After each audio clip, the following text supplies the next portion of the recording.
Donna, yes, is this the live stream camera? Yes. Okay. Yeah. We just didn't want to. Yeah, no. Oh, isn't it beautiful? Last time I came up, watching the plate, I think the wind was bad. Yeah, that happens a lot. So if the wind's bad, they'll just inflate and burn. That's all I see. Hey, they're beautiful. Hot air balloons are absolutely gorgeous, and if you look to the southwest of the airfield, you'll see them beautiful, floating in the sky. They'll clear the airspace very soon, and we've got powered paragliders, powered parachutes that will be able to start flying here in a few moments.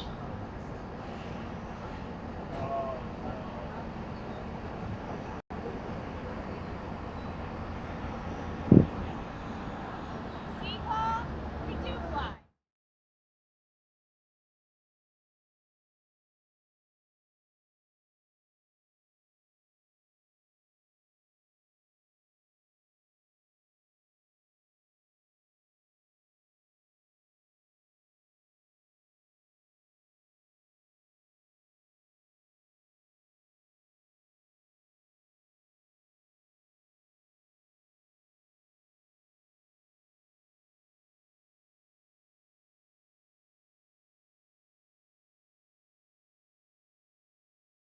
As far as price, delivery time, that kind of thing. So price-wise for fully equipped airplane, kind of what you see here with two Garmin G3Xs, GTN 750, oxygen.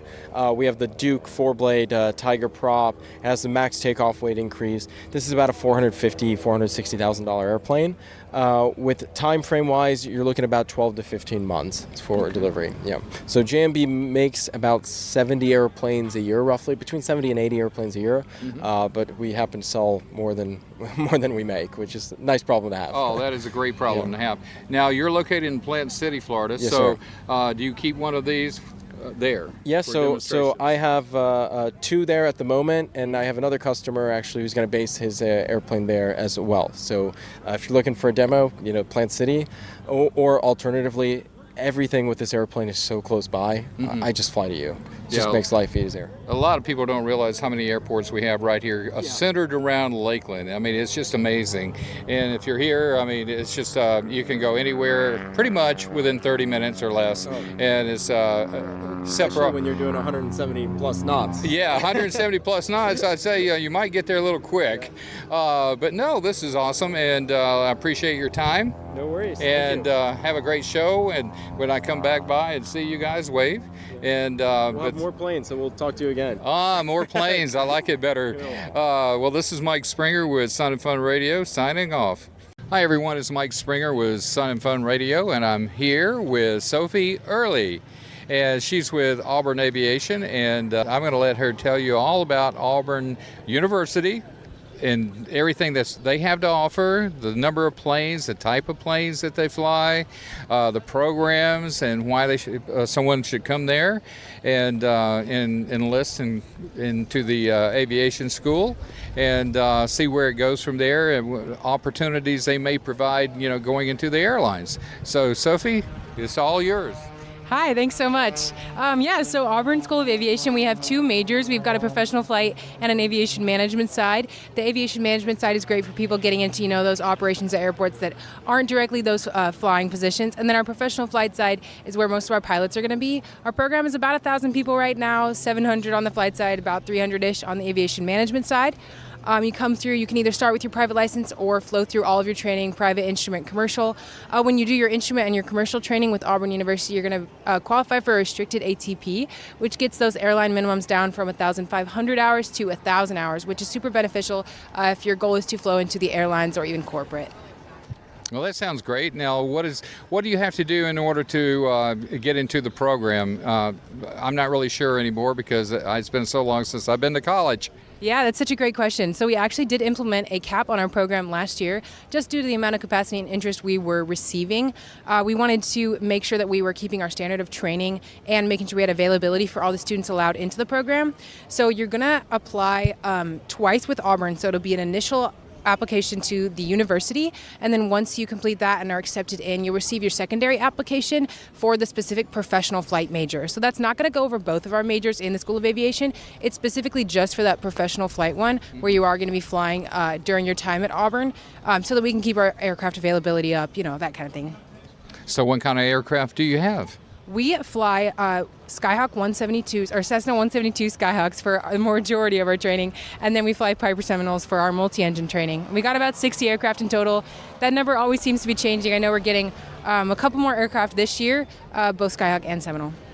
Well, what would you say is the highlight of you being there, and how long have you been in the system? Yeah, so I have been here, this is my third year. I had some college credits coming in, so I'm graduating in May. And honestly, the highlight would be the balance for me.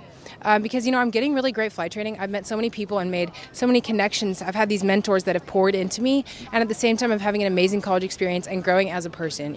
We like to say that we don't just produce pilots, we produce people. And we're going to create leaders in the industry. So it really goes further than just the stick and rudder skills at Auburn University.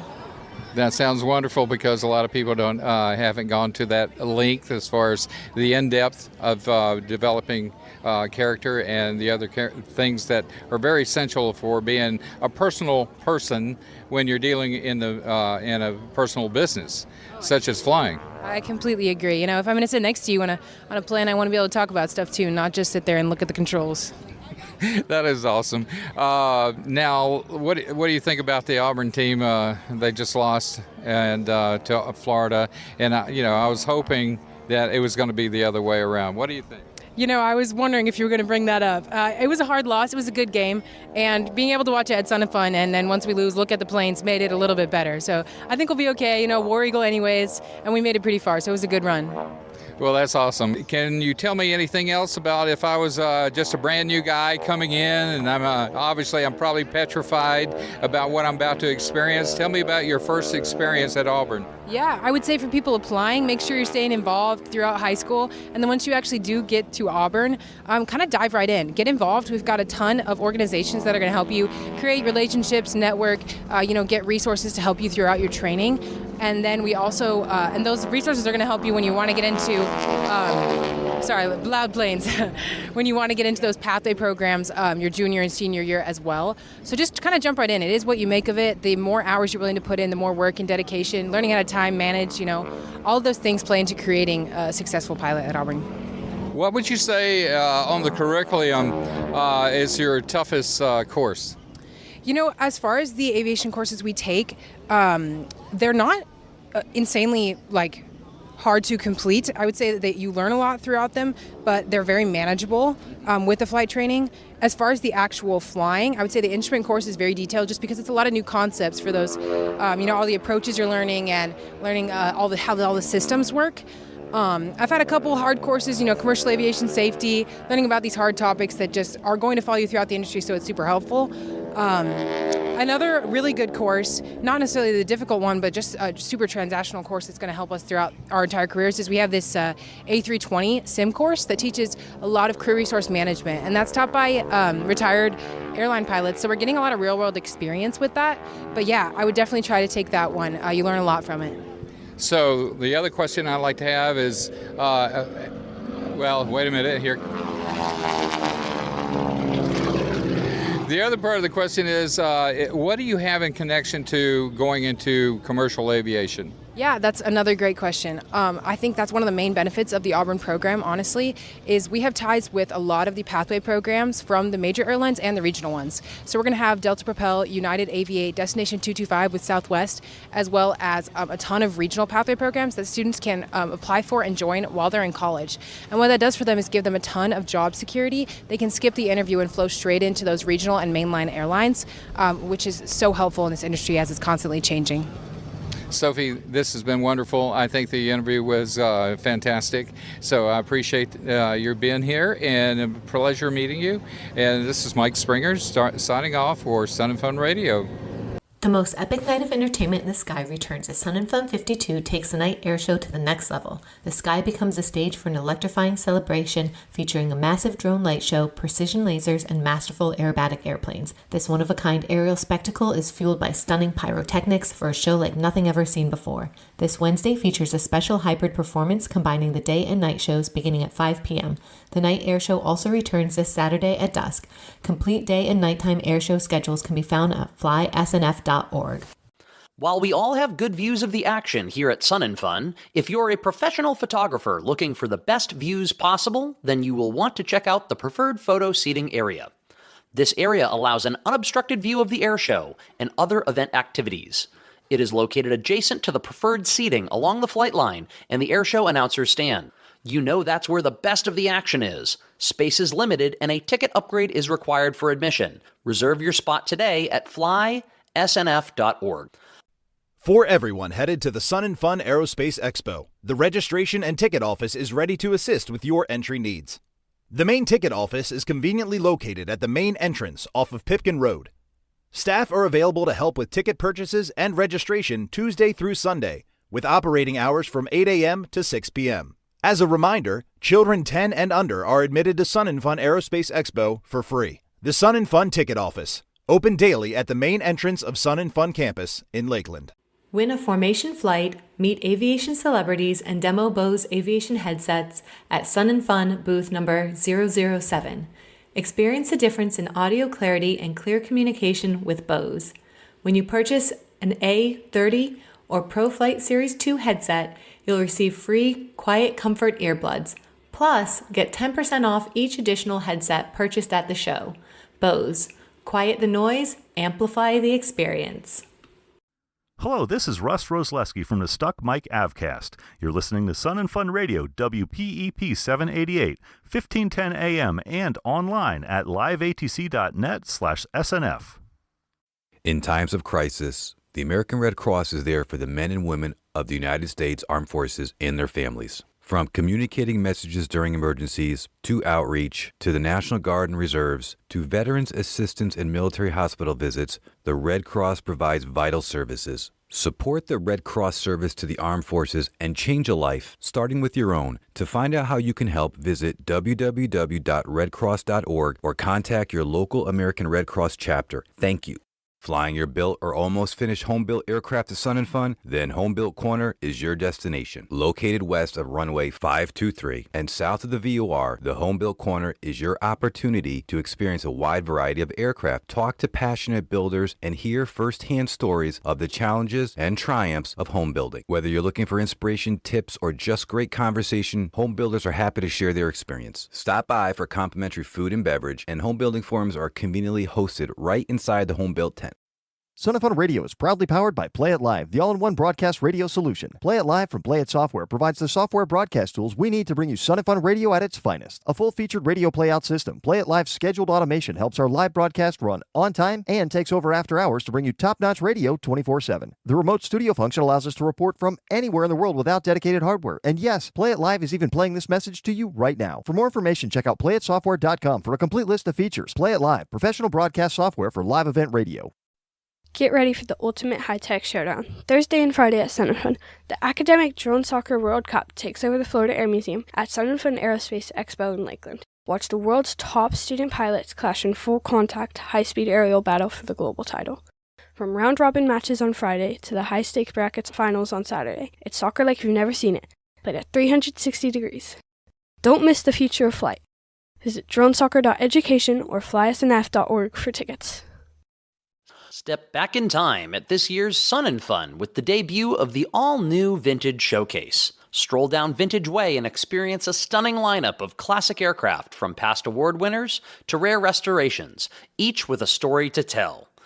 And after you've explored, make your way to the Vintage Hospitality Tent, right in the heart of Vintage Way. Relax in a 1960s style setting, enjoy vintage-inspired decor, and take in a special artistic tribute to Lakeland Tower, only at Sun & Fun. Hey Sun & Fun fans, we have a new area called the Sandbar, which will be co-located with our light plane area in Paradise City and will house food trucks, a large shade tent, picnic tables, and benches. The best part, Sun & Fun Radio will be piped in so you won't miss a single thing, from our great interviews to daily air shows, night shows, and sunset aerial circus. Get your tickets now for the Sun & Fun Aerospace Expo in Lakeland, Florida. Don't miss the food and the fun at the Sandbar. We'll see you there.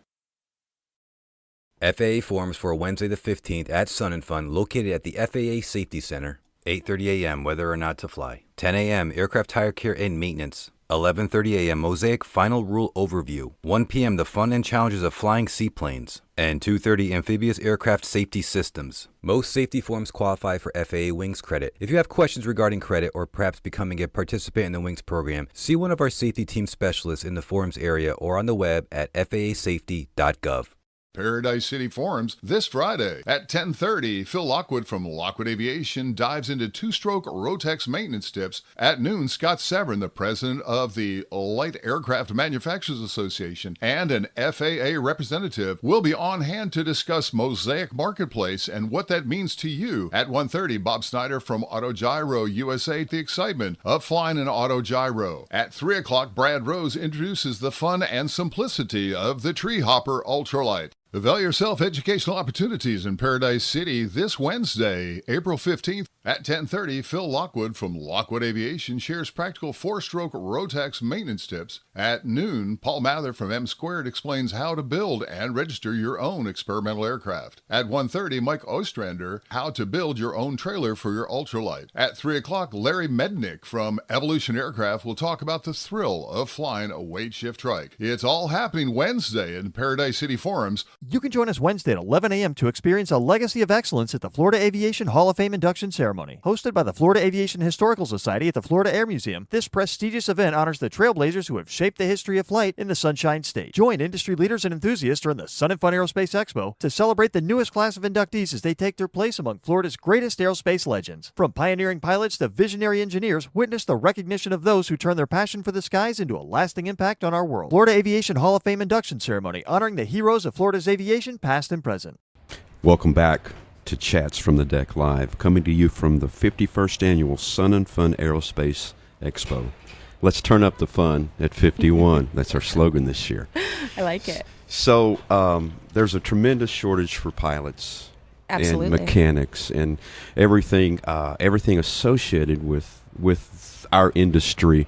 And for every airplane flying, I forget the exact number, but behind that airplane, behind the person flying that airplane, is something like 17 support individuals. So there's such a need. I'm a Spartan grad in Tulsa, and Spartan is expanding to fill this need. And so we're sitting here. And I've been introduced to it's a great concept, a great idea. And why don't you introduce yourself and tell us how you're teaming up with Spartan? Absolutely. So my name is Savannah Brown.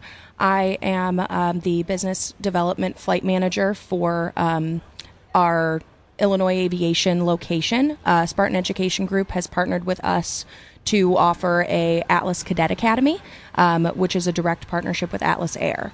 So Illinois Aviation Academy has been in the industry for 30 plus years.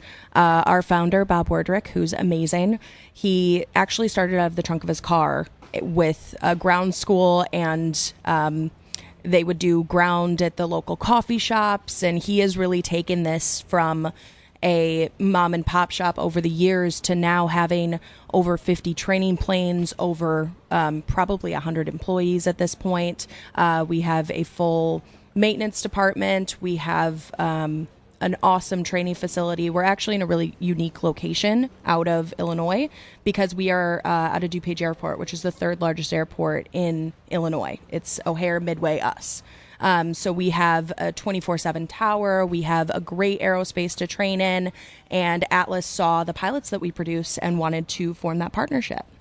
I like I said, I'm a Spartan grad, and the training there was second to none. I'm sure still is. I mean, just Absolutely. second to none. So I'll say congratulations on that partnership. Yes, that's thank you. That's a really a big deal.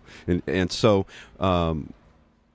all the services available, heavy maintenance. Do you guys offer something more than aviation? I'm sorry, than flight training? Is flight training what you focus on, or do you have? Yes. So it's strictly flight training. What's your fleet of airplanes? What do you fly there? We have Cessna 172s of all different varying avionics. We'll start you in your private pilot certificate. We'll start you with a little bit of older Cessnas. That would be 6-pack steam gauge so that you can really understand. One of our phrases is you got to walk before you can run, right? We want to make sure that you really have the basics down to understand the entirety of your airplane until we get to, obviously, the fancier avionics all the way up to our 2024 G1000s. Sure, yeah, I get that. Having flown, and many of us fly the steam gauges. The glass panels are kind of pricey. Mm-hmm. So yeah, I get that. So you can go from private pilot all the way through your air transport pilot. Basically, so all of the services that we offer about 6 certificates, which is private, instrument, commercial, multi-engine, CFI, CFII. So we can offer anything after that. And in our pathway program, it's actually part of the program that you are put first for job openings. So as being part of Atlas Cadet Academy, you are first in line for any interviews that are offered. So the way that we do it is a little bit different than the generic route, right? Anybody knows, because passenger is very specific, right? With cargo, it's actually really different. You do still all the same certificates, so your day-to-day is pretty much the same as any other student at Illinois Aviation, but the advantages in your training is your leadership development. We have an app that allows for fireside chats, which the incredible James Brocksmith, who is a VIP captain for Atlas, he came on and gave one of the best presentations. I am not a pilot, and I was like, yep, I'm signing up. Sounds good. Let's go be a pilot. But he was able to show real-life photos and chat about his experiences in the industry and Atlas specifically, which is amazing. And that's exclusive to our Atlas cadets. After that, once you get your CFI II, you are put first in line for a position at Illinois Aviation. And because Atlas has an unrestricted ATP of still 1,500 flight hours, they do want to offer our students specifically an opportunity to work for Part 135, which is basically corporate cargo. So what they do at a certain amount of hours that they would qualify, they would be able to go and get 250 hours of high performance time with our partners, Plane Masters or Castle Aviation. So they would be able to get time in Caravan, a Saab, a Beechcraft, whatever is open at that point. They would be able to go through that program, and then once that time is done with the Part 135, could that be a year or two? That is a conditional job offer for a first officer position at Atlas Air, flying the wide bodies 747, 777. Sounds like a great pathway to get it done. Historically that didn't exist. You graduated, Right. you graduated a flight program, and they said, you want to work here? No, well, good luck. Thank you. Thank you for 3 years of dedication to this. Right. So speaking of that, not that it's required anymore, but when I went through the ranks, a degree was required to get on with the airlines, even the commuter airlines. So do you offer, again, not that it's required any longer, but do you offer a degree program at your academy? So we actually have another partnership with a local college that is, it's called College of DuPage out of Glen Ellen, Illinois. And they have a aviation management degree that's actually really unique in the aspect of, one, it's 2 years. 2, it's an aviation management as well as flight in those 2 years. So you're getting both. And even if you didn't want to do the Atlas pathway specifically, they do allow for a 1250 restricted ATP. So you can get your degree in 2 years and have that aviation degree if you were looking to go to another pathway. Sure, that's great. That's a great opportunity, and a lot of companies are doing exactly what you have done with both Spartan and your DuPage College. So that's a very nice benefit for those who want that degree. Yes. So do you fly yourself? You know what? I don't. What? I know. I am kind of a weird into aviation. I responded to an Indeed ad for a front desk position almost 4 years ago now. So I've been with Bob for as long as we've been around, and I just fell in love with the industry. I love the fact that we have the College of DuPage program as well for that aviation management side, because that's the side that I love. I love the pilots. I love the interactions. I mean, I'm at Sun and Fun right now for work. It's a very interesting and constantly developing industry that I really appreciate. Well, it is, and you touched on it. It is a crucial, like I said earlier, behind every pilot flying, there's 17, 18 people making the airplane fly. People that fuel it and work on it, the admin staff, dispatchers, and I know Spartan does a lot of that stuff as well. Spartan has a broad scope. So congratulations, that's quite an opportunity that you're presenting the folks in your local area. Thank you so much. So what's going on in the future? What are your future plans there? I know that there is still absolutely growth on the horizon. We are definitely not stopping here. So expanding into more airplanes, more advanced avionics, expanding. Yes, definitely expanding on our partnerships as well for the Part 135s and Atlas specifically. It started in June of last year, so we're at an evolutionary standpoint and can't wait to grow from there. I just can't imagine, if I were in that position, I can't imagine not taking full advantage of that Atlas connection. Oh, it's an incredible opportunity. Savannah, would you speak to the CFI visit that? Yes, yeah. Yeah, one of the advantages while you're a CFI is you actually get to go to the Atlas training facilities. So that is Miami and Cincinnati, and we take a group of CFIs that are getting close to that 135 time and actually get exposure to Atlas in its entirety, understanding the scheduling, talking to the actual Atlas pilots. All of that stuff happens. They actually get loggable time in the 747 simulator, which is incredible. Those connections and having those mentors right there, that's invaluable. Invaluable. If you can do it, I can do Yes. it, That's right. So, well, thank you for your time today, and tell us again your website. It would be atlascadetacademy.com. And the city is in DuPage. DuPage Airport out of Chicago. Well, thank you for your time today, and congratulations on teaming with Spartan. I mean, you're historic now, and are part of a great history now. So, congratulations, a fantastic job. Thank you so much. Okay, Sun and Fun, we're going to step away and take a quick break and hear from our sponsors. We'll be back with you in about 5 minutes. Since the very first Sun and Fun, volunteers have been the heart of the fly-in. Our success depends on dedicated volunteers, and that could be you.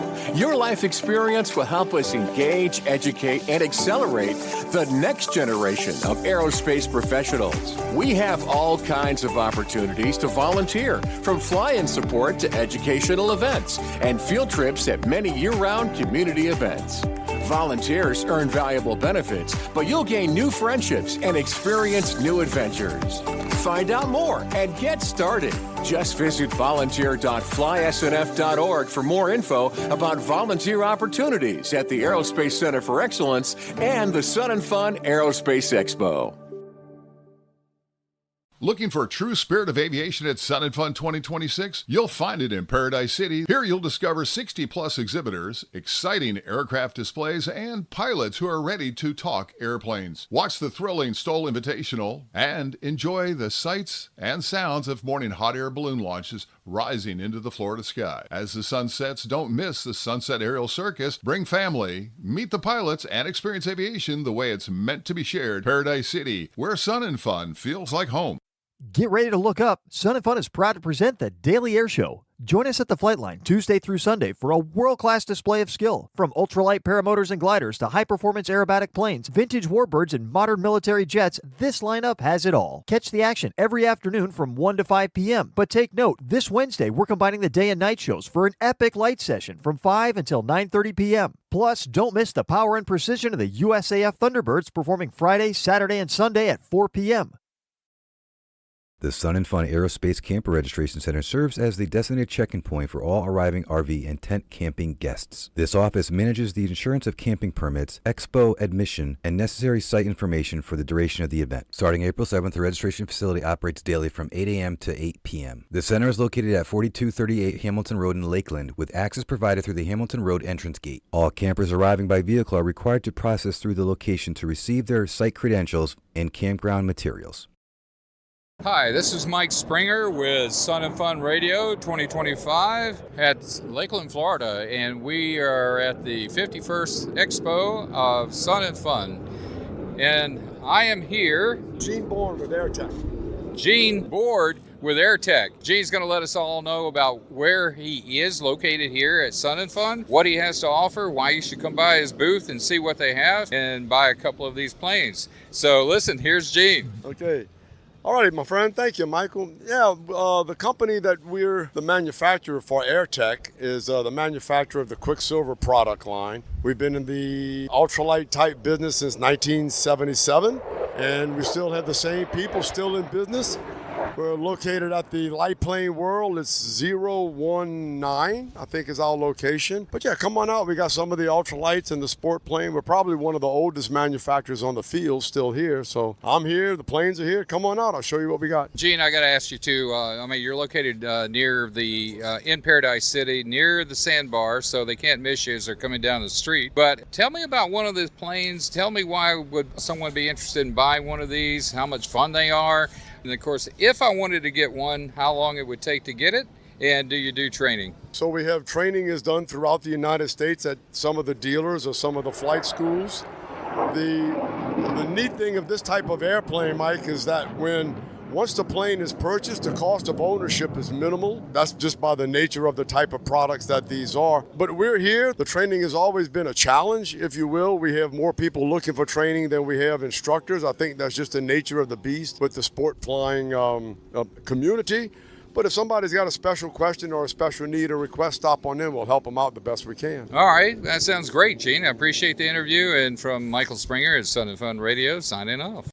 Sun and Fun offers many services for our handicap guests. Handicap parking is available near the registration building. Please let the parking attendant know so they can wave you onto the lot. We have a golf cart that will shuttle people from the handicap parking lot to the ticketing window or the scooter rental. You can bring your own wheelchair or scooter, or we have them available for rent on a daily basis near main registration. Please visit the Handicap Services office located on the west side of the admissions building in the main gate plaza, or go to flysnf.org for more information.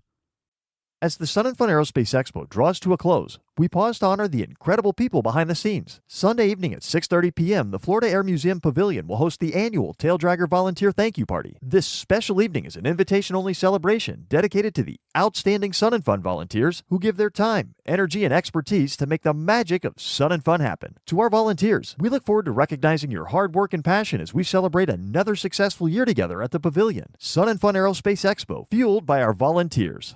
Don't just watch the high-flying action. Take the next step and be part of it. Stop by the Aerospace-focused Career Fair, located in the Future in Flight Plaza, across from the main gates. The Career Fair takes place daily, Tuesday through Sunday, 9 a.m. to 5 p.m. Connect with top employers, meet recruiters face-to-face, ask about application and training processes, and discover pathways to a career in aviation. This year's Career Fair is sponsored by JSFirm.com and Piedmont Airlines.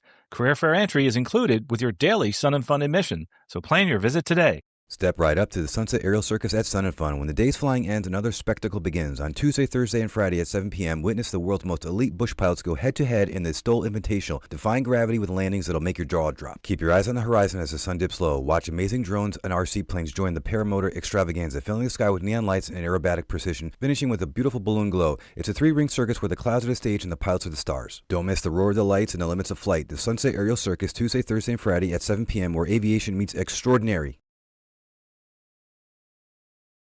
This is Joy with Sun and Fun Radio. I am in Hangar A with the Latin professionals in aerospace with Blaze and Dulce.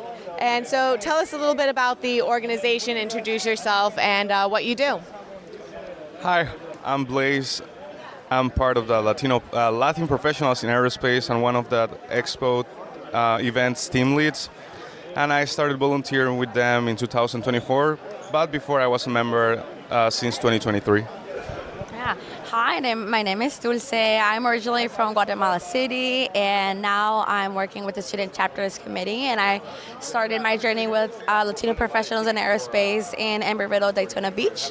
I'm also part of Women in Aviation, and that's how I started there and served as chapter president for 2 years, and now I'm volunteering with National, so happy to be here. Awesome. So tell me a little bit about what the organization does. What Latin Professionals in Aerospace does is help Latinos and other communities break those financial barriers that we could encounter when starting a career in aviation. Pilots, flight attendants, ATC controllers, mechanics, they all have to be prepared to those financial encounters. We offer scholarships, mentorship. We have national chapters where we can connect them with other professionals in their area. Awesome. And Dulce, how did you get started with the company and flying and all of that? What has it done for you? Yeah, so I am a former scholarship recipient, and not only has it brought me ease to flight train, but being able to go to LPA and find a representation and mentors that look like me, speak like me, and have gone through really similar journeys have really inspired my journey and be able to find where I belong in the aviation field. Not only inspiring the ones back in my country, but the whole Latino and Hispanic community is really, really helpful. And now I can go back to my country and inspire other younger girls, other younger Latinos in the industry. And honestly, finding that connection within mentorship, the scholarship program is amazing, and expanding that community here is done above and beyond. So, yeah. That's awesome. That's great that you're able to bring other people into it and give back from what you got out of it. And what about you, Blaze? I also received a scholarship from LPA last year. It helped me continue with my instrument training, but more than that, connect with people that look like me. I even met some fellow Peruvians. I'm originally from Peru, and I understand the struggle because I moved from Peru, my country, 3 years ago. So I was completely lost on how to start in aviation, where to go, where to start, because it's so complicated, especially when learning a second language, like trying to build those connections and meeting those people that already achieved that dream that you have. It's really important. So I'm completely grateful. That's why I have this desire to give back as much as I can. I volunteer, manage all these events, especially Sun and Fun. This is our first time. Thank you for the invitation. Welcome. Yeah, we are so happy to be here, and we hope to be here next year as well. Awesome. Now, if somebody wants to come stop by the booth or find you guys online, where do they go? They can come to the Hangar A Alpha. It's the booth 99. Perfect. Yeah, you're on the, if you're coming in from the vendors outside, it's just directly to your left. So, and then the website, if anyone wants to check you guys out online. Yeah, it would be www.latinopilot.org. So there we post everything about scholarship, mentorship opportunities, any upcoming events. We have the Latin Professional in Aerospace Expo coming in September 18 to 19. That is such a great way to network, and so many other companies, airlines, and every other company that you would like to be in would probably be there. And it's such a great way to bond. You will have one thing already in common, is that you're Latino, and most likely the recruiters will also be that. So yeah, it's great. Awesome. Well, thank you guys so much. Is there anything else you want to say before we sign off here? Come check us out. Come check us out at Sun and Fun. We're here until tomorrow. So please stop by and meet some other of your fellow Latinos as well. And we want to make sure that everyone comes to the conference. Last year we had more than 4,000 attendees. It's a great opportunity, jobs on the spot. We want to just help you find that job that you want. And if you sign up with us today, you're participating for these Expo tickets. It's a raffle, so you can go to the conference for free. Awesome. Well, thank you guys so much, and I look forward to seeing you here next year. This is Joy with Sun and Fun Radio. Turn up the fun at 51. Hi, this is Mike Springer with Sun and Fun Radio, and we're here at the Lakeland Air Show 2025, the 50th anniversary, and I'm standing here with Brandon Nielsen, and he is with Sling Pilot Flight School Training, and I'm going to turn it over to him and let him tell you about their school, why you should come talk to them, and maybe they've got some good discounts and maybe some advantages of their school versus others. Here he is, Brandon. Hey, everybody. Yeah, so I'm Brandon. I'm with Sling Pilot Academy, and we are just here to kind of spread some more awareness of our school because it's a great flight school operation located in Southern California. We have 70 aircraft for the school throughout each location in SoCal. And just some of the, key benefits with our flight school is that we fly airplanes that are light sports and use Rotax 912 ISs. The fuel consumption on those is very efficient. It's only like 3.5 gallons an hour. So ultimately the flight cost or the training cost is much lower than you would get with competitors, right? So we burn way less fuel than a Cessna or a Piper. And we also have the ability to run 91 octane, right? So that's ultimately the biggest thing with its cheaper cost with us. Our aircraft is a beautiful aircraft. It is a modern airplane with a full Garmin suite, the G3X Touch, a GTN 650, and a G5. So it's got a great panel. And we offer zero time all the way through commercial multi. So we actually flew one here from California. It took us about 20 hours in our two-seat trainer, and it was a great time. So, yeah, if anybody's interested in having fun in California and doing some flight training in a new aircraft, please come see us, Sling Pilot Academy. All right, thanks. And also, if I were to be interested in getting there and getting into the school, what do I endure? What do I have to do? You have accommodations? What am I looking at expense-wise? So we do offer accommodations. We have housing available for the program. All you would do is just fly down to LAX or San Diego. We have locations in both those areas. Come on down to the school and come in and say you like to do a discovery flight, and we'll take you up and you can see how fun the Sling airplane is, and we could get you going right away. So what would the time be for average guy, girl to get their license on a private? So on a private, I got mine done in about 2.5 months, I want to say. Ultimately, I finished the whole program from 0 time to commercial in about 10 months, I want to say. So if you have the tenacity to really get your ground school done and Hello, this is Lizzie Havens. You're listening to Sun and Fun Radio, WPEP 788 1510 AM, and online at liveatc.net/SNF. We want to give a massive thank you to our sponsor, MagniX, the leaders in flight electrification. With 6 different platforms already flown, MagniX isn't just dreaming about the future, they're building it. Now, it's your turn to take the stick. You can head over to the MagniX booth to experience the future of aviation in their flight simulator, or join them daily at 10 a.m. for a Q&A session. Whether you're curious about the tech or ready to electrify your own aircraft, their engineers have the answers. MagniX, making electric flight possible for everyone. Hello, everyone. Sun and Fun has invested in providing a better Wi-Fi experience for its guests. We are pleased to offer free Wi-Fi access across most areas of our campus. Just sign into the network named SNF-Guest and use the password WELCOME to SNF. That's capital W, WELCOME, capital T, to capital S, capital N, capital F, with no spaces. Stay connected and enjoy the show. Pilots finally have sunglasses that work. Flying Eyes Optics features patented 1mm templates that fit inside any headset or helmet, and thousands of custom combinations built to your exact specifications in minutes. Need prescription lenses? Our opticians are on site to help. Plus, meet your favorite aviation YouTubers and airshow celebrities nearly every day. We've moved to a new location this year. You can find us at booth MD7B, right next to Waco Aircraft, and on the web at flyingeyesoptics.com.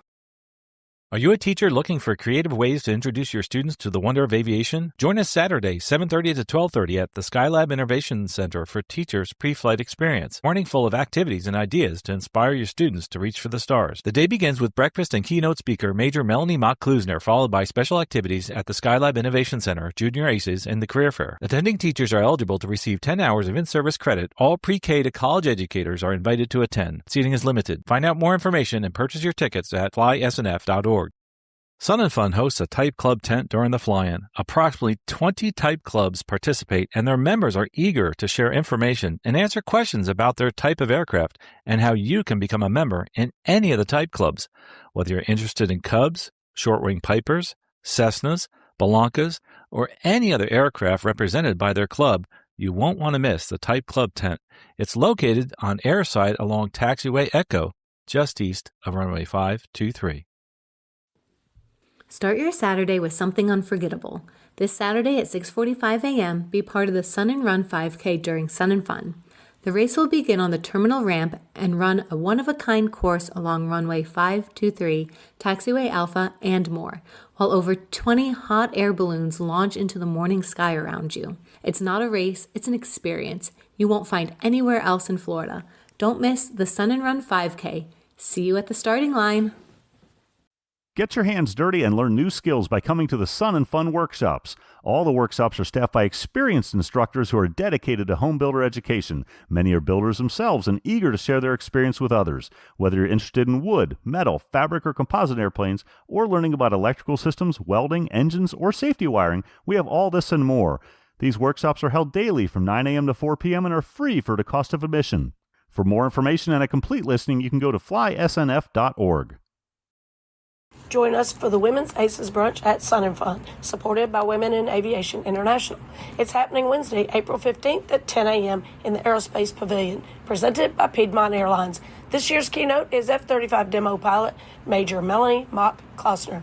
Enjoy scholarship awards, a panel discussion, and a custom swag bag. Help us champion a diverse future for flight. Tickets are $35 at flysnf.org/activities. Get ready to party with a purpose at the Bash, Sun and Fun's signature fundraising event. Join us Thursday during the fly-in from 6 to 9 p.m. at the Florida Air Museum. Enjoy a cocktail reception, delectable cuisine, and exciting silent and live auctions. Every dollar raised supports the Aerospace Center for Excellence's year-round STEM education programs shaping the future of aviation. Don't miss this unforgettable evening. Tickets are required for entry, so visit flysnf.org/activities to reserve your spot today. Attention vintage aircraft owners. Are you flying your classic beauty to Sun and Fun this year? Ensure your factory-built aircraft qualifies for our vintage parking. Choose from categories like antique, classic, and contemporary, covering planes built up to 1970. Vintage pilots will be near the island, offering refreshments, entertainment, and support services. Visit the Vintage Hospitality Building for event and camping registration, located west of the Vintage parking area. Camp with your aircraft and explore our Fly-In Early camping package. See you at Sun and Fun.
Hello everyone, this is Michael Springer with Sun and Fun Radio here at 2025 Sun and Fun in Lakeland, Florida. And I am over here talking to David Bisbee. He's the co-owner of Walkabout, and what they do is they specialize in all types of hats. And as hot as it is out here, if you need a hat, then come on by and see David. But David, tell me about your company, when you got it started and or took over, and what you offer here, and possibly your location and price ranges of your hats. Here you go. My name's David with Walkabout. We're down here at LP 57A, down here by the sandbar and across the street from Gyrotechnic. Big white tent, big banners on top. You can't miss us. We've been in business for 25 years. We just are introducing at this show our new South Africa line of hats. We've got a little bit of everything for everybody. We got mesh, we got full leather, we've got everything and anything in between. Come on down, become a customer, lifelong customer. All of our customers love our hats, always repeat business, and we also have fresh, cold, bottled water and hot dogs for our customers. Come on down, check us out. All right, thanks, Dave. I appreciate the interview, and hopefully everybody's going to come down here and need a hat. So this is Mike Springer signing off for Sun and Fun Radio. This is Lizzie Havens with Sun and Fun Radio, coming to you from the 51st Annual Sun and Fun Aerospace Expo, Sun and Fun 51. I am here with Craig Tender. We are over here at Aces in Action. We're right next to the Sporties booth. Ed, you have some really, really cool stuff. Tell us a little bit about it.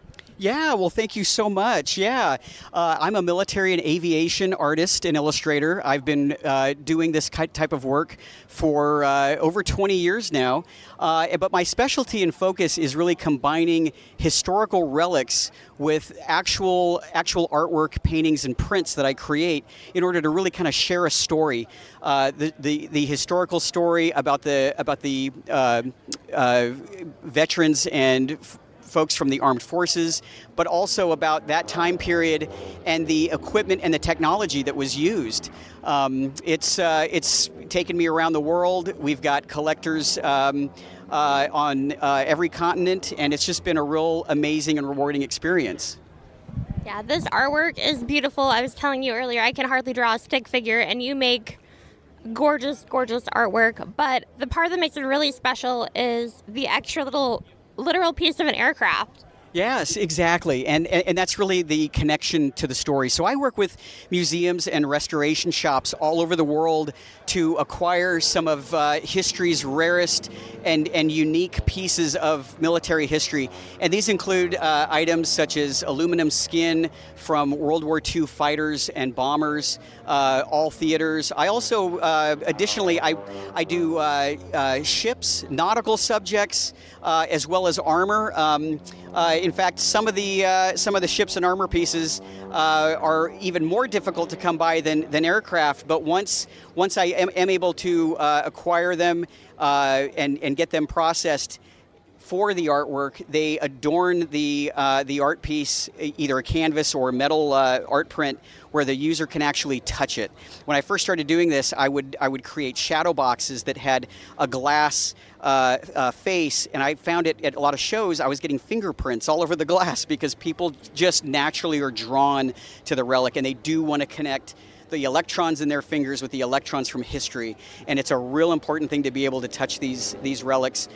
So now these relics are adorned on the outside, so anybody can walk up and touch them and experience that, and it really does make a connection to history, along with a small caption that tells the story and the significance about the artwork, but it also has the provenance and the details about where that relic came from.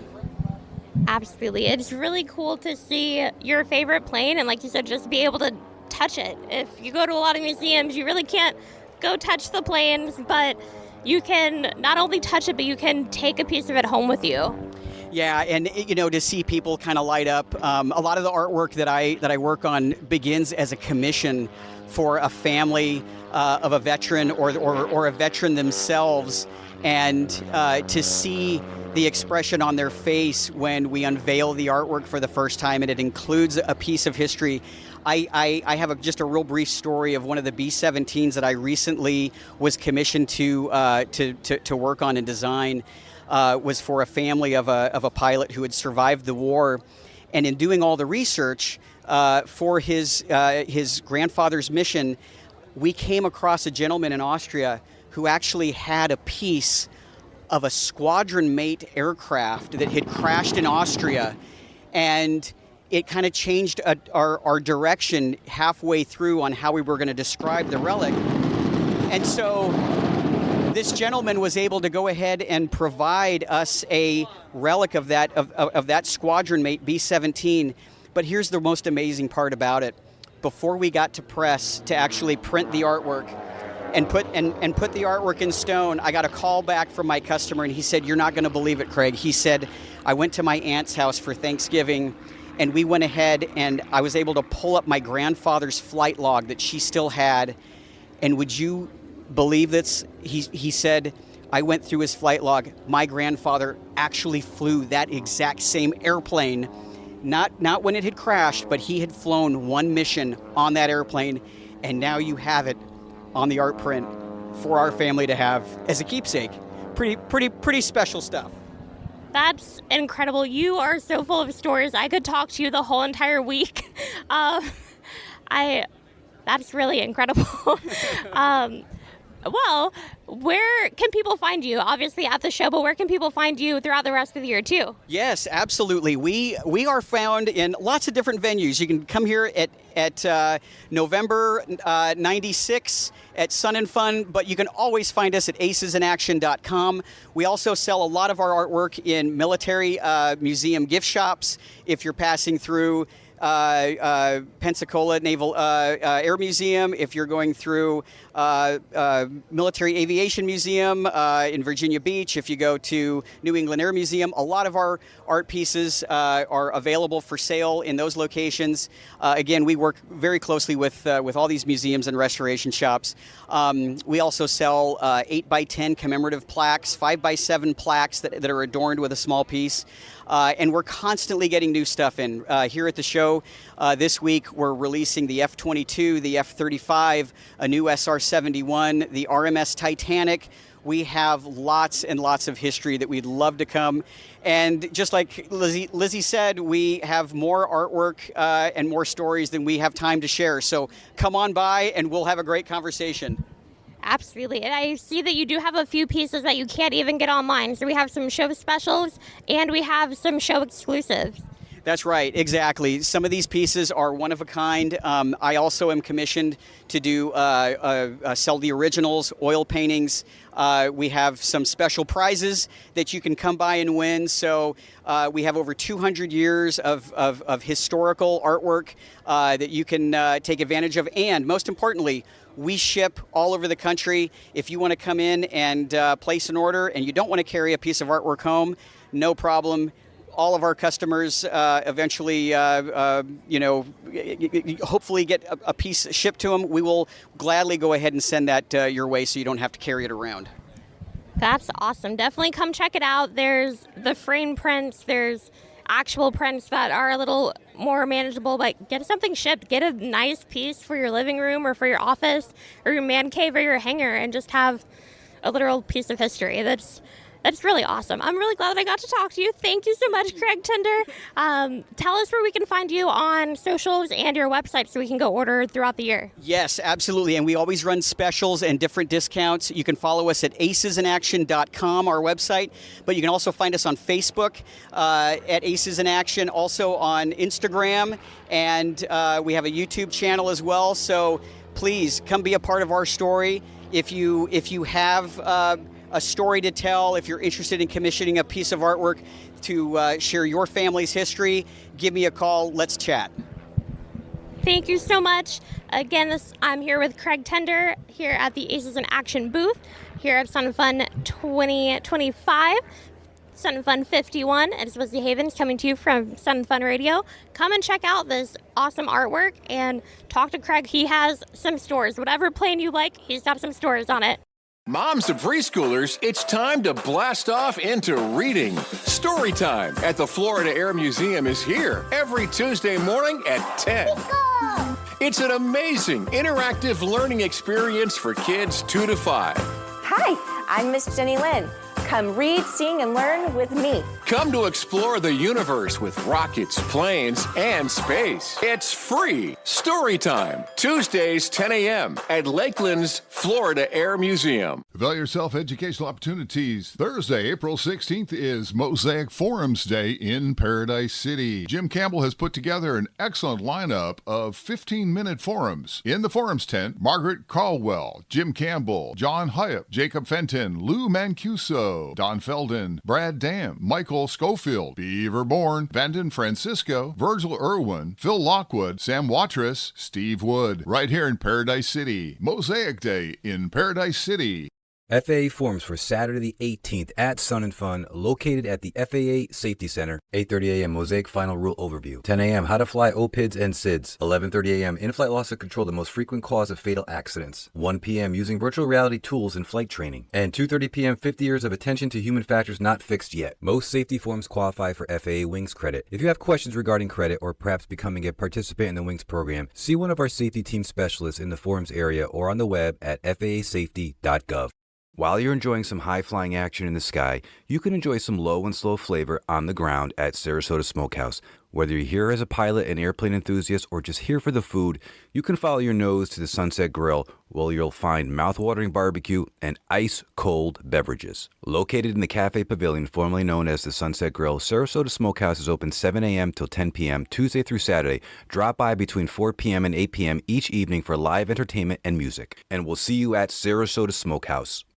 FAA forums for Tuesday the 14th at Sun and Fun, located at the FAA Safety Center. 8:30 a.m. Don't tell me what to do. Attitudes that contribute to weather accidents. 10 a.m. Was that for us? Being safe around runways. 11:30 Inspection authorization and aircraft maintenance. 1 p.m. Tips to interpret weather data accurately. And 2:30 Flying the Fireboss. Most safety forums qualify for FAA Wings credit. If you have questions regarding credit or perhaps becoming a participant in the Wings program, see one of our safety team specialists in the forums area or on the web at faasafety.gov. Looking to enjoy the air show close and personal? Want to be right where the action is? Come to the preferred seating area, which is located on the flight line right in front of the announcer stand. You'll have access to restrooms, shaded areas, bag storage, and complimentary water. Seating is provided, so you don't even need to bring your own chair. Access to the preferred seating area is available for an additional fee as a ticket add-on under the Ticket Upgrades package on the Sun and Fun website. Space is limited, so make your reservations before tickets are sold out. Flying into Sun and Fun? Make your first stop the Pilot Welcome Center, proudly sponsored by Phillips 66. The Pilot Welcome Center is located at The Island. Enjoy the new Boeing patio, where you can enjoy coffee talks throughout the week featuring complimentary coffee and water. After you arrive, our friendly staff members will be there to welcome you, answer your questions, and help you make the most of your time at Sun and Fun. The Pilot Welcome Center is open daily through Saturday, 8 a.m. to 8 p.m., and Sunday, April 19th, 8 a.m. to 3 p.m. This is Joy with Sun and Fun Radio, Sun and Fun 51, and I am here with Marcos Fernandez, who runs 1961 Catering Company and Restaurant over in downtown Lakeland, and he is here doing catering for 927 Club and some of the other places here. Can you tell me a little bit about your restaurant first? So 1961 was named after the year my parents were exiled from Cuba, which was 1961. The original location was on South Florida Avenue, right across from Cobb and Penn. We started off with only 17 employees. It was 1,200 square feet. That was 10 years ago. And now we have 150 employees and 3 locations, one being the 1961 restaurant. We just opened up Vasco Rooftop Bar, and Banquet 61, which caters all the 927 events for the last 8 years. Plus, this year we have APA, ACE, and we did the Bonanza dinner last night. At the end of the Sun and Fun, we would have served over 12,000, 13,000 meals. That's a lot of food. So how did you get started catering for Sun and Fun?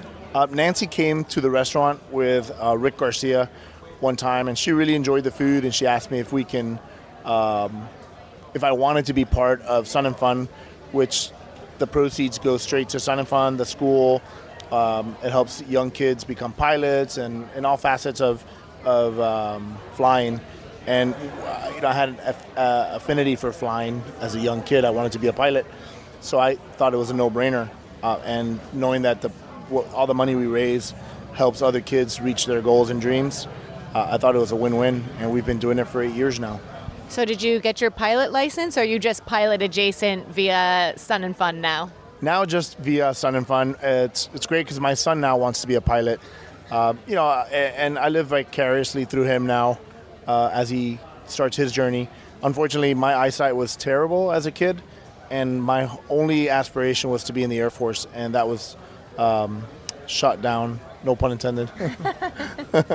So I became a chef, which is, I think, a better fit for me. I've been doing this for about 30 years now. Okay.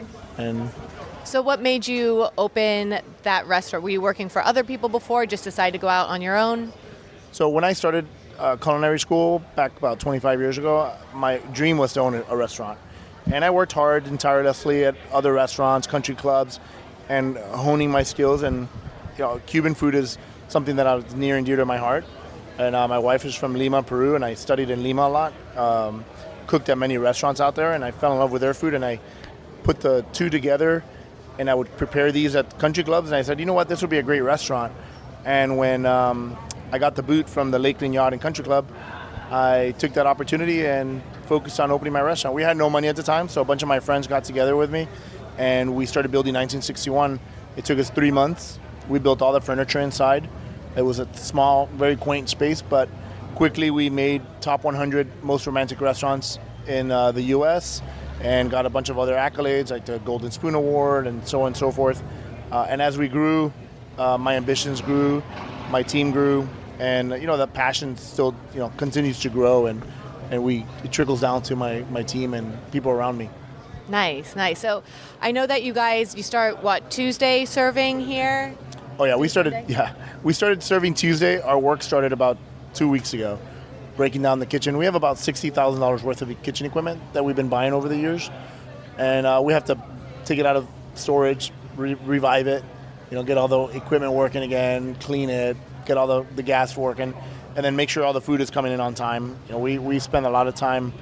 I think I have about 16 guys in the kitchen and girls just cranking it out, just working hard day in and day out. I think yesterday we logged 17 hours. Just for the day? Just for the day, yes. It's insane. Yesterday was our busiest day. Nice. And now you guys do the Sunday brunch. I know that's really big. What kind of food, if somebody's interested in coming into the 927 Club and, for the meals and the great seating, the air conditioning, all of that, what kind of food do you typically have on the menu throughout the week? I'd say that the 927 Club is probably the best bang for your buck if you want to spend multiple days here or a really long day because it's air conditioned. You get front row seating, you get VIP back in front to your car. You get lots of alcohol if you like that. It's great for the kids. Popcorn, ice cream, you name it. Well, the alcohol isn't great for the kids, but the money that goes... No, the alcohol is great for the parents to take care of the kids, but the proceeds go, all the proceeds, even our tips that we collect, we match the tips at the bar. So it all goes, literally every penny that we make after all the bills are paid goes straight to SNF. But I will say the menu varies every day. From breakfast to lunch to the days that we have dinner, the menus are never the same. Yesterday we had a whole roasted pig with black beans and rice and plantains, and today we have paella. But we're gonna have brisket. Tomorrow we have short rib with fried cod. Saturday we have brisket. We have barbecue chicken, fried chicken, roast turkey. Then Sunday we do like a great brunch with mimosas. Sundays have been very light and sleepy for the last, I would say, 6 years, and then the last 2 years, for the first 6 years, the last 2 years have just gone crazy. We're over 400 people this Sunday. When we started, it was like 50. Yeah, nobody wanted to come on Sundays. Now everybody's like, yeah, we get to drink mimosas and eat all the food. Yeah, everyone looks forward to the brunch. I hear a lot of people talking about the spread. I've seen it. It's amazing. There's shrimp cocktail too, right? Oh, yeah. And ice carving, shrimp cocktail, smoked salmon, carving stations, omelet stations, fondue stations. So, yeah, that's amazing. So what are the other, you mentioned at the beginning of this interview that you also cater a few other things on Sun and Fun now. Can you tell us a little bit more about those ones as well? So throughout the year, either we reach out to them or they reach out to us, and they've either experienced it at 927 or gone to the restaurant and say, hey, can you guys handle our booth? And this is the first year we took on APA, and we always do the Ace Lounge, and this is the third year we've been doing Bonanza, and a few others have asked, and I think we're going to line up for next year. But the number was so overwhelmingly large this year that we were like, okay, well, let's just stick to these guys because it's every day. So APA, they'll do 200 to 500, and on top of that, we're serving 700 here, and then we have Ace Lounge for another 250, and then Bonanza for another 100. So that's a lot of work and a lot of kitchen time. So a lot of planning, and I tip my hat to all my guys and the chefs and the front of the house crew and my business partner Emerson. They put in a lot of work and hours, and especially one of my chefs, Patrick. He's my right hand, and he lives for this, loves it. Complains all week long like I do, gripes, and then we all have the little fun meter sticker. So and we sit there and laugh about gauging where our fun meter is today. But all in all, we enjoy it because we give back so much to the community, and it really supports the whole year for the Sun and Fun CFAA school. It really supports all the flying and technical things at the scholarships. It's a great program. So I'm glad we're doing it. I hope to keep doing it for the next 10 more years. Yeah, so it seems like a very symbiotic relationship. Oh, yeah. And I love the airplanes. And sometimes I get to go up on the airplanes, and that right there is like dream fulfilled, check. That's a great perk. I don't ask, but they offer and I say yes. Well, so it's safe to say, from what you've said, this sounds like it's the biggest thing you do all year for the catering company. Absolutely. This is it. This is the biggest. And from here, we get so many other opportunities. And like I said, if you haven't checked out the 927 Club, you need to. It's so worth it. Joy, you're here hanging out. It's every year. Right? Isn't it nice to get away from the sun? It's air conditioned. You get a hot meal, cold beverages, popcorn, ice cream, the best view in town, and you get to hang out with me, right? Yes. Awesome. Well, I'm really glad that Nancy walked into your restaurant 8 years ago because I love the food here and you're always a joy to see. And again, if anyone wants to come visit your restaurant, tell us again the name and where to go. It's 1961 and we're located downtown Lakeland, right across from Munn Park. Awesome. Great. Well, thank you so much for talking with me. This is Joy with Sun and Fun Radio. Turn up the fun at 51. This is Dom with Sun and Fun Radio coming to you from the 51st Annual Sun and Fun Aerospace Expo, Sun and Fun 51. I'm chatting with an interesting guest, and he'd like to introduce himself. Good afternoon. I'm here to talk about some virtual flying. Can you tell us more about this virtual flying? So, I've been personally flying for about 2 or 3 years in the virtual world due to the fact that real-life flying is not very much a prospect for me, but I do enjoy the act, so I like getting involved with it in a way that I'm actually able to be involved with it instead of flying in the real world. So do you think other people could get involved with this too, and if so, how could they? Anyone can get involved. I mean, hardware to do, especially virtual reality flying, you can get something similar to like an Oculus or MetaQuest 2 or the current MetaQuest 3. Those are fairly inexpensive VR headsets that can get you started. There are more expensive items such as... You are listening to Sun and Fun Radio, WPEP 788 1510 AM, and online at liveatc.net/SNF. Florida families, are you overpaying on your home and auto insurance? James Boley's local Geico office on South Florida Ave is here to help. This veteran-owned small business can save you big on auto, home, boat insurance, and more. They just helped the Lakeland family save over $1,000 a year. And with exclusive discounts for veterans, military, and government employees, their rates are so great you'll shout, "Holy moly Boley." Call or visit James Boley's local Geico office on South Florida Ave today or visit boleyinsurance.com. FAA forums for Thursday the 16th at Sun and Fun, located at the FAA Safety Center. 8:30, was that for us being safe around runways? 10 a.m., the Kings on Straight Talk about aviation safety. 11:30 a.m., meet the FAA. 1 p.m., 0 to 16 degrees, an AOA story. And 2:30 p.m., clear skies, sound decisions navigating weather for safer flights. Most safety forums qualify for FAA Wings credit. If you have questions regarding credit or perhaps becoming a participant in the Wings program, see one of our safety team specialists in the forums area or on the web at faasafety.gov.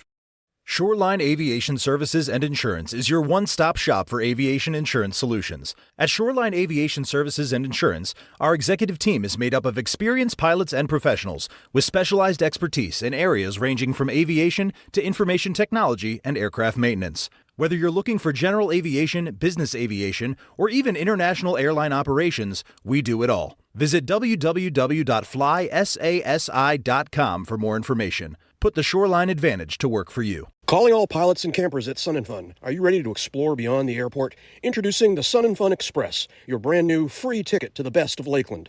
Courtesy of Citrus Connection, these shuttles run every 25 minutes, connecting the Expo campus directly to the heart of downtown. Park the plane, skip the rideshare fees, and head out for world-class dining, local shopping, and the vibrant atmosphere of downtown Lakeland. The Sun and Fun Express runs every day starting Tuesday, April 14th. Look for the shuttle signs on site or visit ridecitrus.com for route maps. The Sun and Fun Express, your wings to the city. It's Dr. David Goldbaba. Yes, hydration is everything. So what happens in the sun? Our bodies perspire to keep us at 98.6, and that warm breeze across our face evaporates water from our bodies too. And those caffeinated beverages are diuretics, which means that when we drink them, we can become dehydrated. So stay ahead of the curve by drinking water all throughout your stay here at Sun and Fun. For Sun and Fun Radio, this is Dr. David Goldbaba. You can join us Wednesday at 11 a.m. to experience a legacy of excellence at the Florida Aviation Hall of Fame induction ceremony. Hosted by the Florida Aviation Historical Society at the Florida Air Museum, this prestigious event honors the trailblazers who have shaped the history of flight in the Sunshine State. Join industry leaders and enthusiasts during the Sun and Fun Aerospace Expo to celebrate the newest class of inductees as they take their place among Florida's greatest aerospace legends. From pioneering pilots to visionary engineers, witness the recognition of those who turn their passion for the skies into a lasting impact on our world. Florida Aviation Hall of Fame induction ceremony honoring the heroes of Florida's aviation, past and present. Are you an early riser or just want to get started early taking in all of what Sun and Fun has to offer? If so, you should come check out the balloon launch and see balloons in all shapes, sizes, and colors daily. Limited demonstration flights start at 7 a.m. in Paradise City. And don't forget about the big event, the balloon race from the main flight line, on Saturday between 6:30 and 8. Note this event is weather dependent, so check the schedule on the Sun and Fun app or at flysnf.org. Discover the spirit of flight at the Florida Air Museum, the state's official aviation and aerospace education center. Located on the Sun and Fun Expo campus in Lakeland, the museum features a dynamic collection of vintage warbirds, classics, and unique experimental aircraft. Explore the legendary Howard Hughes archives, test your skills in the air racing simulators, and walk through the Florida Aviation Hall of Fame. From hands-on STEM exhibits to the massive Boeing 727 classroom, it's an immersive experience for aviation enthusiasts of all age. The Florida Air Museum, honoring the past and inspiring the future of flight in Lakeland. Today at the Sun and Fun Hands-On Workshops, from 9 a.m. to 4 p.m. Wood aircraft building techniques, aircraft engine maintenance and care, metal shaping techniques, sheet metal fasteners and techniques, oxyacetylene welding, TIG welding sponsored by Lincoln Electric, composite aircraft building techniques. All workshops are located at the Crossfield Center. Note that many workshops are FAA approved for IA renewal, so don't forget to ask your instructor for credit. Learn something new today at the Sun and Fun Workshops. Hello, aviation enthusiasts. Experience the excitement of show planes at Sun and Fun. Witness the stunning array of aircraft in our show plane parking areas, including home-built, vintage, warbird, light planes, seaplanes, and rotorcraft. Explore the home-built aircraft area for a chance to chat with owners and discover building tips. Vintage aircraft parking. And now back to the Sun and Fun Radio Deck, brought to you in part by the Green Bay Austin Strabo International Airport.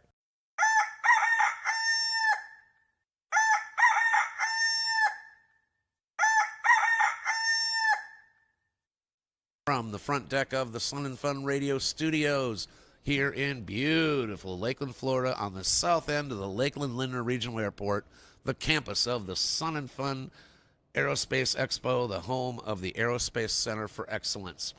Once again, I am your host, Dave Schulbitter. I am the chairman of Sun and Fun Radio. I've been doing this since 1995. I've been a Sun and Fun volunteer since 1979, I believe. I was 16 years old, came to my first one. So this is something like year 48 as a volunteer and 31 running my mouth on the air. You know, they came to me and said, we need a radio station. I said, what can I do to help? And they put me down, put me at a desk and set a mic in front of me and said, start talking and don't stop. Brother, people say that I haven't stopped talking since. 31 years I've been doing this. I am joined on deck this year by, thankfully, our returning radio host extraordinaire, Mr. Carl Valeri. Good morning, Carl. Good morning, Dave. It's great to be back. I am so excited to be here on the campus at Sun and Fun and back on the radio for Sun and Fun Radio. And by the way, liveatc.net/SNF. I've been telling all my friends about it, and they love it. They love the YouTube channel, too. Yeah, we're getting a lot of positive feedback on the YouTube. Now, this year we did something unusual, and we're, to my understanding, it's still going, is a few weeks before, 4 weeks before the fly-in started, we got our Sun and Fun Radio Skycams up. We have right now we have 4. We had 3 Skycams, one here in the station pointing out over the ground. So very similar to what we had last year's Skycam. Then we had 2 more, or we have 2 more out on the old announcer stand building. My understanding it's known as the 927 building now. And we have Skycam East and Skycam West. Yesterday afternoon, they were up until yesterday covering the campus so you could watch the campus come to life, which is pretty cool. I kept them on in my office, and they were, watching the live stream from my office, seeing everything come up and the tents come up and everything. That was really neat for me. But we have rotated the cameras out, and now we are catching our arrivals. Before, we were airing the best of Sun and Fun Radio as background sound for the Skycams. I believe that we have switched that over to Live ATC's arrival frequency. And a massive, massive thank you. Since 2008, Live ATC has been bringing you Sun and Fun Radio audio streaming, not just during the fly-in, 24/7, 365. So huge, huge thanks. Dave Pasco could come here and as a sponsor of the radio station and enjoy the show and not do anything. He works as hard at the station, probably harder now than I do. I come in the morning, he's already here. I go home at night, he's still here. So massive, massive thank you to Dave Pasco for sponsoring us. And also, can't forget, Green Bay Austin Straubel International Airport, flygrb.com. They are our name sponsor of the radio station. It's thanks to their generosity that we're able to bring you all of our video stuff. They sponsored the sky cams. They sponsored all this beautiful equipment you see. Doctor Who fans will catch this one. We affectionately call our broadcast table here our TARDIS.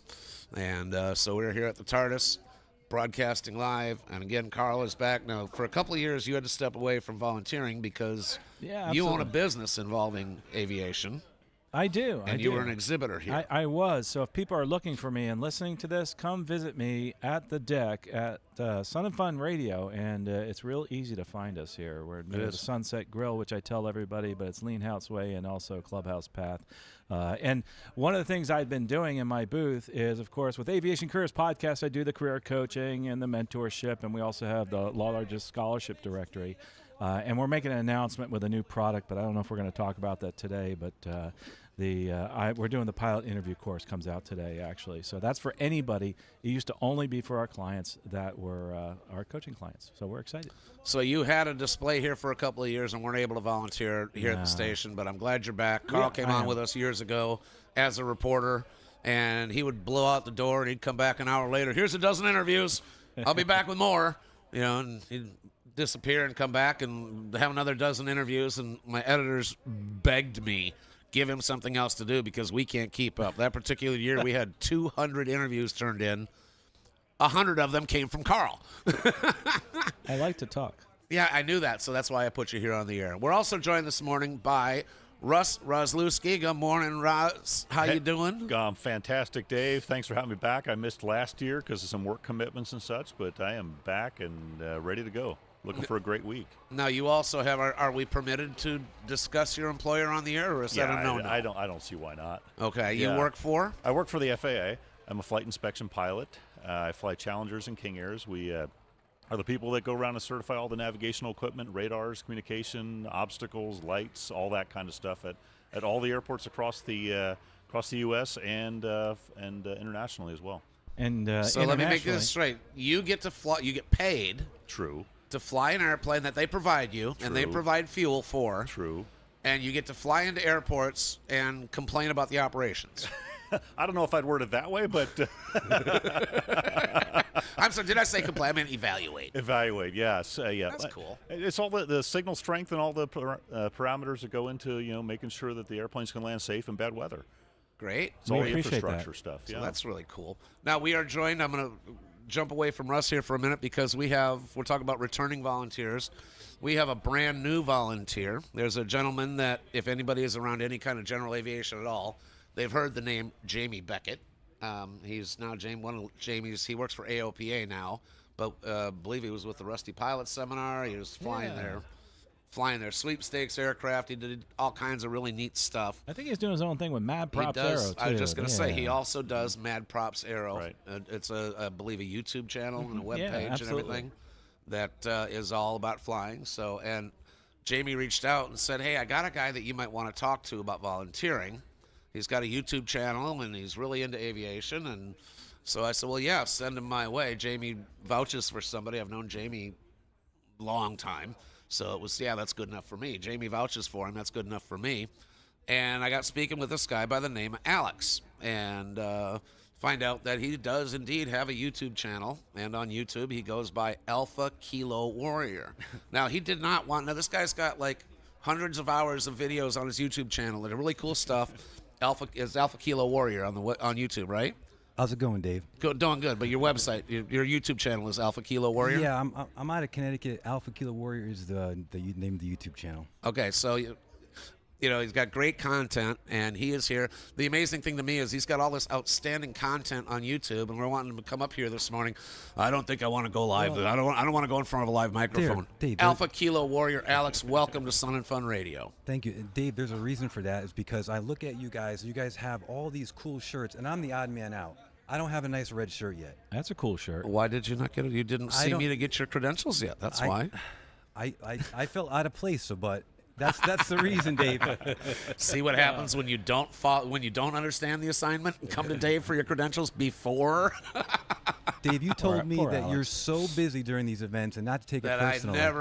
Never take it personally that I'm so busy, but I always have time for my volunteers. And I spoke to Carl earlier in the week, and Carl's a great guy. And I talked to Russ. I met Russ down here. My ears perked up. He's like, the Suck Mike podcast, and I was like, hey, I recognize that. So I had a great time talking to Carl earlier in the week. I'm excited to be here. I'm from Connecticut. I flew in last night on a Velo. And shout out to, I got a rental car last night. I didn't think I was going to get a rental car. And Jamie was going to bring me to the hotel last night. And he met me at the airport. It was a beautiful conversation I had with Jamie, and I think he's coming here today. I'm sure he'll be here at some point. I actually did manage to wrangle him for a live interview, so we will have Jamie on the deck later on the week. So always look forward to talking to Jamie. Great guy, outstanding aviation advocate. So glad to have him here. Now, you're going to be this year. You're going to be a reporter for us. So you're going to be out and about. You're going to be conducting interviews all over the field. Yep. Part of the things that our reporters do is when people request, they can't get to the deck to do an interview, so they request we send a reporter. So some of the interviews you're going to do are people that actually reached out and said, hey, we'd like to be interviewed. Yep. And then another part that my reporters do, what do you want me to do? What interviews do you want me to get? I tell every one of my reporters, find something you think is neat, interesting, cool, or noteworthy, and get an interview about it. And we get such outstanding content because typically I've got 5 or 6 reporters floating around. I think this year our live reporter field is up to like 12, which is pretty cool to me.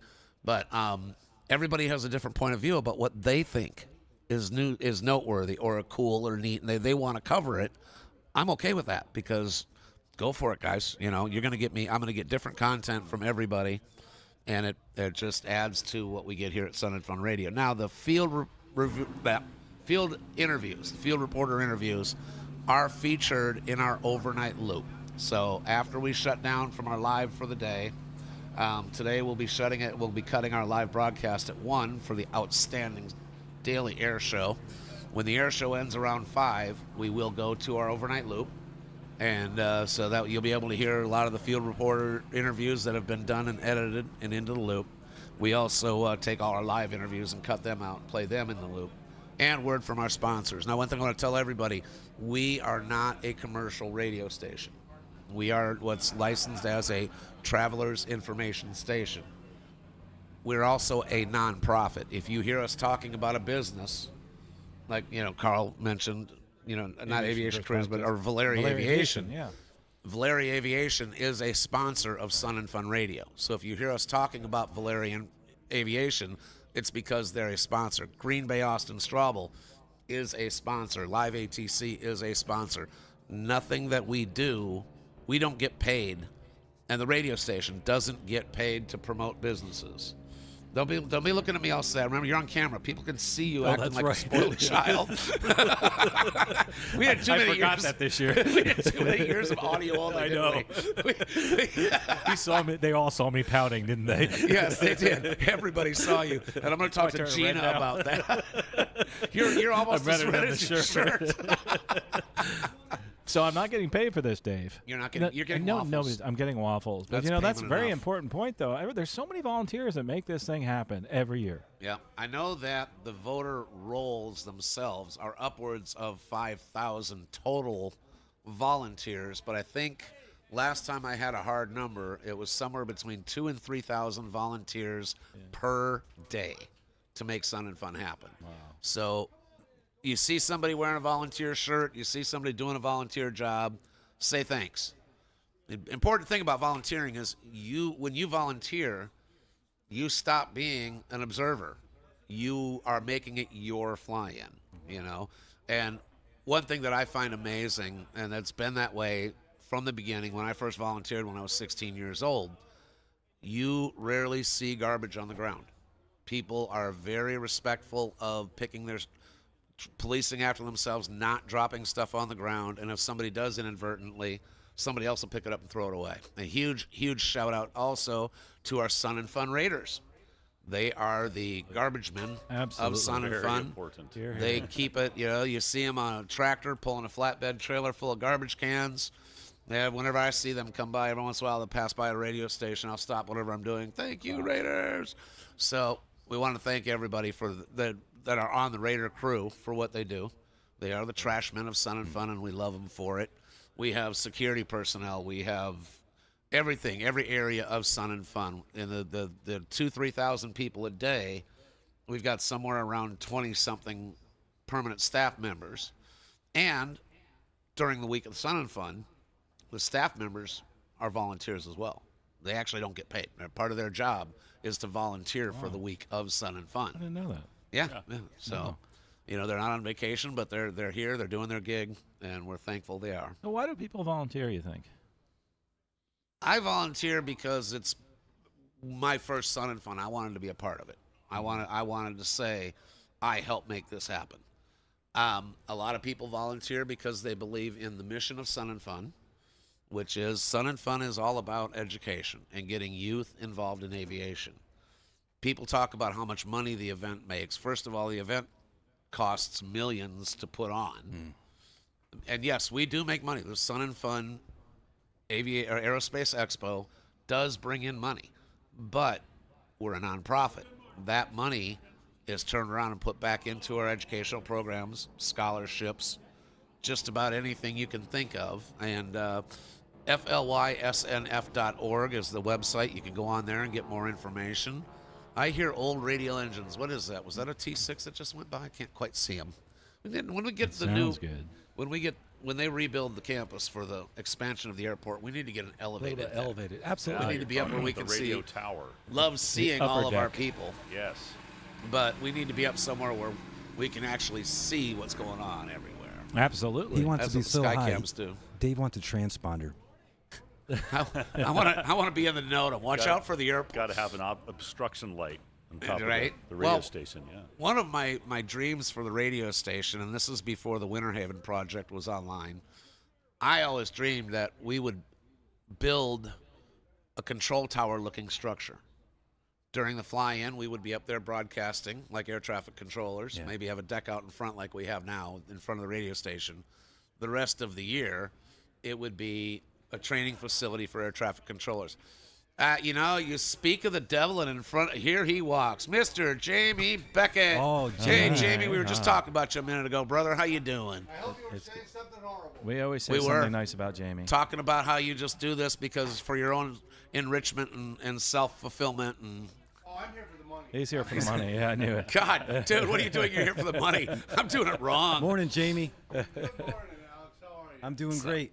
All right, so we got Jamie Beckett out here with us. We're doing Sun and Fun Live. We got about 10 minutes left. As a reminder, as far as what you said about the Aerospace Center for Excellence. Yes, please. People really need to know this. Do you know why ACE exists? And I always ask people that mission statement, and it's right on their website. It's the mission of the Aerospace Center for Excellence is to engage, educate, and accelerate the next generation of aerospace professionals. And it's been that for years. All the money that we're making here is going towards those programs that help to engage, educate, and accelerate the next generation of aerospace professionals. And that is something that that's the reason I'm here, and that's why most of these people are behind this. And we need to get that message out every single day. Every single day. And we are so into educating that Sun and Fun actually has a 3-story Polk County school system school here. Yes. I referred to it as a magnet school, but apparently that's not the appropriate phrase anymore. But the Central Florida Aerospace Academy is located here on the grounds. You see the T-33 on the pole out in front of the entrance there, the curve on Medalla Road. You see the Central Florida Aerospace Academy. It is part of the Polk County school system, an extension of the Kathleen High School campus. And we have, I believe it was 300 students. I don't have my cheat sheet in front of me. And close to 100% graduation. Yeah, we are, for the longest time, we were the only high school in the country that could boast a 100% graduation rate. I'm not sure what the numbers are now. If they're not 100, they are darn close to it. Yeah. And one of the really cool things is that as a student at the CFAA, all you have to do is get good grades, and they will pay for your flight training. That's amazing. Now, not only are they preparing, it's the James C. Ray Scholarship. James C. Ray, who founded Piedmont Airlines, correct? I think so. That's why we've got the Piedmont Livery 7 out there. James C. Ray Scholarship. Mr. Ray was an amazing philanthropist. Study an engineering company, but that's okay. I'm pretty sure Mr. Ray started Piedmont. Somebody can correct me if I'm wrong. Everybody's pulling out their phones to look. That's why everybody's on their phones and bored. Oh, Alex is taking pictures. But we have the James C. Ray Scholarship that allows our students that keep their grades up to get flying lessons. Our own volunteer, Dominic, got his pilot's license through the Ray Scholarship and through CFAA, and which is really cool. So, and it's not cheap nowadays. It's, like $7,000 to get to solo? To solo, yeah. Yeah, $7,000 to get to solo, and probably somewhere in the range Another of 10 after that. Usually. Yeah, I was going to say 15 to 20 to get your pilot certificate. Yeah, absolutely. I've got to be careful not to say pilot's license. It's No, a pilot certificate. Yeah. But we also have other pilot certificates that you can get as an LSA, Light Sport Aircraft certificate, and all kinds of neat stuff there. And we'll get into that later on in the week. But Sun and Fun is all about education. Mm-hmm. Everything I'll get back to what I started on that got us sidetracked. Everything we do here is to promote aviation's future by getting kids involved. We have Mike Zanudis was a distributor of the Breezer aircraft. He rented a hangar from us in the off season. What is Hangar Delta? Display Hangar Delta was Mike's business location. They would send Breezer aircraft in shipping containers, and he'd pull them out and put them together. And one day, he noticed a couple of students hanging out by the door watching him and invited them in. And they realized they didn't really have it. We got this great high school, and we got these kids that love aviation. But when the school day ends, there's really nothing for them. Mike Zanudis formed and I'm going to say the Lakeland Aero Club. Mm-hmm. I was drawing a blank for a second. The Lakeland Aero Club is for teenagers to come out and they build airplanes, they rebuild airplanes, they fly. I think last time I drove by, they had like 5 or 7 gliders. They have a huge glider program. They had so many scholarships, and they were sending so many student pilots to the glider instructor that one day he stepped back and he said, "Hey, stop sending me students. I'm too busy right now." So, and they're going out and they're competing in the glider competitions. Mm-hmm. Our Lakeland Aero Club students also caravan up. They fly Aero Club airplanes. People have donated airplanes to the Aero Club. They've been either flying aircraft or been rebuilt to flying condition by the Aero Club. And they caravan these up. They fly airplanes up to Oshkosh. And they fly in the pattern during the air show and stuff. And one of the first years they were up there, the air boss came to Mike or somebody and said, "I deal with professional pilots all day, every day in this position. Your students have been the absolute best people to deal with that I have ever done." So not only are they learning really cool stuff, they're learning to fly, they're learning all about aviation. They're being prepared to go to places like Embry-Riddle. The other career path is they can get their A&P license, and they can actually graduate high school ready to take a job. And we're not talking an unpaid internship. Right. They're ready. They can take a job working for an A&P to build the appropriate hours to get their A&P license. Absolutely. So we're producing pilots. We're producing college entry kids. Engineers, we're producing eventually. A&Ps, and we also have an engineering program. And then they go on to colleges and get their masters, and some are working at NASA. It's amazing. Which is cool. Yeah. And we also have the Young Eagles program, which is not part of the school. It's an Experimental Aircraft Association, EAA program. It initially was brought online to get, I can't remember the number, but they wanted to get X number of kids their very first airplane ride. It's called the Young Eagles program.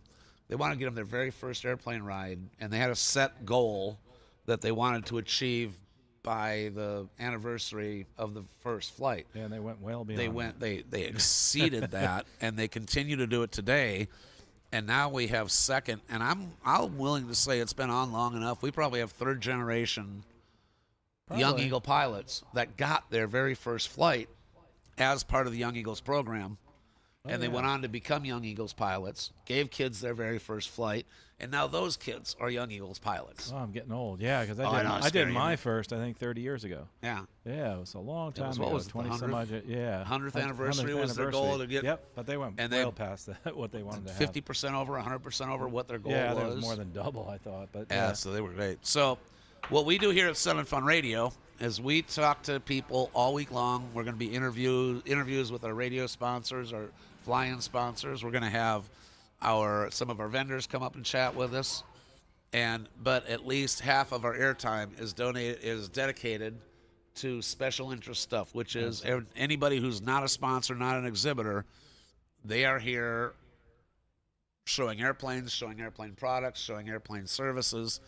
And then we're also going to be talking with volunteers and nonprofits. We've got a very, very busy week. If you are interested in getting an interview here on Sun and Fun Radio, you can go to the radio station's website, which is snfradio.org, and there will be a link. If it's not here, I will have the doctor add it, but we will get a link to request an interview or suggest a story. If you know something, you think, hey, I talked with this guy last night, and he'd be a great story, reach out. That interview link is also a story suggestion. So you can tell us, hey, I talked to Joe Schmo over here he flies a Super Petrel, and I think he'd be a good interview. And we can track it down that way. Carl, in a very few seconds, we're going to go to an announcement break, but then you're going to come back running the live air day. Absolutely. Russ, glad you're here, brother. Thanks. Alex, we're going to turn you loose and let you go hit the field and get a bunch of interviews. Let's go. And one last thing is that there's a gentleman standing over there in the corner of the deck. I'm sure one of our video engineers. We got to wave off. He's running away. Go around. A little camera shy. Massive thank you to my co-chair of engineering, Derek Lagasse, for making all of this happen. Absolutely. Derek has really knocked himself out this year to get us on the air and broadcasting. Absolutely. So again, you're listening to Sun and Fun Radio. We're broadcasting live from Sun and Fun 52, the red, white, and blue at 52. You're going to see a lot of red, white, and blue stuff here at the show. You are listening to Sun and Fun Radio, WPEP 788, 1510 AM, and online at liveatc.net/SNF. Pilots, protect your wings with Lima Bravo Aviation Insurance. From private pilots to commercial operators, we provide coverage designed for the skies. Trust our expertise to safeguard your aircraft, your passengers, and your peace of mind. Lima Bravo Aviation, your partner in aviation insurance. Call today and fly with confidence. Pilots insuring pilots. Stop by for a visit during Sun and Fun, number 32 North Outdoor Booths. Flying your built or almost finished home-built aircraft to Sun and Fun? Then Home Built Corner is your destination. Located west of runway 523 and south of the VOR, the Home Built Corner is your opportunity to experience a wide variety of aircraft, talk to passionate builders, and hear firsthand stories of the challenges and triumphs of home building. Whether you're looking for inspiration, tips, or just great conversation, home builders are happy to share their experience. Stop by for complimentary food and beverage, and home building forums are conveniently hosted right inside the Home Built tent. Sun and Fun 2026 is officially cleared for takeoff, and we want to send a huge thank you to our sponsor, Rocket Air. Rocket Air is the ultimate one-stop shop for aviators, designed to simplify every single step of your journey, from introductory discovery flights to advanced certification, and from expert maintenance and avionics to premium equipment and charter services. They bring everything under one roof. Their mission is to streamline and elevate the aviation experience, making flight more efficient and enjoyable for everyone. Visit them online at flyrocketair.com to see how they're changing the game. Rocket Air, supporting Sun and Fun and supporting your passion for flight. If you're looking for one of the most exciting experiences at Sun and Fun, head over to Paradise City's runway for the 2026 STOL Invitational Demonstration. This is grassroots aviation at its finest, flown by some of the best precision pilots in the sport. Join us Tuesday evening at 7 p.m., Wednesday from 1 to 2 p.m., and again Thursday and Friday night at 7 o'clock. Bring the family. Grab a spot along the fence line. The STOL Invitational only at Paradise City, where aviation gets up close and personal. The Island Store is your one-stop shop located in the heart of aircraft camping. The Island Store is open daily and stocked with essentials like groceries, beverages, personal care items, and camping gear, from tents and sleeping bags to chairs, blankets, and more. Need a ride or supplies delivered? It's also your hub for rideshare, tram access, general admission tickets, and Publix Instacart pickup. Forgetting something? The Island Store has you covered. Check out the Sun and Fun mobile app for hours. Looking for something unforgettable at this year's Sun and Fun Aerospace Expo? Head over to the hangar, sponsored and located just behind Prop 75, where there's truly something for everyone. Bring your chairs and blankets and enjoy classic aviation movies like Iron Eagle and Toward the Unknown, or dive into incredible presentations from NASA leaders, military pilots, including the F-22 Raptor demo team, and even Hurricane hunters. From inspiring stories to behind-the-scene aviation insights, the hangar is the place to be all week long. You can check out the full schedule now at flysnf.org, and don't miss a moment at the hangar.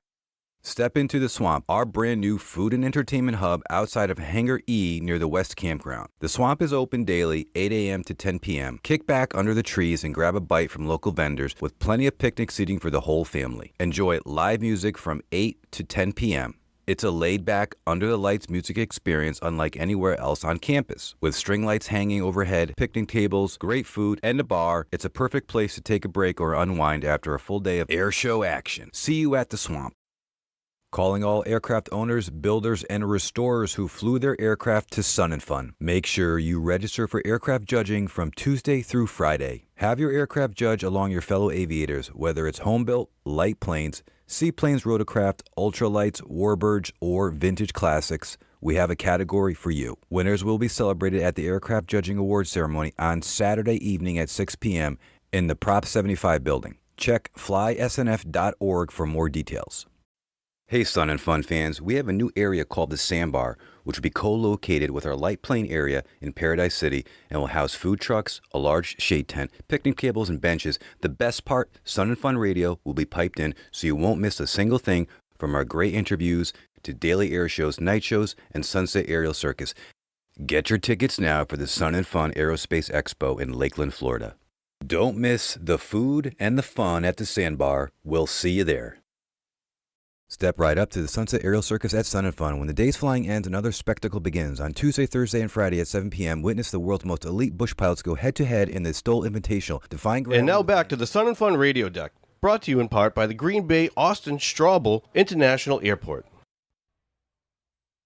And welcome back to Chats from the Deck Live, the 2026 edition, coming to you from the Sun & Fun Aerospace Expo. Red, white, and blue at 52 is our motto this year, tying into our nation's 250th anniversary, which happens in a couple of months on July 4th. We are here, our traditional first guest here on Sun and Fun Radio, and it started out as more of a joking tradition because for a while I was doing other aviation radio events, and this character showed up for every event in the very beginning. I'm kind of like a Dave groupie, I think, is the problem. Oh, is that why you asked to be my... You're also our radio staff liaison, which, by the way, you're rocking that one. Thank you.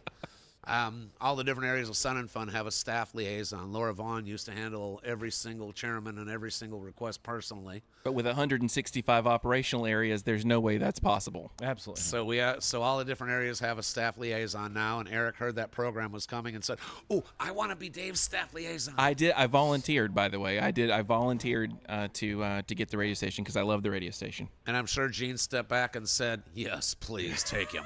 I don't know that Gene is responsible for everything, so I don't know that Gene is the liaison for any specific area. But he would have had to fight me for the radio station. But when he heard you wanted to take the radio station, he's like, "Yes, please."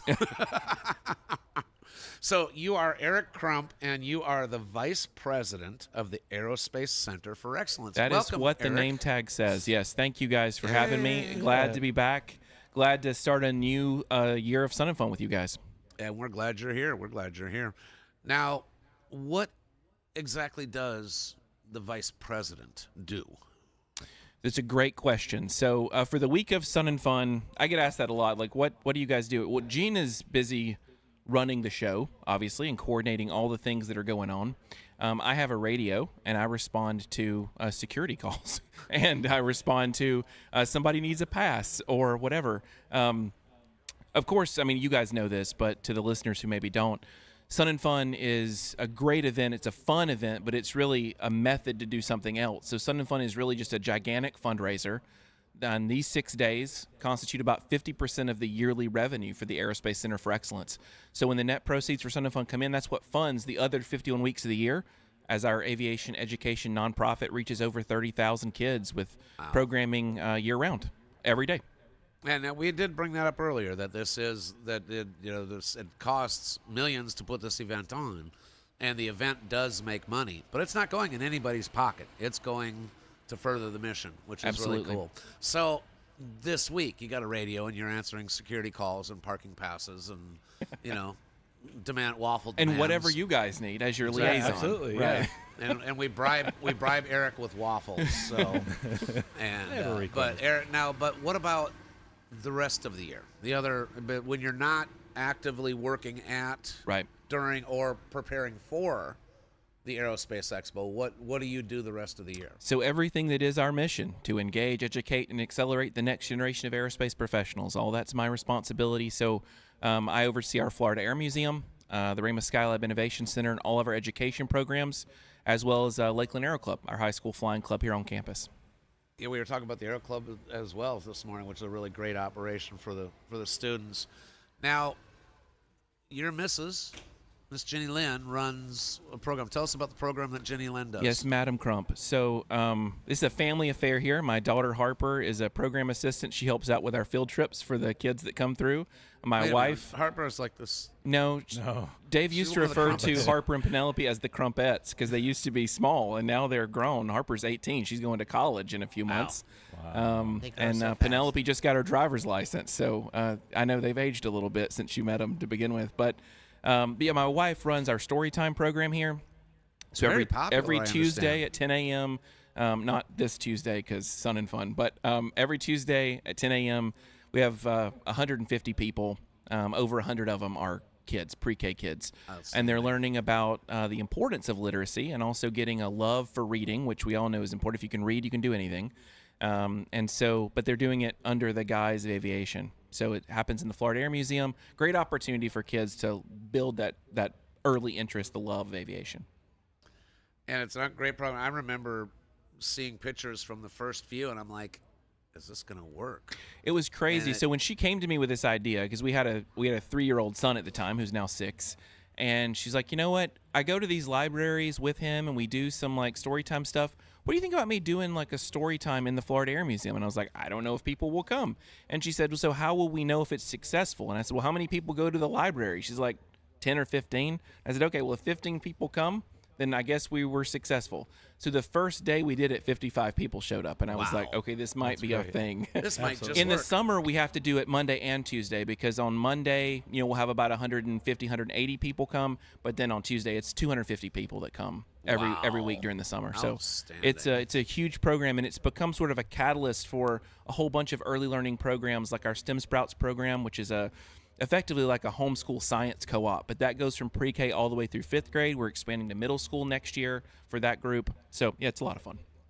Great, and thank Jenny Lynn because she's volunteering to do that too, right? She is, and she's actually volunteering this week over in Family Oasis. So she is helping out for all the families with the little kids who need to get out of the sun for a little bit.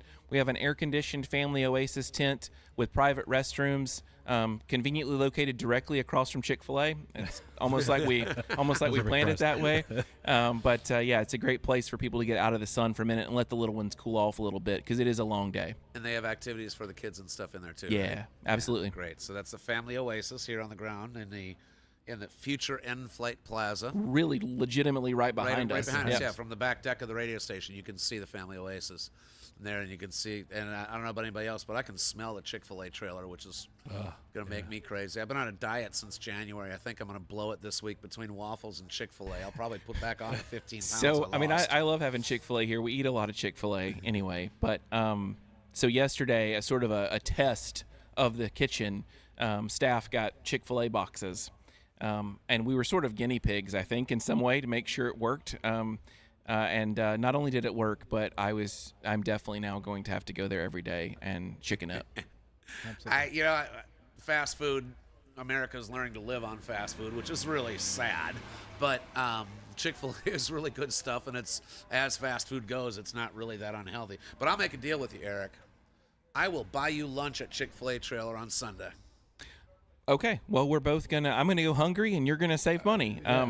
Every time we've announced Chick-fil-A, especially like on the live programs we've done in the Media Lab, Gene is very quick to point out not open on Sunday. So there we go. So you have to get your Chick-fil-A fix up, and you can get your Chick-fil-A fix up until Saturday. We thank them for being out there. And my understanding is that they brought the special mobile Chick-fil-A kitchen that can make the waffle fries. Yes, so we got the good kitchen. So we've got fries, we've got Chick-fil-A sandwiches, and some Chick-fil-A tea and lemonade. So you really can't go wrong over there. So tell me what else. We got about 2 minutes left here, Mr. Eric. Does So- Carl have any questions for you? Carl's Yeah, kind of. real quickly on this STEM and the programs that are here. Most people tell me it's all about aviation and flying and mechanics. No, it's for promoting STEM, and I love what you said. It's a catalyst for STEM and STEM programs, and that's something I think people don't realize. If you create a lifelong learner, you've got a successful person, right? So, and that seed has to be planted early. You know, kids who haven't understood why they need to learn, you know, go to school and they're bored and they're not engaged. Absolutely. But if they had a reason for learning or something that they were aspiring to, then we know that research says that then the kids are going to be more likely to complete school. They're going to do well.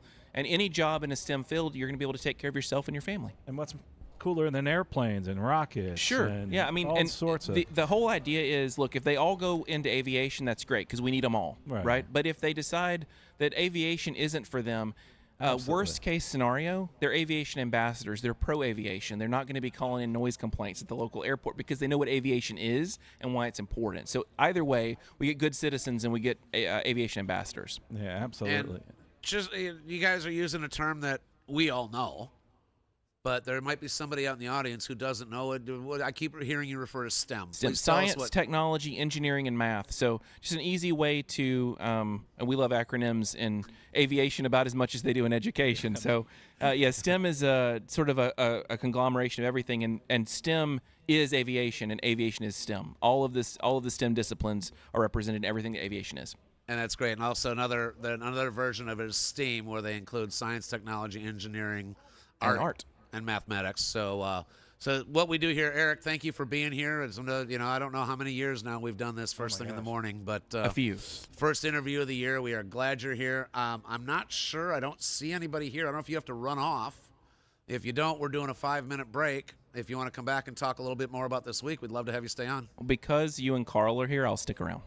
Great. You are listening to the Sun and Fun Radio, WPEP 788, 1510 AM, and online at liveatc.net/SNF. Discover a true architectural gem at Florida Southern College, home to the world's largest single-site collection of Frank Lloyd Wright architecture. As Florida's oldest private college, FSC is nationally recognized for academic excellence, offering over 70 undergraduate majors. Take a guided tour of this historic and vibrant campus, and don't miss the Ashley Gibson Barnett Museum of Art, Central Florida's only Smithsonian-affiliated art museum. Experience history, art, and innovation all in one place. flsouthern.edu. At the 2026 Aerospace Expo, the Seabirds headquarters serves as the central hub for the seaplane community. Located along Taxiway Echo, west of Taxiway Echo 1, this area is situated in close proximity to the island. The Seaplane Hospitality Center provides a dedicated space for pilots and attendees to experience unique aircraft that operate on both land and water. This location hosts daily educational presentations and entertainment while offering refreshments in a setting designed specifically for water aviation enthusiasts. Essential support services such as the Pilot Welcome Center are also integrated into this specialized aircraft display and parking area. Hey, Florida families, are you overpaying for home and auto insurance? James Boley's local Geico office on South Florida Avenue is here to help. This veteran-owned business has 7 full-time agents ready to save you money on your auto, home, boat, motorcycle, or RV. They recently saved one Lakeland family over $1,000 a year. Ask about exclusive discounts for veterans, military, and government employees. Stop by the Merchants Walk Plaza or visit BoleyInsurance.com today. Coverage, service, and rates so great, you'll shout, "Holy moly, Boley!" It's Dr. David Goldbaba. You know, Sun and Fun is synonymous with being outside and walking considerable distances. And the combination of sun exposure, heat, and movement can cause physical challenges to our body. Water, shade, and rest can prevent overheating that can lead to what is known as heat stroke, aka sunstroke. Early warning signs include flushing of the face, nauseousness, rapid breathing, and headache. So pay attention, get your water, shade, and rest. For Sun and Fun Radio, this is Dr. David Goldbaba. Get ready for an unforgettable soundtrack to your day in Paradise City near the Sandbar. Band Speed Break Armed is spinning tracks daily from 11 a.m. to 2 p.m., featuring music from 6 of their newly released aviation-themed albums. From high-energy rock anthems to cinematic night airshow masterpieces, their sound blends rock, country, R&B, pop, new age, and more, delivering something for every music lover. All tracks are produced in cutting-edge studios dedicated entirely to aviation-inspired music. It's Dr. David Kolbaba. Did you know that when you're thirsty, you're already dehydrated? That's why good old-fashioned H2O is the way to go. Caffeinated beverages, a choice for many who become thirsty, can actually cause even more dehydration due to the caffeine. The early stages of dehydration cannot be detected, and that's why you got to go with the water every chance you get. For Sun and Fun Radio, this is Dr. David Kolbaba. Get ready for the ultimate high-tech showdown. Thursday and Friday at Sun and Fun, the Academic Drone Soccer World Cup takes over the Florida Air Museum at Sun and Fun Aerospace Expo in Lakeland. Watch the world's top student pilots clash in full-contact, high-speed aerial battle for the global title. From round-robin matches on Friday to the high-stakes brackets finals on Saturday, it's soccer like you've never seen it, played at 360 degrees. Don't miss the future of flight. Visit dronesoccer.education or flysnf.org for tickets. Bring the whole family to Paradise City Sun and Fun 2026. Walk the grass, meet the pilots, and see incredible light aircraft on display. Start your day with hot air balloon launches, enjoy STOL demonstrations, and end it with the dazzling Sunset Aerial Circus. From classic tail draggers to cutting-edge ultralights, there's something for every aviation fan. It's hands-on, edge-of-your-seat aviation. Paradise City, where the heart of flight comes alive. Hello, everyone. Sun & Fun has invested in providing a better Wi-Fi experience for its guests. We are pleased to offer free Wi-Fi access across most areas of our campus. Just sign into the network named SNF-Guest and use the password WELCOME to SNF. That's capital W, WELCOME, capital T, to capital S, capital N, capital F, with no spaces. Stay connected and enjoy the show. Did you bring your junior pilots to Sun and Fun? Taxi over to the Family Oasis in the Future in Flight Plaza. Open daily from 9 to 5. You can enjoy air conditioning, nursing areas, and crafts for the kids. And now back to the Sun and Fun Radio Deck, brought to you in part by the Green Bay Austin Straubel International Airport. And welcome back to the deck here at Sun and Fun Radio. You can listen to us all year long on liveatc.net/SNF. And we're joined here on the deck with Jim Goldman, Pilot Jim G, I should say, Pilot Jim G. Good morning, Carl. Good morning. It's wonderful to see you. Jim is an amazing volunteer. He has been for years and has been helping us put together the voice of Sun and Fun Radio. Also, again, joining us is Eric Crump, the Vice President of ACE, Aerospace Center for Excellence. And welcome back, Eric. We have quite a few questions for you because it's such a dynamic and amazing organization. I will do my best. What you do here. And before we start, again, remind us, what is the mission again of Aerospace Center for Excellence? So the mission of ACE is to engage, educate, and accelerate the next generation of aerospace professionals. And that starts from birth, right? So from birth all the way through your college journey and beyond, how do we plant the seed early, water it frequently, and make sure it grows into a big aviation tree?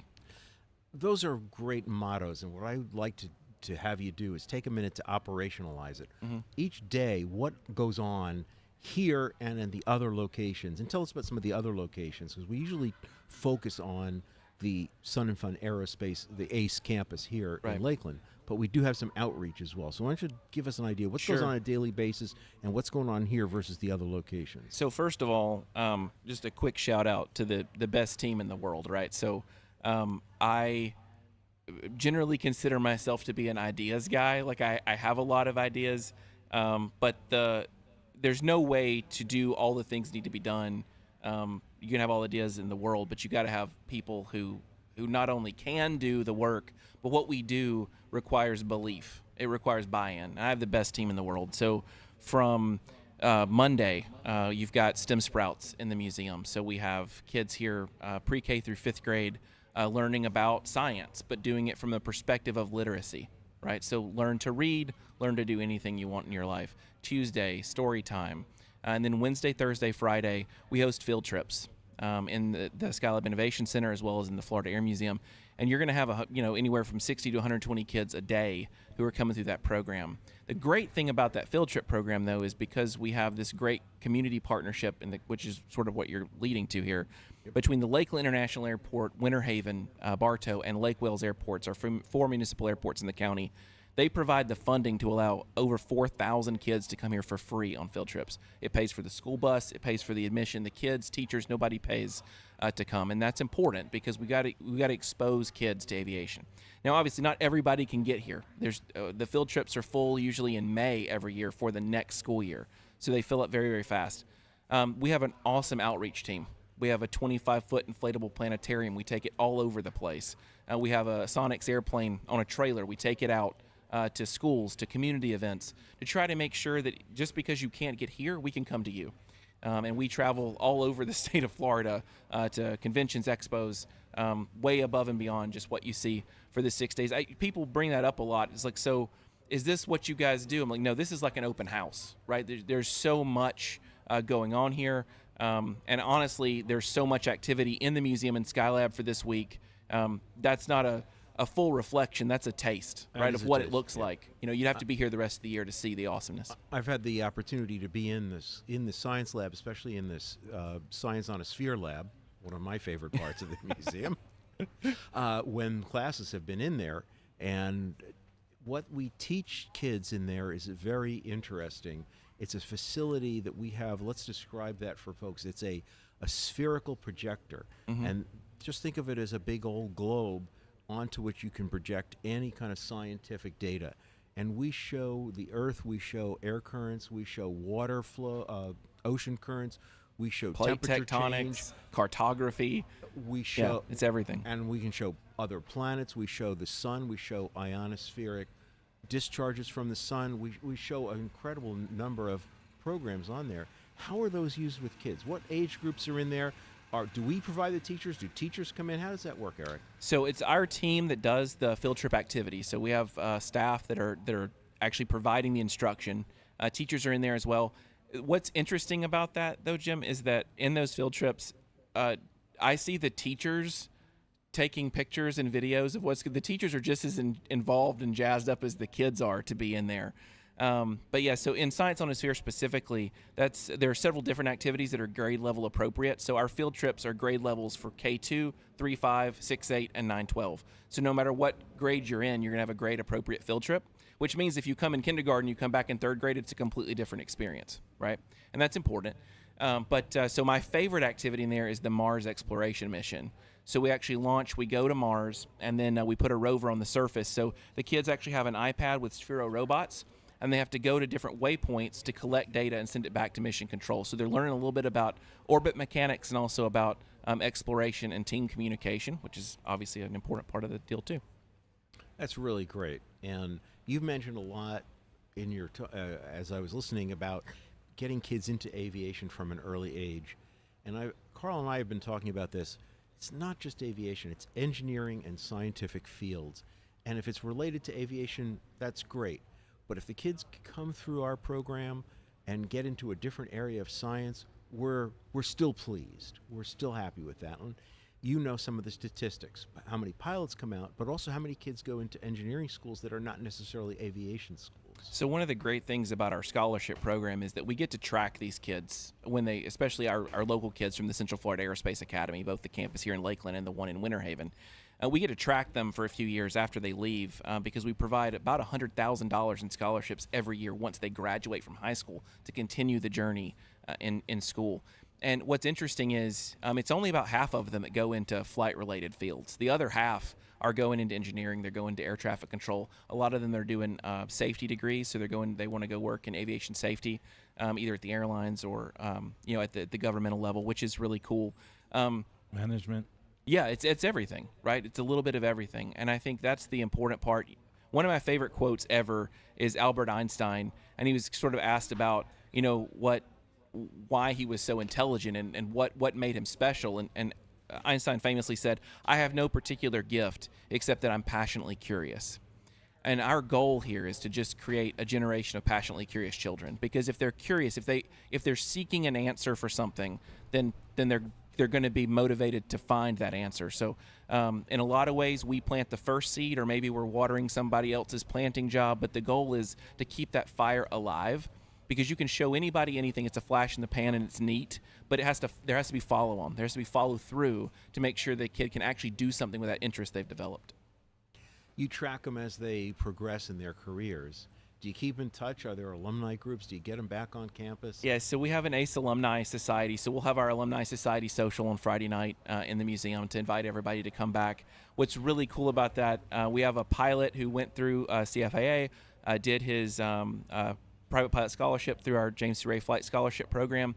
He flies the A-10 now, and he's based at Moody in Valdosta. He's actually flying in the A-10 on Friday. That's awesome. And he's going to come to the alumni social. So we're glad to have him back. So we have airline captains that have gone through the program because we've been in existence since 2008. So we have airline captains. We have people doing air traffic control.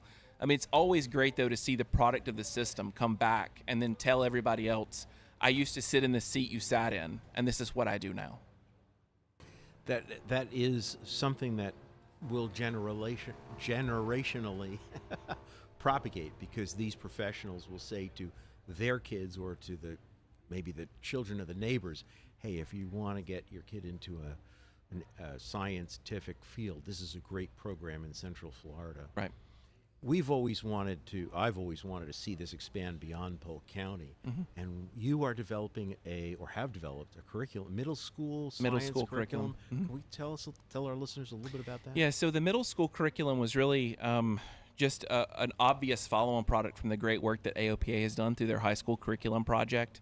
I got into aviation early. I had an interest in it anyway, but I didn't know what to do with that. But I took my first flight the day after my 13th birthday, and everything in my life changed. Everything changed about what I thought my life was going to be. And so I wanted to create an earlier opportunity to get kids started. Again, plant the seed as early as possible so that they would pre-select. So if you're going into a high school program and you already know that's what you want to do, that's great. But if you didn't know it was even available to you, are you going to take the risk and go do an aviation program? Right. So we wanted an earlier start. This program is STEM at its heart. It's a technology framework, and it's really meant to say, we're taking things that like the cell phone, and then connecting that to radio communication.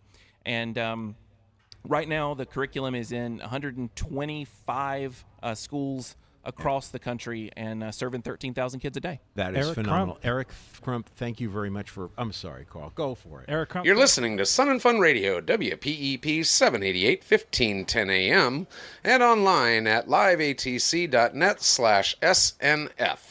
In times of crisis, the American Red Cross is there for the men and women of the United States Armed Forces and their families. From communicating messages during emergencies, to outreach, to the National Guard and Reserves, to veterans assistance and military hospital visits, the Red Cross provides vital services. Support the Red Cross service to the armed forces and change a life, starting with your own. To find out how you can help, visit www.redcross.org or contact your local American Red Cross chapter. Thank you.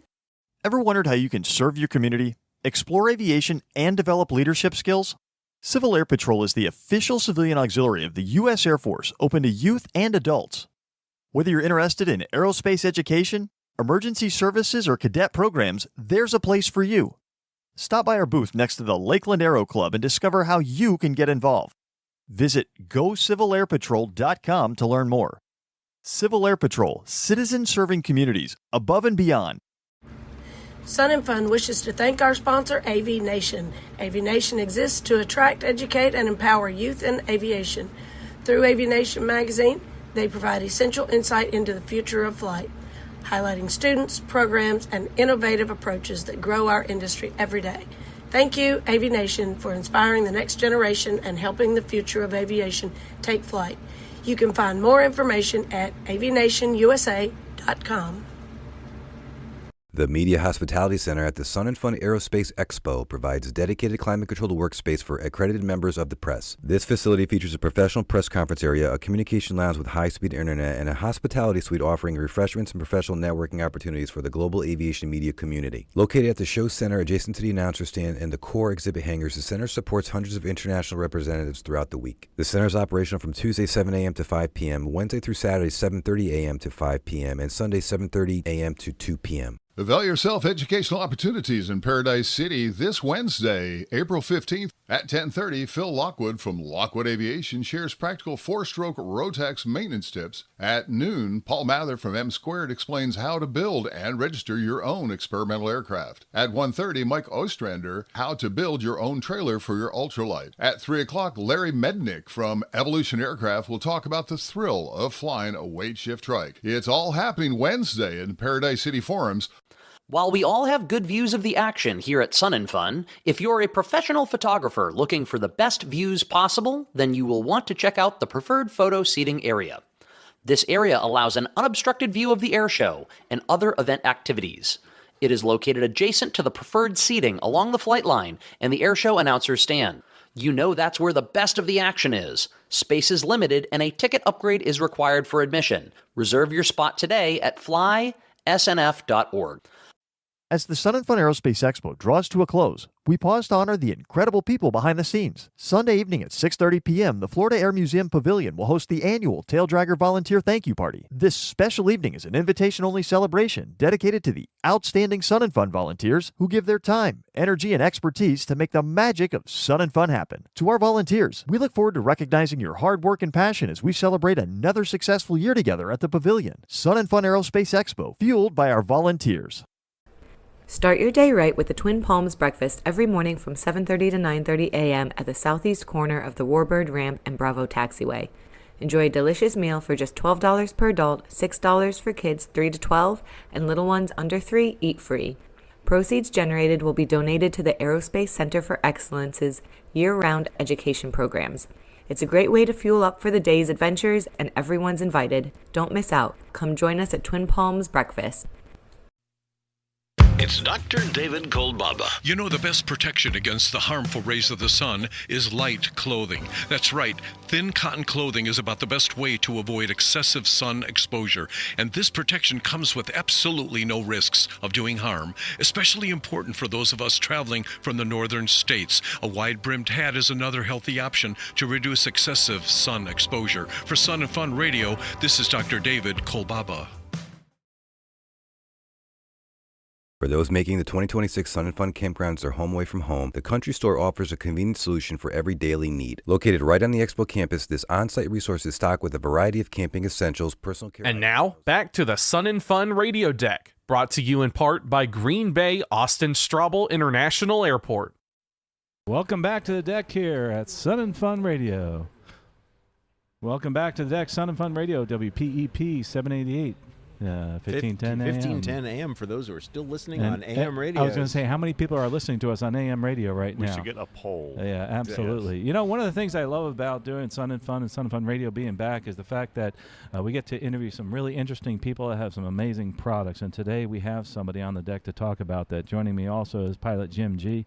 and Russ Rosleski to talk to Marshall about his Aero Creeper. Hey, and it's great to meet you, and you have a very important product for those of us that like to keep our backs in shape, especially while we're maintaining our airplane. So, Marshall, tell us a little bit about Aero Creeper. Yeah, the Aero Creeper, the name came from, blending aviation and the maintenance aspect of it with Creeper. But being an airplane, you're 30 inches off the ground at times under the wing or under the belly, and so the Aero Creeper has this unique mechanism where you ratchet it up and it lifts you into multiple different positions, raises you off the ground, but keeps you at a nice incline, so you're fully supported from your thighs all the way up to your upper back.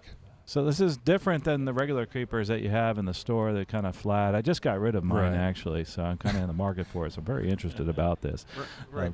People may visualize a creeper from the automotive world where you have the mechanic's legs sticking out under the car. Yeah, and those are essential tools, but cars being what they are, they're 10 inches off the ground or whatnot, so you've got that singular plane of motion. We took what maybe consider like a beach lounge chair and that original Creeper, and we kind of married the two, and that's what became the Aero Creeper.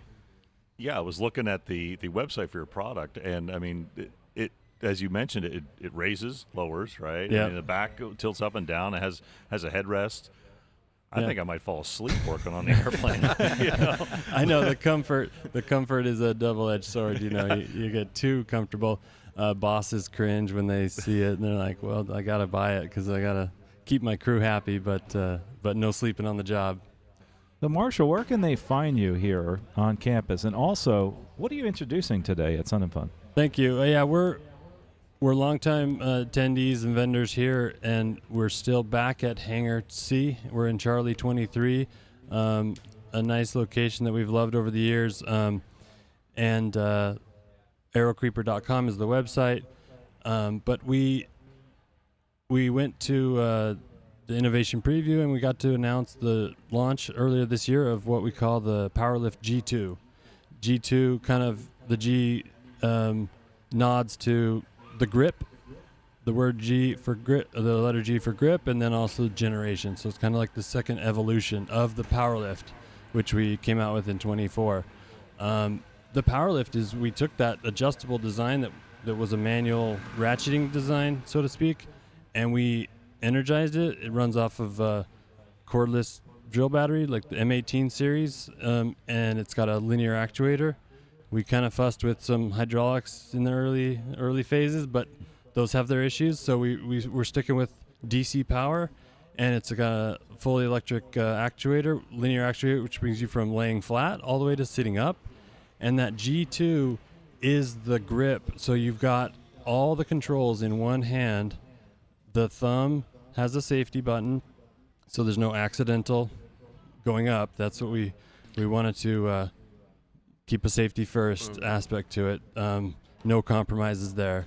And then you rock a rocker switch with your pointer and your middle finger, so you're in control. The traditional dead man switch, as they called it, right? Yes. Yeah, Yep. Absolutely. And something else that's interesting about this is that you went to electric instead of hydraulic, which you're actually seeing more and more in like those simulators and things like that, and even in the rides is more electric and a little more fine-tuning. It is a bit safer and less maintenance. Yeah, fine-tune. It's a fully sealed. You talked about the maintenance. You're never going to see a drip of some kind of grease or oil coming out. The shaft is fully sealed into that I believe it's a ball screw or some type of Acme thread so that it can have that smooth motion. And since you're using M18 batteries, it means that it fits into infrastructure that's already in place in different places, and you don't have to go out and buy a whole new mechanism. You've got the charger, you've got the battery, just throw it in there. Exactly. We researched it. It's the most popular system out there for working professionals as well as guys at home. But the best part is you can get adapters. You can even run a DeWalt system, rigid, Makita, anything you've got will just simply adapt, and anything, and the actuator will actually handle a range of voltages. So some systems are kind of pushing their 20 volts and 24 volts or even 16. So you got a range there, and you can adapt it.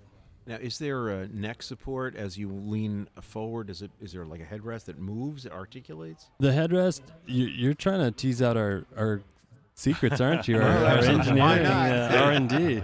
I'll say this: we have it's a pretty simplistic approach. It's a headrest that we use a simple nylon strap around the back, and it buckles, so that kind of gets you the adjustment and keeps your head supported like you're asking.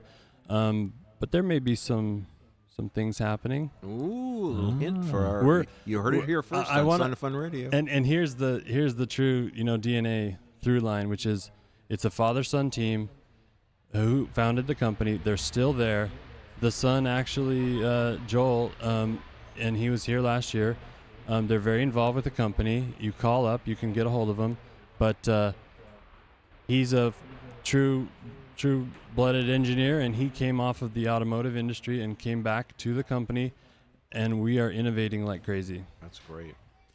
Do you go around to aircraft repair shops to see the product in use and get feedback from the mechanics? Yeah, and even the military installations. One of our next-door neighbors, so to speak, is Hill Air Force Base, and while they can't, being the military, they can't fully endorse it, but they're a big repeat user, as well as every single branch of the U.S. military, foreign militaries abroad.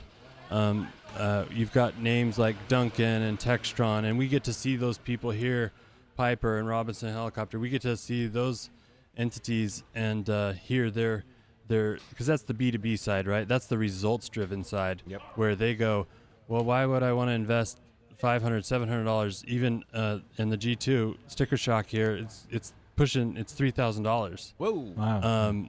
A little more if you need that battery pack. I'd say whoa, because initially there's that sticker shock. But now I'm thinking about it. If I do this 40 hours a week, bingo, 50 weeks a year, I'm going for it. Yeah, it's a tool at that point. I mean, exactly. Yeah, it's a. And think of the unique aspects of aviation where the belly's at one height, but the belly at the landing gear is one height. The belly at the tail is another height.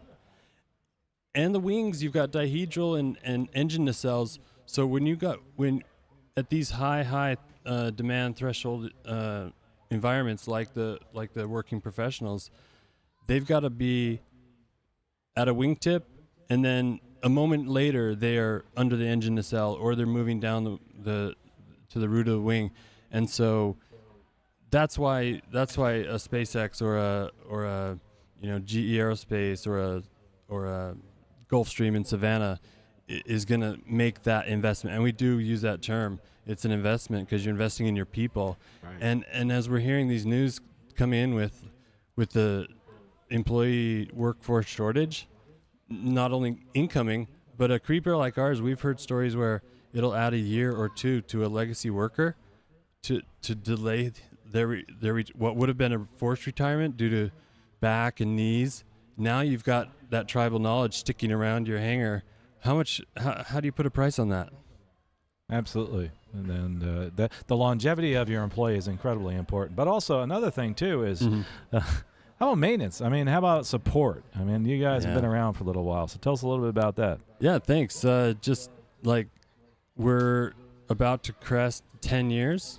We've built and sold over 11,000 of these things worldwide. And we continue to support them, whether it's from the bolts that we manufacture and the bushings and stuff that we're the American-made manufacturer of. We're going to be here. Absolutely. And you can find them online at aerocreeper.com, and also Hangar C. Yep. And location in Hangar C. Yeah. It's which location? You're right in the middle there somewhere? We are C23, which is kind of at the south end.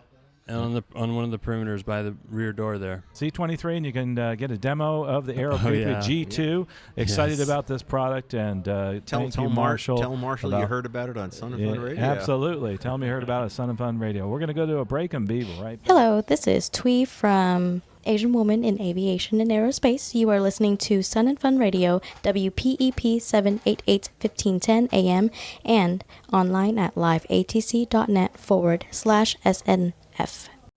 Whether it's a natural disaster that devastates thousands or a home fire that affects a single family, the American Red Cross is there, providing help and hope to those who need it most. Every 8 minutes of every day, the Red Cross responds to an emergency in a community like yours. Help the Red Cross be there every day for disasters big and small. Make your donation today by calling 1-800-RED-CROSS or by visiting redcross.org. The Island Store is your one-stop shop located in the heart of aircraft camping. The Island Store is open daily and stocked with essentials like groceries, beverages, personal care items, and camping gear, from tents and sleeping bags to chairs, blankets, and more. Need a ride or supplies delivered? It's also your hub for rideshare, tram access, general admission tickets, and Publix Instacart pickup. Forgetting something? The Island Store has you covered. Check out the Sun and Fun mobile app for hours. Your time is valuable, so let the professionals at Shoreline Travel handle your corporate travel. With over a decade of experience in corporate aviation and travel management, they make planning simple. Some clients just send a quick text, and Travel Shoreline takes care of the rest. Enjoy convenient, hassle-free service with no contracts or service fees, plus access to top travel providers. Stay focused on your business while they handle the details. Put the Shoreline Advantage to work for you. Are you looking for a part or instrument to help complete your latest project? If so, you can come down to the Parts Exchange and see if they have something that fits your need. Are you not building anything? That's okay too. You can come out and add to your memorabilia collection or find that next office, studio, or living room aviation piece. The Parts Exchange is your place for aviation parts and pieces for whatever you may need to use them for. Located in Hangar Echo. If you would like a truly first-class, adult-oriented experience at Sun & Fun, consider the 927 Club. Located at Airshow Center on the Warbird Ramp, the air-conditioned 927 Club Chalet features an all-new menu by renowned chef Marcos Fernandez. The 927 Club features amenities such as full breakfast and hot lunch, Wednesday and Saturday evening happy hours and dinners before the night air shows, complimentary soft drinks and snacks, complimentary beer and wine from 3 to 6 p.m. daily, and exclusive airshow seating on the patio facing Airshow Center. The full menu and more information is available at flysnf.org. Join us for the Women's Aces Brunch at Sun & Fun, supported by Women in Aviation International. It's happening Wednesday, April 15th at 10 a.m. in the Aerospace Pavilion, presented by Piedmont Airlines. This year's keynote is F-35 demo pilot Major Melanie Mock-Klausner. Enjoy scholarship awards, a panel discussion, and a custom swag bag. Help us champion a diverse future for flight. Tickets are $35 at flysnf.org/activities. Step into history at the Victory's Arsenal Theater. Join us daily for a powerful showcase of legendary warbirds and historic military aircraft, along with incredible stories of those who flew them in harm's way. Catch the presentation each morning at 10 a.m. and again at 11:30, live from the Warbird Ramp in front of the grandstands. Hear directly from the pilots and owners as they share personal insights and the rich history behind these iconic aircraft. Be sure to check out the Sun & Fun mobile app for the full schedule. Wake up to the spirit of aviation on the final morning of the 52nd Annual Sun & Fun Aerospace Expo. This Sunday morning from 7:30 to 8 a.m. witness the high-energy volunteer parade, starting right in front of the FAA Safety Center. Our dedicated volunteers bring the entire campus to life, touring the grounds in golf carts decorated to the max. It's a vibrant celebration of the thousands of volunteers who make the world's best aviation season opener possible. Experience the color, creativity, and the community that defines the final days of the Expo. The volunteer parade celebrating the heart of Sun & Fun 52 in Lakeland. This Saturday, Paradise City. If you love light aviation, make sure you stop by Paradise City Forums. At 10:30, Bill Wallace from PowerChute explains the fun and freedom of flying a powered parachute. At noon, Beaver Bourne from AirTech dives into the technical side of the Quicksilver. At 1:30, Paul Zarnicki from Planet PPG, Let's Talk PPG. At 3 o'clock, Shane Hammock from Shut Up and Fly Your Ultralight Club reminds us why we're all here with Shut Up and Fly. Are you a teacher looking for creative ways to introduce your students to the wonder of And now back to the Sun & Fun Radio Deck, brought to you in part by My Airport, Green Bay, Austin Straubel International. Back to the deck at Sun & Fun Radio, WPEP 788 AM, 1510, live all year at liveatc.net/SNF. And don't forget to visit our YouTube channel as well. I'm Russ Roslewski, joined here on the deck with Carl. Hello again, Carl. Hey, it's great to see you. It's been wonderful to have you back again this year, Russ. That's great. It is. Yeah. It truly is. And Jim, welcome back as well. Thank you, Russ. Good to have you here, and you'll get that intro right after about 15 Yeah, minutes. I know. It's too early to be tongue-tied this early in the week, but that's all right. I'll figure it out. And we are joined today with Chris Werfel. Did I get that right? Nailed it. Excellent. From Bose Aviation. Chris, how you doing today? I'm doing well. Thank you very much for having us. So what are we talking about with Bose? We are talking about our aviation headsets. Obviously, we're here, beautiful day at Sun & Fun 2026, and we're here to talk a little bit about our A30 aviation headset, which is predominantly used in the general aviation space. I mean, it can be used on pretty much any aircraft platform up to commercial. And then we also have our ProFlight aviation headset. But we're also thrilled to be here. I'm not exactly sure how many years we have specifically been at Sun & Fun. It's decades, but we're also celebrating 40 years of Bose being in the aviation space. Yeah, so we're very excited about that. I have used many different generations of the Bose product in personal and professional flying. Obviously, the predecessor to the A30 was the A20. Yep. So can you give us a quick rundown of what advantages the 30 has over the 20? Sure. Why should I buy another headset? Yeah, because we'd like you to. No, kidding. It's truth, right? Wow. Joking. I like them. Kidding aside.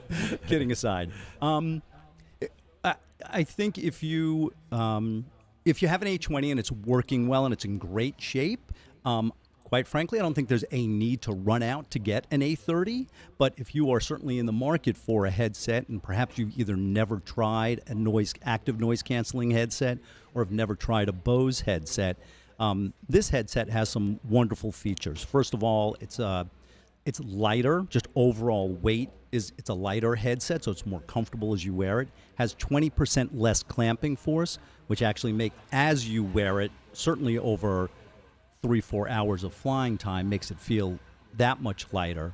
We have 3 modes of noise cancellation, a low, medium, and high. Probably in the general aviation environment, you're typically flying with it in high, but I know a lot of pilots do like to hear, sort of the aircraft and just be familiar with what's going on, so they might be in that low or medium setting. And then we have all different plug configurations, obviously, for whatever you might be flying. 6-pin, 5-pin XLR if you're doing more commercial stuff, the standard dual plug as well. I know it has Bluetooth. Bluetooth. And it has some tap on the ear cup functionality. It Let's talk does. about that. Yeah, so if you are in the medium or the high setting and you want to, again, talk to a co-pilot or somebody who is not on the intercom, or you simply want to hear, again, what's going on in your environment, if you double tap the ear cup, it'll put that single ear cup in that low setting so that you can hear the environment around you. And then double tap it again, and you go right back into full noise cancellation. So it's a neat feature. As many pilots know, they'll often take one of the ear cups and sort of put it behind their ear, which is not the most effective way to wear a noise canceling headset and not overly comfortable. So the tap control feature is nice. You can also, not that we have it here, but you can dial down to that low setting so that both ear cups are in that low setting as well. So I still fly with pilots who use non-active noise canceling headsets, the older style headsets. Can you kind of briefly talk about some of the benefits of why they should go to an active noise canceling headset? So I know them, but you go ahead. No problem. I think when you do use an active noise canceling headset, you, for the most part, have a much more comfortable headset because with a passive headset, you need a fair amount of clamping force, so it typically is a tighter fit on your head. So we are able to make up for a lot of that overall noise attenuation, noise cancellation, through an active processing. So basically, canceling sound waves so that you get basically the best noise quality. So one, the noise cancellation is exceptional, but also the quality of audio coming into the headset. Obviously, you need to talk to whether it's ATC or a co-pilot or whomever it may be, and you have that crystal clear communication. The comfort, a lot of it depends on the ear seals, whether they're vinyl or fabric. What kind of ear seals? Are they gel seals? Are they, do you have different models of ear seals? What's that like? Yeah, we don't have, so we have one ear seal. It's almost, sort of the easiest way I think that people would sort of understand it is almost like a memory foam is kind of what it feels like. Okay. So it's this combination of comfort and performance, and it's this fine line you have to sort of work along. You don't want something that is like just a complete leather ear seal, right, where you get all this heat buildup. I was just thinking about the heat and sweat. Yeah. So what's nice, these breathe, but they also provide, I should say, obviously a comfortable fit, but then performance for canceling out any background noise, just in a passively, the performance they provide. Russ, I just went to the A30s about a year and a half ago, and boy, I didn't realize what I was missing. And when I realized I should have, I've been using passive for about 25 years, is when I kept saying, what? And going back towards the people that use it professionally, you said the XLR, and you also can go to the general aviation headset. Do you guys actually sell those adapters, and how much are those about? Yeah, we do. We sell some. You can get almost any variation through some of our other resale partners, but you can. They average, I think, between maybe, depending upon which one, $60 and $100. And it's great because then you can, if you're flying in one aircraft and you jump to Absolutely. another, you're not having to use a whole new headset or get a whole new down And cable. it's quick, that's for sure. And also, where can they find you online and here at Sun and Fun? Yep. So we are located right outside of Hangar A. Hard to miss. We're right there with our big Bose tent. And then on Bose.com. So if you go to Bose.com and you can search for us under just headsets or aviation, I should say, and you'll find our products there. And then I know a lot of people who I'm sure listening to this are comfortable with a lot of our resellers and pilot shops that they buy from, and you'll find us there as well. You're very focused on the aviation market, and that's what we're here to talk about. But we know that Bose also has ANC headsets for business travelers as passengers on air, and those are very popular.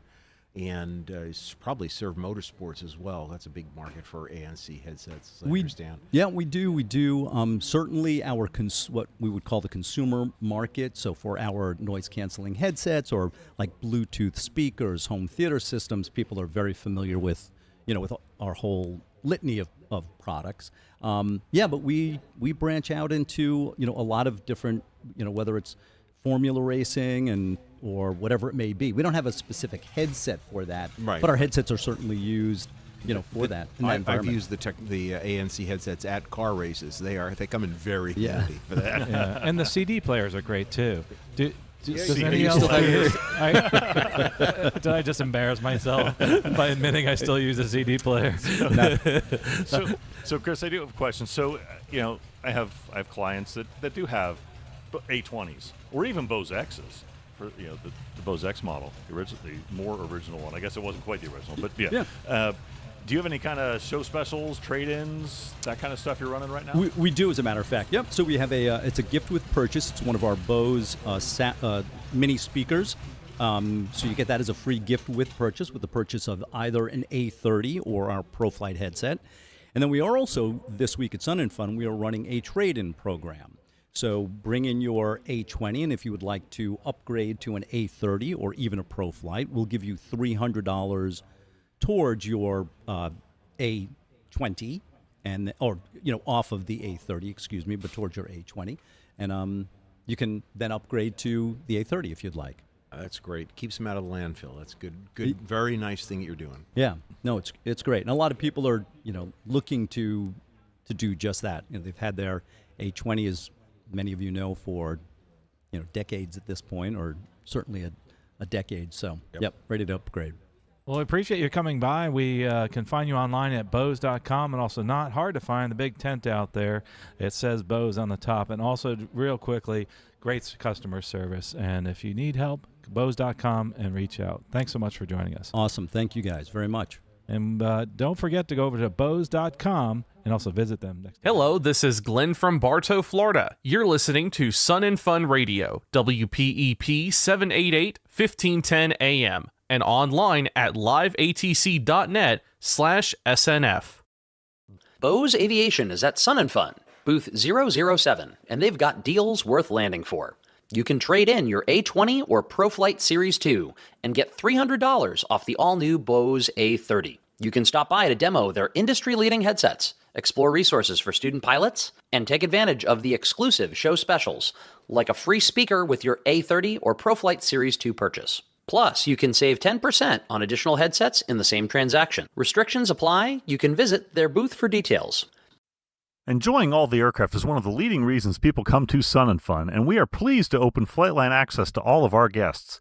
However, please help protect people and aircraft by following a few simple rules. Warning: aircraft in motion have spinning propellers that are very dangerous and hard to see. Please avoid all moving aircraft. Do not touch aircraft without the owner's permission. Always be aware of belt buckles, cameras, and other hard objects that could scratch or dent the airplane. For the complete set of rules, please go to flysnf.org. Have a great time this year. Sun and Fun may be known for its Florida heat, but staying cool just got a whole lot easier thanks to Cold Wave. With more than 60 years of experience, Cold Wave is an industry leader in reliable portable spot cooling solutions. Cold Wave delivers powerful portable air conditioning and dehumidification solutions with units ranging from 10,000 all the way up to 300,000 BTUs, perfect for a variety of commercial and industrial needs. Beat the heat and see it for yourself at the Cold Wave booth next to the Civil Air Patrol display near Lakeland Aero Club. Stay cool and enjoy the show. The Author's Corner is an opportunity for aviation writers to share their published works with our Florida Air Museum patrons and Sun and Fun fly-in guests. The Aerospace Center for Excellence and the Florida Air Museum is committed to engaging, educating, and accelerating the next generation of aviation professionals. The Author's Corner can be found at the Florida Air Museum Tuesday, Wednesday, Friday, and Saturday from 9 a.m. to 4 p.m. Stop by and meet your favorite aviation author or have the unique opportunity for the author to sign your book. The Author's Corner is a free event and is a special treat for readers of all ages. CQ, CQ, CQ, radio, electronics, and avionics fans. The pilots of the Lakeland Amateur Radio Club are running a special event demonstration radio station next to the Florida Air Museum gift shop. They are ready to share with you the excitement of amateur radio, and if you're a licensed operator, you can be on the air. As you walk from the food court to the museum, you'll see the big antennas on your left. 73 from Whiskey 4 Sierra. Tonight at Sun and Fun, get ready for an unforgettable opening night. The main stage lights up from 5:30 to 9 p.m. with live performances by Cooper Allen, Thomas Mack, and Angie K. Keep the night going on the island with an intimate Angie K acoustic set from 9:30 to 10:30 p.m. Over at the Swamp, don't miss the Man and Guitar World Tour from 8 to 10 p.m. At Sunset Grill, enjoy Generations in Harmony from 5:30 to 7:30, followed by Pandora's Box from 7:30 to 9:30. And at the Corn Roast, live entertainment kicks off at 6 p.m. Tuesday the 14th at Sun and Fun. While you're enjoying some high-flying action in the sky, you can enjoy some low and slow flavor on the ground at Sarasota Smokehouse. Whether you're here as a pilot, an airplane enthusiast, or just here for the food, you can follow your nose to the Sunset Grill, where you'll find mouth-watering barbecue and ice-cold beverages. Located in the Cafe Pavilion, formerly known as the Sunset Grill, Sarasota Smokehouse is open 7 a.m. till 10 p.m. Tuesday through Saturday. Drop by between 4 p.m. and 8 p.m. each evening for live entertainment and music. And we'll see you at Sarasota Smokehouse. Are you ready to flip your perspective where up is down and down is up? Head over to the Aerobatic HQ at Sun and Fun. Explore everything from precision factory-built aerobatic planes to custom home builds, vintage classics, and more. Learn about stall and spin awareness, unusual attitude recovery, and sharpen your airmanship skills. Meet airshow performers daily, and all week long, IAC rep Monique Hartman is on site to connect with members. Don't miss Birdie's Red, White, and Blue Pit Special. Kids can hop in, grab the stick, and let their imaginations soar. Find the Aerobatic HQ south of Echo near Runway 5. We'll see you over there. The Sun and Fun Aerospace Expo is now more accessible than ever through the official mobile app. This digital companion provides real-time updates for the daily airshow schedule, a comprehensive list of over 500 exhibitors, and an interactive campus map to help navigate the fly-in grounds. Users can also receive push notifications for important weather alerts and special events throughout the week. The Sun and Fun Aerospace Expo app is available for free download by searching Sun and Fun 2026 in the Apple App Store or the Google Play Store. Attention, Sun and Fun campers. While campfire. And now, back to the Sun and Fun radio deck, brought to you in part by the Green Bay Austin Straubel International Airport. Sun and Fun Radio. You can listen to us live, liveatc.net/SNF throughout the year, and also on our YouTube channel. You didn't forget about the YouTube channel this time. Yes, I did not forget, and it's easy to find, Sun and Fun Radio on YouTube. We're going to have a guest coming up here on the deck, but before we do that, just want a big shout out to our sponsors out there and the people that have really been able to put this together, and that's Green Bay Austin Straubel Airport, and up in Wisconsin, and I love it up there. It's a beautiful country, and one of the things that a lot of people don't realize, there's a lot of lighthouses there, and I love lighthouses, so very excited about that. But anyway, joining us on the desk is Sandrine. And Sandrine, we spoke before, and I'm really excited to talk about your Girls Go Fly. Girls Go Fly. And welcome to the radio, and tell us a little bit about the website, but also about your website and your adventure that you went on. Yeah, well, thank you so much for having me here today. I'm super excited. So Girls Go Fly, I started this company in 2018, and the goal and the purpose behind it was I'd been doing all my flight training since 2013, first gliders, then powered, then eventually commercial and all that. And I was always pretty much the only gal around, so, which is, not a big deal. I'm used to being around guys a lot, but it was like, what's happening to all the women? Why aren't they flying? And so I did a lot of research and started joining all the women's associations, the 99s, the Women in Aviation International. And I realized that a lot of the time it was like the confidence wasn't there. The girls wanted to fly, and they would sign up, and they would get their private license, and then they would go on to commercial. And so I wanted to encourage them and motivate them and help them build that confidence to just keep going and follow their heart and their dreams. So that's where Girls Go Fly started, and I mentor women, and I take up little girls in my airplane and try to get them excited about flying. I love every bit of that. That's fantastic. Absolutely. Go ahead, Carl. I was going to say that we're moving the needle with girls in flying, and that's terrific. But there's also some challenges in that too, isn't there? I just saw one the other day. Had a young lady that was on my show, 24 years old, right seat of a jet, and people were pushing back on that, and we're still seeing that. I'm excited to see more and more people get into aviation, especially young ladies. And one of the things I think is terrific about Girls Go Fly is the fact that you are an example of that. You are an example of, just looking at you, of someone that actually is doing it. And what else can we find there? What else are you doing as far as outreach to the younger folks that are out there? So I go to schools, high schools, middle schools. I try to actually go to middle schools more than high schools, because by the time the girls are like 15, 16, they've already made up their mind on where they want to go in their lives, whereas when they're like 13, they're still not thinking about that yet. So it's kind of a better age to help them make that decision if that's something that's, but I'm also, I try to be inclusive in the terms of not just pilots, like you want to be an air traffic controller, you want to be a mechanic, you want to be anything in aviation. I mean, the aviation is so amazing because there's so many jobs, amazing jobs too. So I reached out, I give a lot of conferences. I mean, during the whole pandemic thing, I wasn't able to, but now I'm back in with the Women in Aviation International and the Central Florida chapter. We do a lot of, they have career nights, career fairs. So we go and we have a booth and we show the kids. So we, of course, boys and girls, but we talk to everybody. And that's the best outreach I find, is really going to meet them. And then whenever there's an airport event, a Young Eagles event or something, I try to fly and take up as many kids as I can to get them into this wonderful world. Do you know, are we seeing an increase in the number of female pilots? So we are. I mean, I'm not a very patient person, so I'm finding that that the numbers are increasing, but not as fast as I'd like them to, but at least they're increasing. So the latest numbers that just came out actually a few weeks ago, so when I started my whole adventure with Girls Go Fly in 2018, the numbers were like 5.6, 5.7% of pilots were women, which is still really, really low. Now it's getting close to 7. So wow. We have in about 8 years we've gotten from that to almost 7. So, and in the airline world, it's 7.3 or 7.5. I don't have all the numbers by heart because I just read them like a few days ago, so I'm still trying to get the new numbers in my head. But we're seeing a progression. But what we're seeing, if you really analyze the stats, you realize that it's between the private pilot license and the commercial. That's where the drop is, because at the private pilot level, it's 30%. Really? But at the commercial level, it's 12. And so what's happening is the girls aren't finding probably the finances to finance their hour building to get to that 200, 250 hours to get their commercial license and then carry on to the airline transport if that's what they're looking for. So that's the biggest challenge. How does your outreach compare with the outreach of some of the other organizations like WIA and the 99s? I think we're all doing kind of similar things.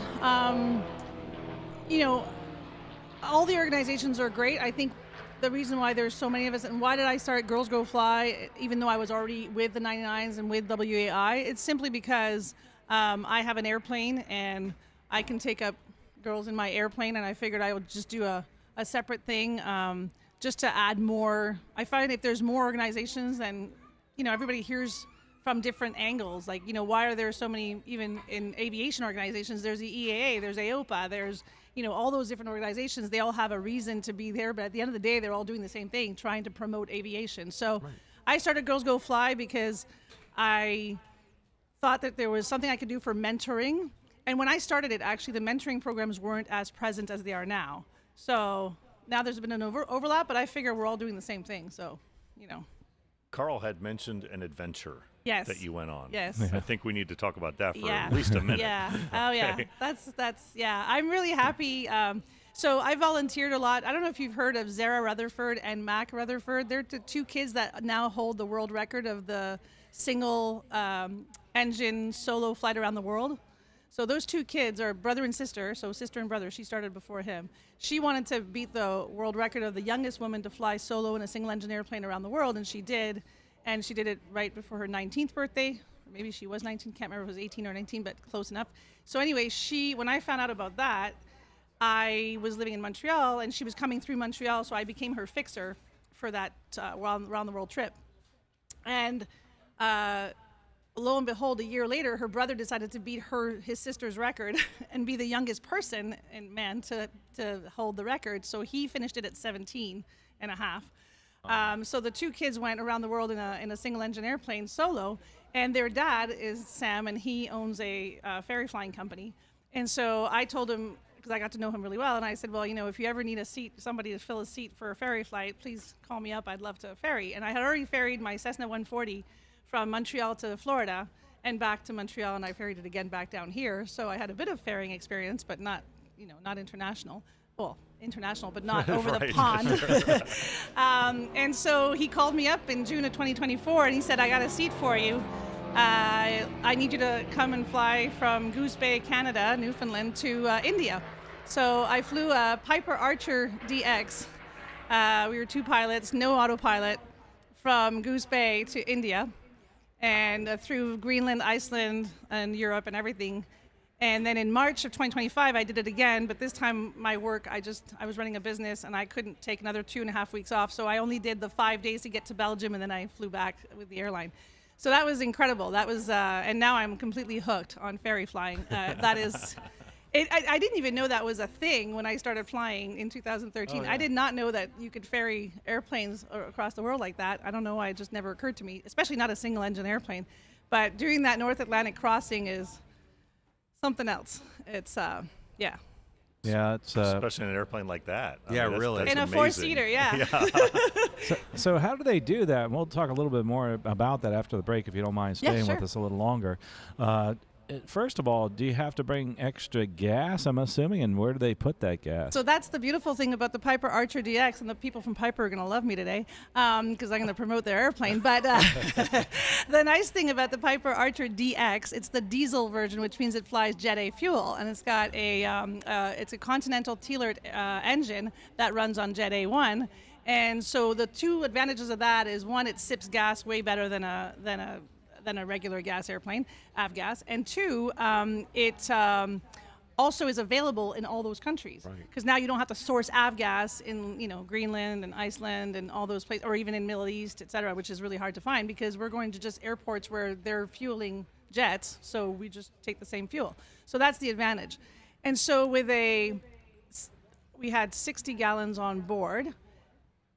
If I might interrupt, we're going to go to a quick break, but we definitely want to hear the rest. You're listening to Sun and Fun Radio, WPEP 788, 1510 AM, and at liveatc.net/SNF. Pilots finally have sunglasses that work. Flying Eyes Optics features patented 1mm templates that fit inside any headset or helmet, and thousands of custom combinations built to your exact specifications in minutes. Need prescription lenses? Our opticians are on site to help. Plus, meet your favorite aviation YouTubers and airshow celebrities nearly every day. We've moved to a new location this year. You can find us at booth MD7B, right next to Waco Aircraft, and on the web at flyingeyesoptics.com. Get ready to party with a purpose at the Bash, Sun and Fun's signature fundraising event. Join us Thursday during the fly-in from 6 to 9 p.m. at the Florida Air Museum. Enjoy a cocktail reception, delectable cuisine, and exciting silent and live auctions. Every dollar raised supports the Aerospace Center for Excellence's year-round STEM education programs shaping the future of aviation. Don't miss this unforgettable evening. Tickets are required for entry, so visit flysnf.org/activities to reserve your spot today. Sun and Fun 2026 is officially cleared for takeoff, and we want to send a huge thank you to our sponsor, Rocket Air. Rocket Air is the ultimate one-stop shop for aviators, designed to simplify every single step of your journey, from introductory discovery flights to advanced certification, and from expert maintenance and avionics to premium equipment and charter services. They bring everything under one roof. Their mission is to streamline and elevate the aviation experience, making flight more efficient and enjoyable for everyone. Visit them online at flyrocketair.com to see how they're changing the game. Rocket Air, supporting Sun and Fun and supporting your passion for flight. Calling all Stoll pilots and backcountry aviation fans, the Bushwheel Base Camp is back. It's the home base for the 2026 Stoll Invitational Pilots and the perfect spot to connect, learn, and celebrate Stoll flying. Enjoy daily and nightly activities like backcountry flying forums, safety talks, and Stoll competition tips. On Wednesday, kick back with Jambalaya Night. Complimentary morning coffee, meet and greets, acoustic jam sessions, and craft beers. Come for the knowledge, stay for the camaraderie, only at Bushwheel Base Camp. Hello, aviation enthusiasts. Experience the excitement of show planes at Sun and Fun. Witness the stunning array of aircraft in our show plane parking areas, including home-built, vintage, warbird, light planes, seaplanes, and rotorcraft. Explore the home-built aircraft area for a chance to chat with owners and discover building tips. Vintage aircraft parking showcases planes from different eras, while the warbird ramp offers an up-close view of historic military aircraft. Don't miss the seabird area, where unique seaplanes gather, and Paradise City, the hub for light planes. And for rotorcraft enthusiasts, head to the rotorcraft area. Join us at Sun and Fun and immerse yourself in the world of aviation. The Sun and Fun Aerospace Camper Registration Center serves as the designated check-in point for all arriving RV and tent camping guests. This office manages the insurance of camping permits, Expo admission, and necessary site information for the duration of the event. Starting April 7th, the registration facility operates daily from 8 a.m. to 8 p.m. The center is located at 4238 Hamilton Road in Lakeland, with access provided through the Hamilton Road entrance gate. All campers arriving by vehicle are required to process through the location to receive their site credentials and campground materials. The most epic night of entertainment in the sky returns as Sun and Fun 52 takes the night air show to the next level. The sky becomes a stage for an electrifying celebration featuring a massive drone light show, precision lasers, and masterful aerobatic airplanes. This one-of-a-kind aerial spectacle is fueled by stunning pyrotechnics for a show like nothing ever seen before. This Wednesday features a special hybrid performance combining the day and night shows beginning at 5 p.m. The night air show also returns this Saturday at dusk. Complete day and nighttime air show schedules can be found at flysnf.org. Calling all pilots and aircraft enthusiasts. Don't miss out on the Flyby Showcase, a complimentary activity at Sun and Fun. Show off your aircraft in flight at the show center while a description of your pride and joy is shared with the crowd. Join us daily at 9 a.m. for a briefing about the flyby pattern and staging times. Each aircraft or group has exclusive use of the pattern for up to 6 minutes. It's a fantastic opportunity to exhibit your aircraft in action to the many guests at the event. See you at the Flyby Showcase, featured daily from 10:30 a.m. until 12 p.m. Do you want to tour our entire flight line without all that walking? Get ready for an unforgettable experience at Sun and Fun, sponsored by EAA 797. Take a 20 to 30 minute ride through the flight line area and witness the incredible array of aircraft on display. From vintage classics to cutting-edge marvels, there is something for everyone. Don't miss this unique opportunity to soar above the excitement. Book your ride today and make memories that will last a lifetime. Flightline tours, tickets purchase required. Every day 9 to 2. Hey pilots, thank you for flying into Sun and Fun. If you're departing today, please be sure to check the red and green flags. And now back to the Sun and Fun radio deck, brought to you in part by the Green Bay Austin Straubel International Airport. On the deck here, continuing our discussion with Sandrine, and she had just started telling us about flying a single-engine piston four-seater across the Atlantic. Sandrine, you were talking about the fuel system. It's not avgas. No, it's Jet A1. And so what I was saying is that there's 60 gallons of gas on board. And so the only way we get the really good range, and when I tell you the range, you're probably your jaws are gonna drop, because we fly it at 50% power, and by doing that we get 1,178 nautical mile range. Wow. Yeah. But you're flying at 88 knots. Okay. So guess what? It's a long day. Actually, there's another type of fluid I'd be more concerned with, which is... Yes, I know where you're getting that. So in my case, it's called diapers and hydration tablets. Okay. That's what works best. So you have the experience, Well, that was one of my first questions when he said, "Are you coming?" I was like, "Oh, wait a minute. How are we going to do this? I'm a woman. I can't just do what you guys do." So there were two of you. Yeah. In the plane. Yeah. And you said no additional fuel tanks because the 1,100 mile range was perfectly adequate to get you up around the northern route, Yeah. right? So I guess you briefly described your stops. So how many days did that take? So it took, we had 1 day off, so it would have taken 11 days, but it took 12 to get to India. And what time of year? June. Okay. So that's the longest days of the year, which was convenient. But then once you get to Africa anyway, it doesn't really matter because you're so close to the equator that, your days are not as long. But at least for the northern part, yeah, it's interesting for that. So I'm actually kind of surprised because 12 days in an Archer to India seems pretty good. Yeah. Yeah, well, we're really flying seems pretty good between to me. 6 and 9 hours a day. Sure. Yeah. And each leg is how long? Yeah, 6 to 9 hours a day. So about each leg. 700. So we do one. So one day, there's one day we actually do 2 legs in the same day. We do we call it the double hatter. We do a 15.6 hour day of flying. So it's like a 20-hour day of work duty. In the ferry world, there's not as many rules as in the rest. It's not a part 121 or part 135. So we it's a different world. And the reason why we do it that way is because we go from Hungary to Greece and then Greece to Egypt. And the reason why we don't stay overnight in Greece is because it's Greece in the summertime on top of it all is super expensive and just prohibitive. Like leaving an airplane on the ramp there and then getting the crew into hotels in Greece in June, forget it. It's just not doable. So we end up in Egypt at like 1 a.m, but we get to see Cairo at night. It's actually quite beautiful. So when you're concerned about the possibility of not making it across the water, what type of safety considerations do you have? So we're really well equipped. We each wear an immersion suit that we wear the whole way across, of course. We wear a life jacket on top of that. We have what we call a yellow brick, which is a satellite-operated device that if we press the button, we get help. I have a Spot Connect as well. Each person has their own Connect device to make sure that they can reach us. And because we're usually flying 2 to 3 airplanes at the same time in loose formation, if one airplane goes down, the other 2 can circle and make sure the rescue people know exactly where we are. So it's pretty, and then we do the whole safety briefing of, cracking the door and latching it so it doesn't close on us once we hit the water, if we have to do that. So far, I'll knock on my head. Oh, there's wood right there.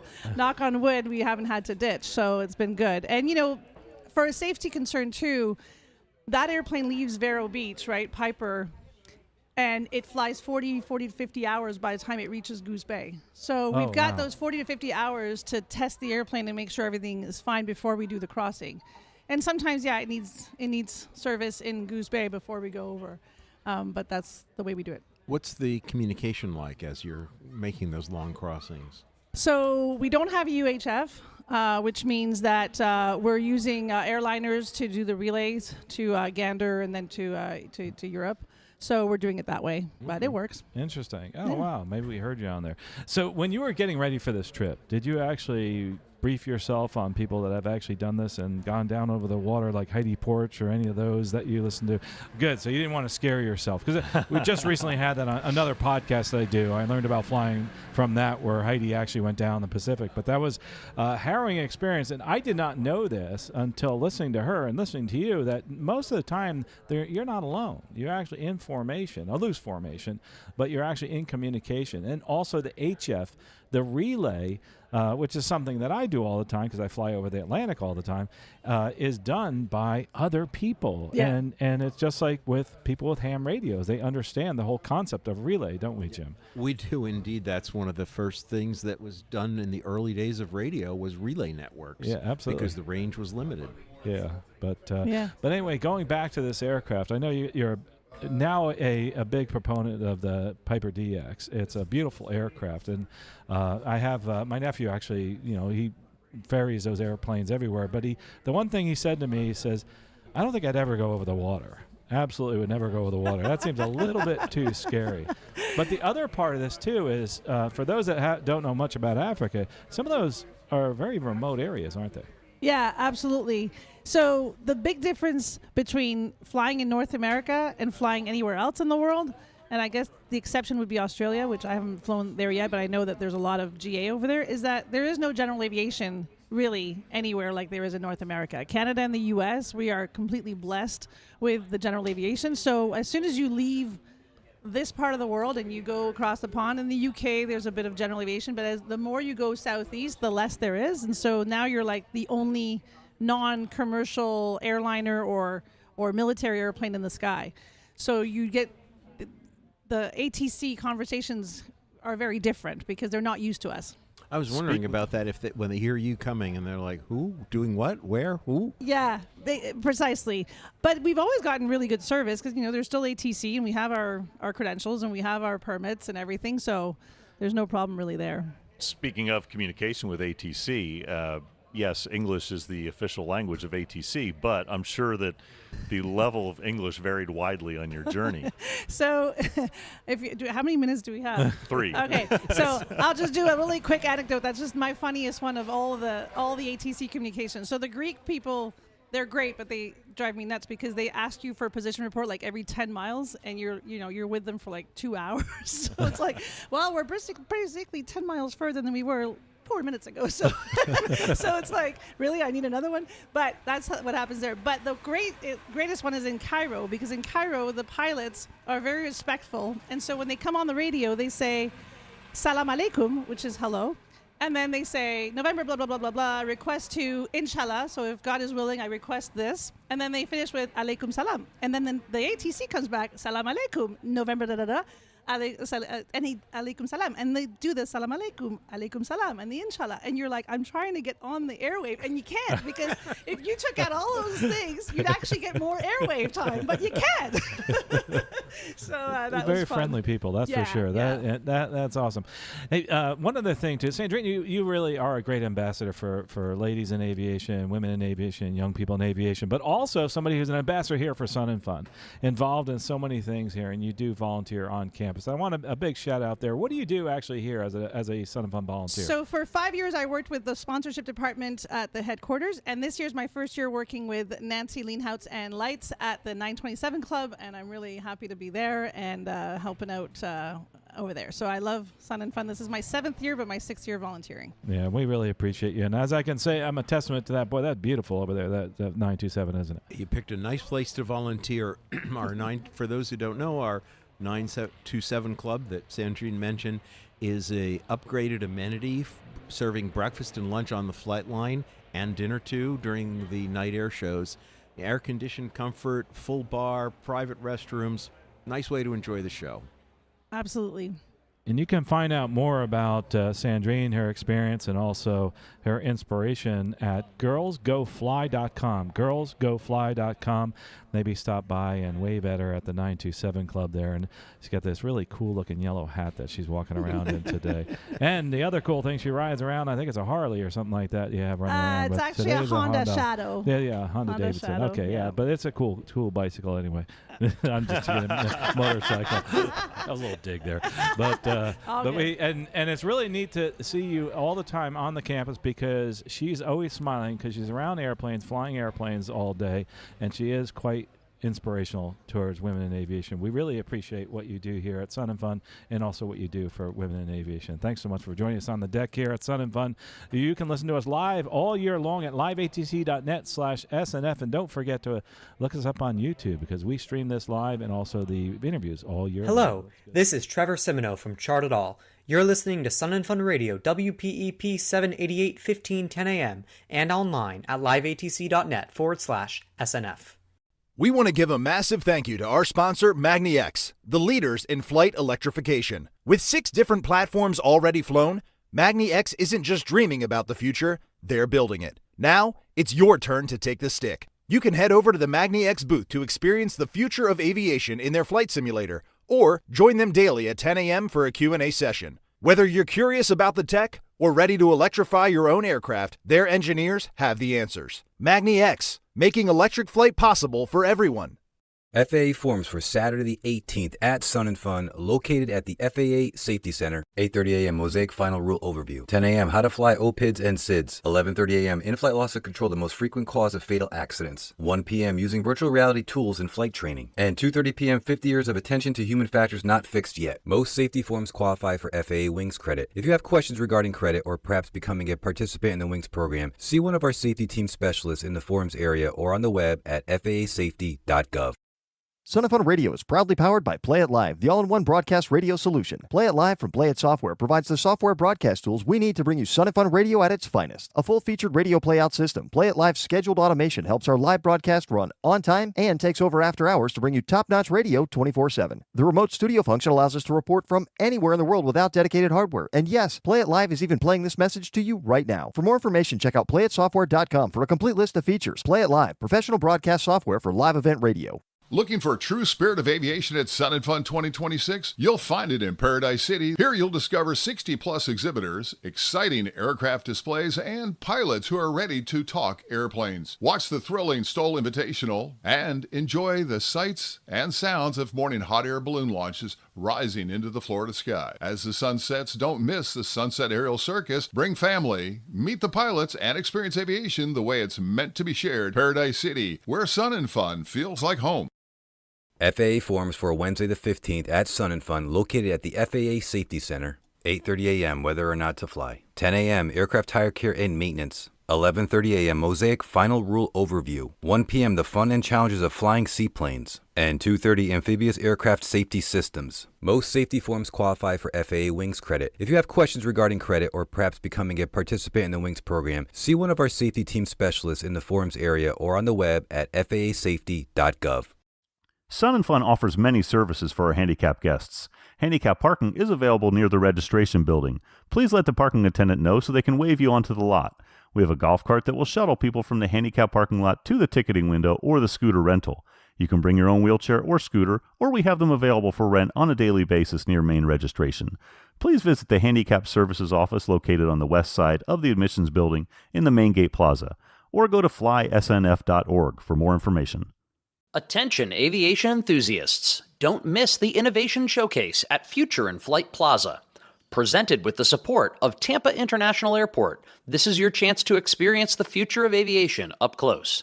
Discover cutting-edge companies, explore breakthrough technologies, and see innovation in action. From emerging ideas to industry-shaping advancements, it's all happening here. Visit the Innovation Showcase today at the Future in Flight Plaza and take off into the future of flight. Ignite a passion for flight at Sun and Fun 52 with the Junior Aces Youth Program. Youth ages 7 to 17 can dive into hands-on aerospace discovery at the Future in Flight Plaza and the Skylab Innovation Center. Activities include coding with Sphero robots, 3D printing, and taking the controls in advanced flight simulators. From building hoop gliders to exploring NOAA's Science on a Sphere, there's an adventure for every aspiring aviator. Junior Aces activities are open daily throughout the Expo and are included with admission. Plus, children 10 and under enter the Expo for free. The Junior Aces program, where the next generation of aerospace professionals takes off. Start your Saturday with something unforgettable. This Saturday at 6:45 a.m., be part of the Sun and Run 5K during Sun and Fun.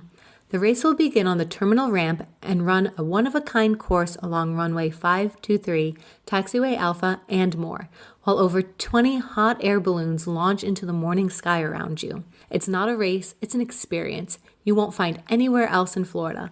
Don't miss the Sun and Run 5K. See you at the starting line. For everyone headed to the Sun and Fun Aerospace Expo, the registration and ticket office is ready to assist with your entry needs.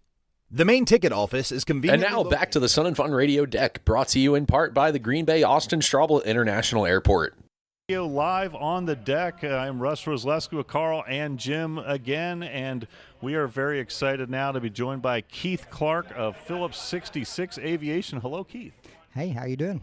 Fantastic. It's been a great morning so far. Nice and cool. The clouds are there, keeping the temperature down so far. It's been great. Keith, tell us a little bit about Phillips 66 Aviation. So I worked for Phillips 66 Aviation, but we started a program called Save a Life, Verify Fuel Type to try to get pilots and FBOs to communicate. The biggest mistake somebody can make is a failure to communicate the fuel type. Absolutely. You know, and we were talking offline because of, and we were just talking about somebody that is near to dear to my heart. which actually is part of one of the examples you have here that was misfueled and unfortunately lost his life. So we're going to talk a little bit about that and what we can do to make sure that doesn't happen. So the name of the program is again? It's called Save a Life, Verify Fuel Type. We make heart-shaped stickers that we put on the trucks and on self-service equipment. We have stickers that say Verify Fuel Type, PreventMisfueling.com, trying to bring awareness. What we found as we studied some of these misfuelings, it's not just one thing. It's a pilot not communicating. Pilots love to say, top it off, fill it up. Everybody's in a hurry. People don't want to talk anymore.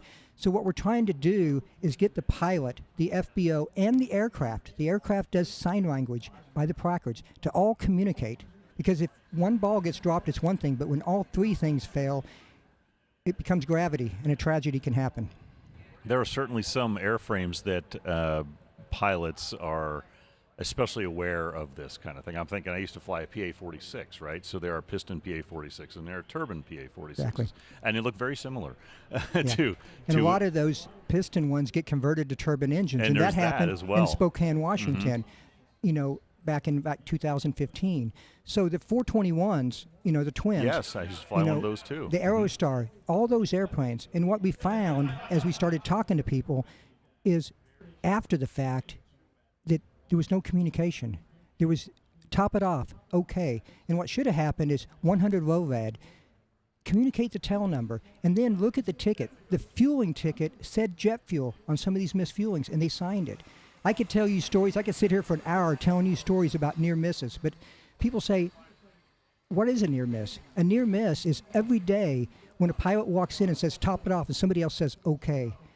Once the fuel gets in the airplane, that's beyond a near miss. That's a misfueling. But we have to do better in the industry.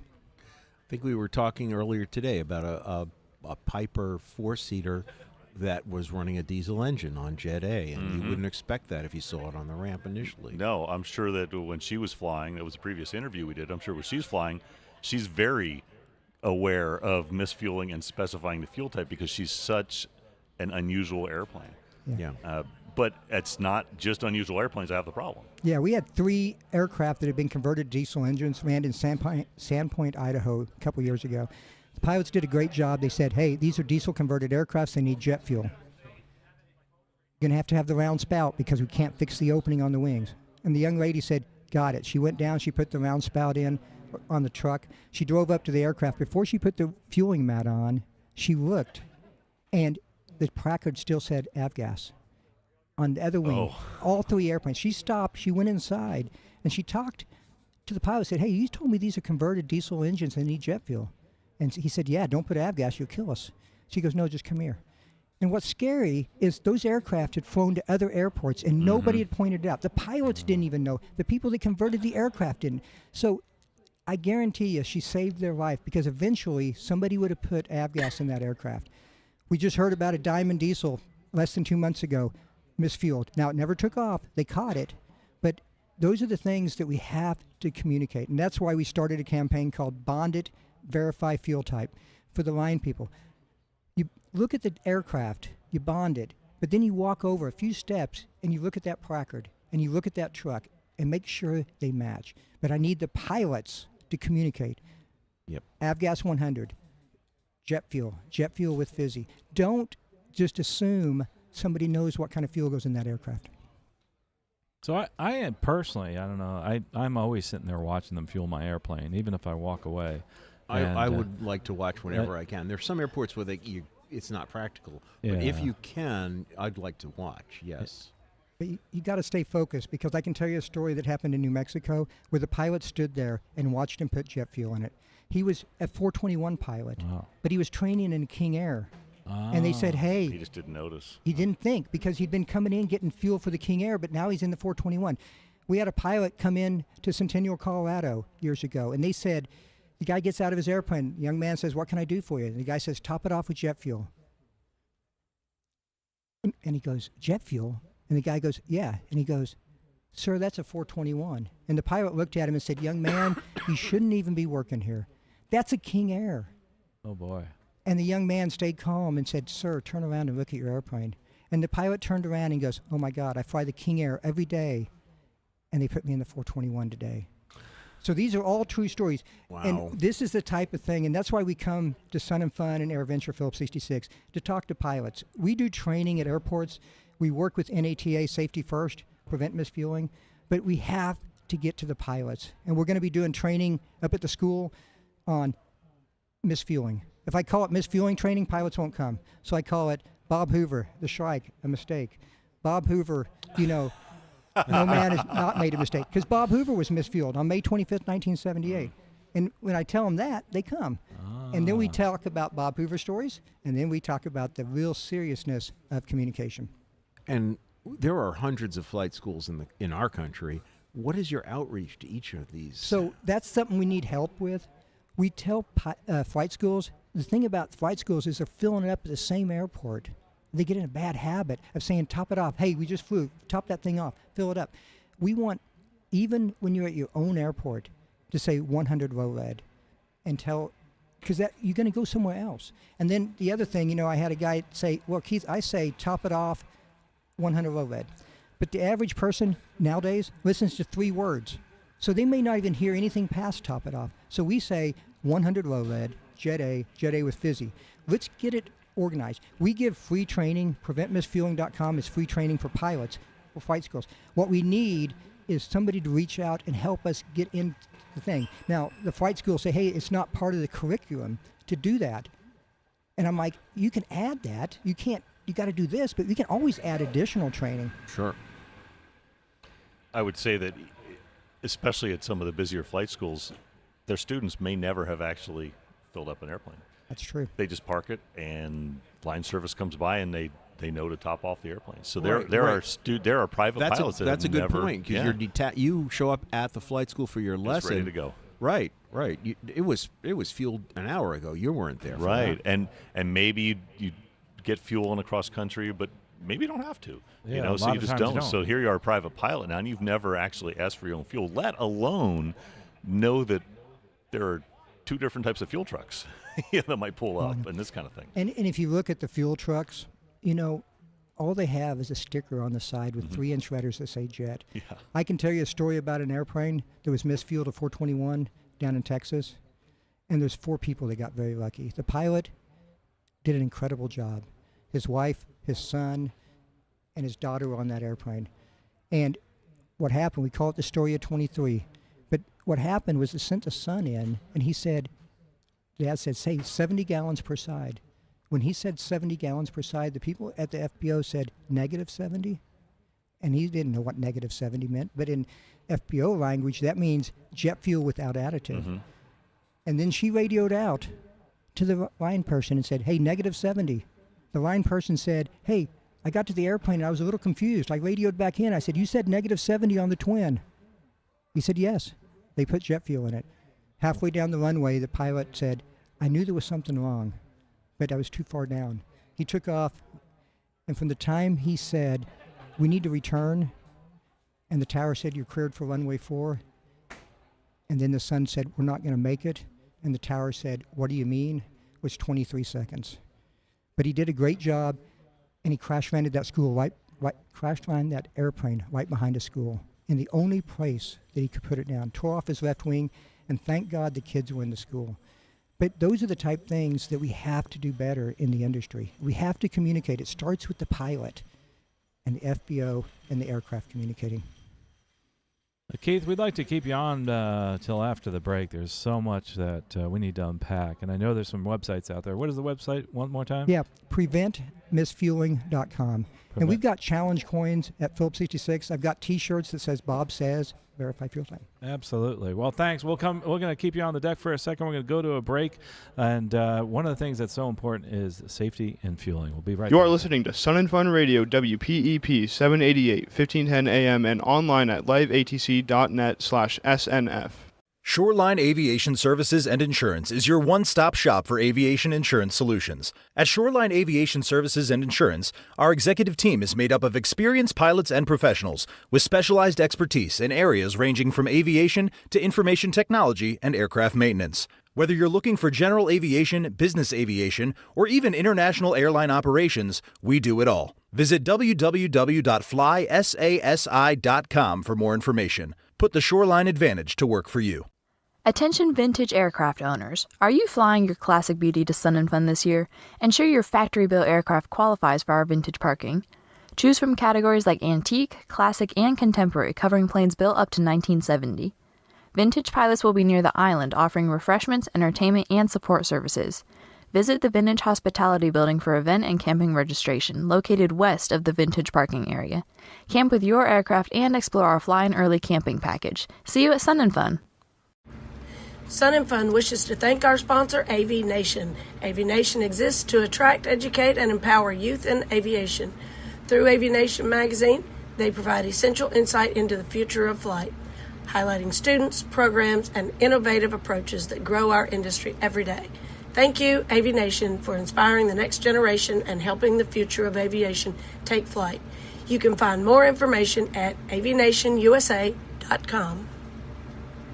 You can join us Wednesday at 11 a.m. to experience a legacy of excellence at the Florida Aviation Hall of Fame induction ceremony. Hosted by the Florida Aviation Historical Society at the Florida Air Museum, this prestigious event honors the trailblazers who have shaped the history of flight in the Sunshine State. Join industry leaders and enthusiasts during the Sun and Fun Aerospace Expo to celebrate the newest class of inductees as they take their place among Florida's greatest aerospace legends. From pioneering pilots to visionary engineers, witness the recognition of those who turn their passion for the skies into a lasting impact on our world. Florida Aviation Hall of Fame induction ceremony honoring the heroes of Florida's aviation, past and present. Start your day with Sun and Fun Today live. Join in every morning of Sun and Fun at 9 a.m. for the latest highlights, breaking news, and exclusive interviews. Straight from the heart of the action, brought to you by Sun and Fun Media Productions. Your front row seat to everything happening on the ground and in the sky. You won't want to miss a moment. Tune in on the Fly SNF YouTube channel live every day at 9 a.m. Calling all pilots and campers at Sun and Fun. Are you ready to explore beyond the airport? Introducing the Sun and Fun Express, your brand new free ticket to the best of Lakeland. Courtesy of Citrus Connection, these shuttles run every 25 minutes, connecting the Expo campus directly to the heart of downtown. Park the plane, skip the rideshare fees, and head out for world-class dining, local shopping, and the vibrant atmosphere of downtown Lakeland. The Sun and Fun Express runs every day starting Tuesday, April 14th. Look for the shuttle signs on site or visit ridecitrus.com for route maps. The Sun and Fun Express, your wings to the city. Avail yourself educational opportunities. Thursday, April 16th is Mosaic Forums Day in Paradise City. Jim Campbell has put together an excellent lineup of 15-minute forums. In the forums tent, Margaret Caldwell, Jim Campbell, John Hyep, Jacob Fenton, Lou Mancuso, Don Felden, Brad Dam, Michael Schofield, Beaver Bourne, Vandon Francisco, Virgil Irwin, Phil Lockwood, Sam Watrous, Steve Wood. Right here in Paradise City. Mosaic Day in Paradise City. Craving a classic treat? Come enjoy some delicious fire-roasted sweet corn on the cob for just $3. All to support EAA Chapter 635 from DeLand, Florida. Find us in the West Campground, food court behind Hangar A, or look for our mobile unit around the grounds.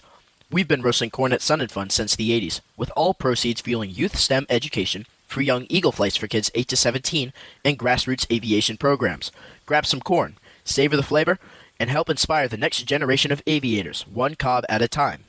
Flying your built or almost finished home-built aircraft to Sun and Fun? Then Home Built Corner is your destination. Located west of runway 523 and south of the VOR, the Home Built Corner is your opportunity to experience a wide variety of aircraft, talk to passionate builders, and hear firsthand stories of the challenges and triumphs of home building. Whether you're looking for inspiration, tips, or just great conversation, home builders are happy to share their experience. Stop by for complimentary food and beverage, and home building forums are conveniently hosted right inside the Home Built tent. While you're enjoying some high-flying action in the sky, you can enjoy some low and slow flavor on the ground at Sarasota Smokehouse. Whether you're here as a pilot and airplane enthusiast... And now, back to the Sun and Fun Radio Deck, brought to you in part by the Green Bay Austin Straubel International Airport. Zaleski with Carl Valeri, and we're still talking with Keith Clark here. Remember, you can always listen to Sun and Fun Radio at liveatc.net/SNF year-round. And on our YouTube channel as well. Yeah, I got the YouTube channel in there too. So we wanted to keep talking with Keith from Phillips 66 Aviation. We were talking about misfueling accidents or near misses, as a lot of them, as you term them. Very interesting because we do have this this problem out there. We we just sign the fuel slip, right? We say fill it up, and then we walk away and we go to lunch, and we come back and we sign the fuel slip, and we never saw what truck put what in it and anything like that. So it's a education initiative that you guys are starting to try to focus on this. Yeah, so we've been actually doing this for over 5 years now. We started in 2020. COVID kind of messed us up the first year, but we didn't give up, and we continue to talk. We go to MVAA, we go to S&D, we go everywhere we can to talk to pilots. Our day job is talking to FBOs, but these are the big events that we go after the pilots to educate. Now, we've talked so far mostly about the jet fuel versus avgas misfueling, but there are other types of misfueling, right? And a big one is diesel exhaust fluid. Yeah, so diesel exhaust fluid and FSII, fuel system icing inhibitor, they look identical. They're both clear substances. They come in 55-gallon drums. And there's been multiple situations in the industry over the since 2017, but actually one happened in Brazil in 2013 that nobody ever talked about. So what we're trying to do is bring awareness. So if you have an injector, you got to make sure you have the proper equipment. We say at Phillips 66, no 55-gallon drums of DEF on site, because you have to take it in a bucket, a funnel. Anything DEF touches is contaminated. So what we say is buy the 2.5-gallon jugs, have it in a secured, dedicated place, people trained and padlocked, and only go out and fill up the DEF tank. The fizzy tank should be padlocked, and you have procedures to make sure that happens, because what happens if you get DEF into a system, it crystallizes, plugs up the filter, and that aircraft will come out of the sky. We've seen it, I think, 13 times in the Omaha situation by the time they had all the aircraft tracked down. We had one in Florida, actually 2 different situations in Florida, one in Savannah, Georgia. There's been a recent one, like 2023 in Las Vegas. So these are all places that we can see the crystallization, and you can't get it out. You have to wash it with water. You have to wash the fuel tanks and everything. Everything it touches is pretty much destroyed on the aircraft and the injection system on the truck. Yeah, and especially as a pilot in the airplane flying, there's nothing you can do. No, you just keep the speed and find a place to ditch it. Because there are some miraculous stories. I know Carl and I had interviewed a pilot of a Citation that had exactly this problem, where they lost both engines up, I believe it was up at cruise altitude, and they made it all the way down and landed. He was an incredible pilot. The rumor on the street is he was a former glider pilot, and he had the experience, but he never gave up. There was another one that lost 2 out of 3 engines. But those are the type things. The initial one in Omaha, a couple military planes. They didn't know what it was. They actually changed out the engine, and they trashed another engine because it was still in the system. Contaminated. It was in the fueling system, the tanks, and it's crystallization. And we're going to be doing training classes up at the school. I'll put a couple slides in there about the DEF, because it's a misfueling. It's a tragic one, and luckily nobody's died yet, but we've been so close. So we have to make sure. So if you need fuel and they have an injector, you should be asking that FBO, what is your injection policy? Do you have controls in place to prevent DEF contamination? So educate us on DEF at the FBO. So DEF is not something you put in aviation fuel of any sort. DEF, but why would they have it sitting there anyway? Because the refueler trucks have diesel engines, and they have to use DEF in the new trucks. So we're forced on it. I go right back to basics. Okay, what is DEF? What's it there for, as Ross said? Yeah. And why? So why is it there for diesel trucks? What's it doing? So what it's doing, it's going into the exhaust and helping control emissions coming out the tailpipe. It's an environmental thing that helps the exhaust make it better. It's basically water and urea. It's about 66% water and 33% urea. But it's not designed ever. We see it in the automotive industry all the time. I still remember the Omaha deal, the investigation, because we looked at everything and we were like, it's not fuel. There's too many airplanes. What we didn't look at was the injection system. We looked at the injection to make sure it was injecting, but we didn't have any idea that somebody put the wrong product in. And after we found out, they sent us a picture, the FAA sent us a picture, and we looked at that filter, we was like, holy cow. And I sent it to our, we make fuel. So I have a lab out there that has some really, really smart people. And I sent a picture instantly to Enrico, and I said, Enrico, look at this. I called him because I'm not waiting. He didn't answer. I called him a second time, 2 minutes later. He didn't answer. I called him a third time. He said, Keith, I'm in a meeting. I said, get out of the meeting. And he went and looked at it. And as soon as he saw the picture of that filter, he said, DEF contamination. I said, what? And he said, diesel exhaust fluid. How did it get into an aircraft? And then we started connecting the dots. We have a program called Connecting the Dots. And what we try to do is say, learn from mistakes and prevent them from ever happening again. So we called up the FAA, and I said, 5 minutes later, I said, DEF. And he said, how did you guys figure it out so fast? I said, because I got really smart people. I make fuel. I've been making fuel for 99 years. I said, why didn't you show me this picture 4 days ago? Let's work together, FAA. And those are the type things that we can learn from. But we got to get the message out to every FBO. And we need the pilot's help. You ask the pilot. The pilot asks the FBO. You all work together for safety. And that's what it comes down to. Misfueling, DEF contamination, even as simple as filtration. You should be asking that FBO, when's the last time you changed out those filters? Do you have aviation-approved filtration? That's right. I think at our airport there's a log. Each morning somebody has to sign a log. They've checked the filters or sumped them and checked them on the fuel truck each morning. I think that's their procedure. Yeah, we sump the tanks. We sump the filter under pressure. We take nozzle samples. We have nozzle screens. We have all these things, but we also have humans.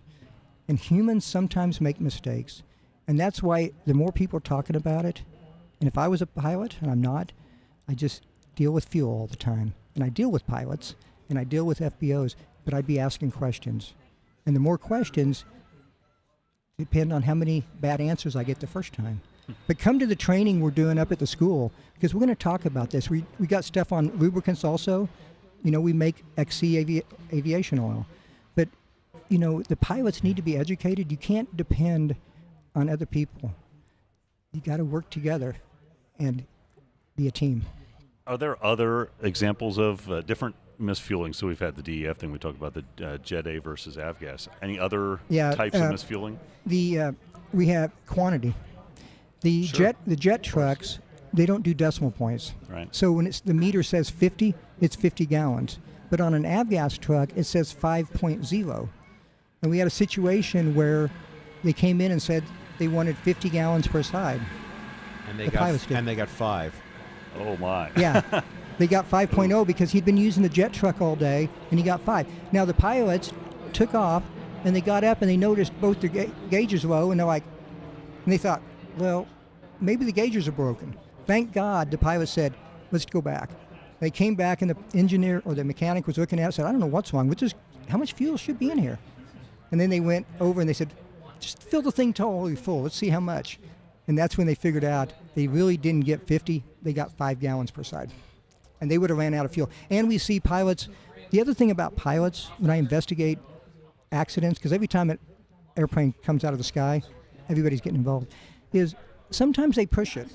They push it too far. And they run out of fuel. And it's like, guys, you could have stopped 100 miles before and taken on a little bit more fuel. Don't get in such a hurry that we miss the thing, because we have gravity. You know, if you want to do it in your pickup truck, fine, because you're going to pull over on the side of the road. Airplane, you're coming out of the sky.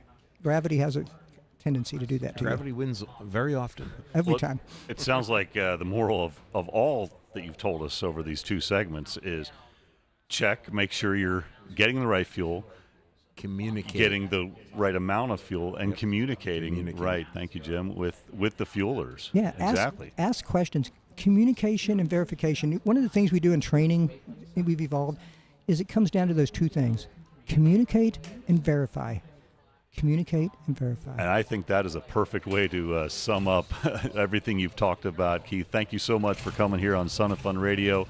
As always, Carl and Jim and I happy to host up here. We've got announcements going all day long, and we're going to take a short break here.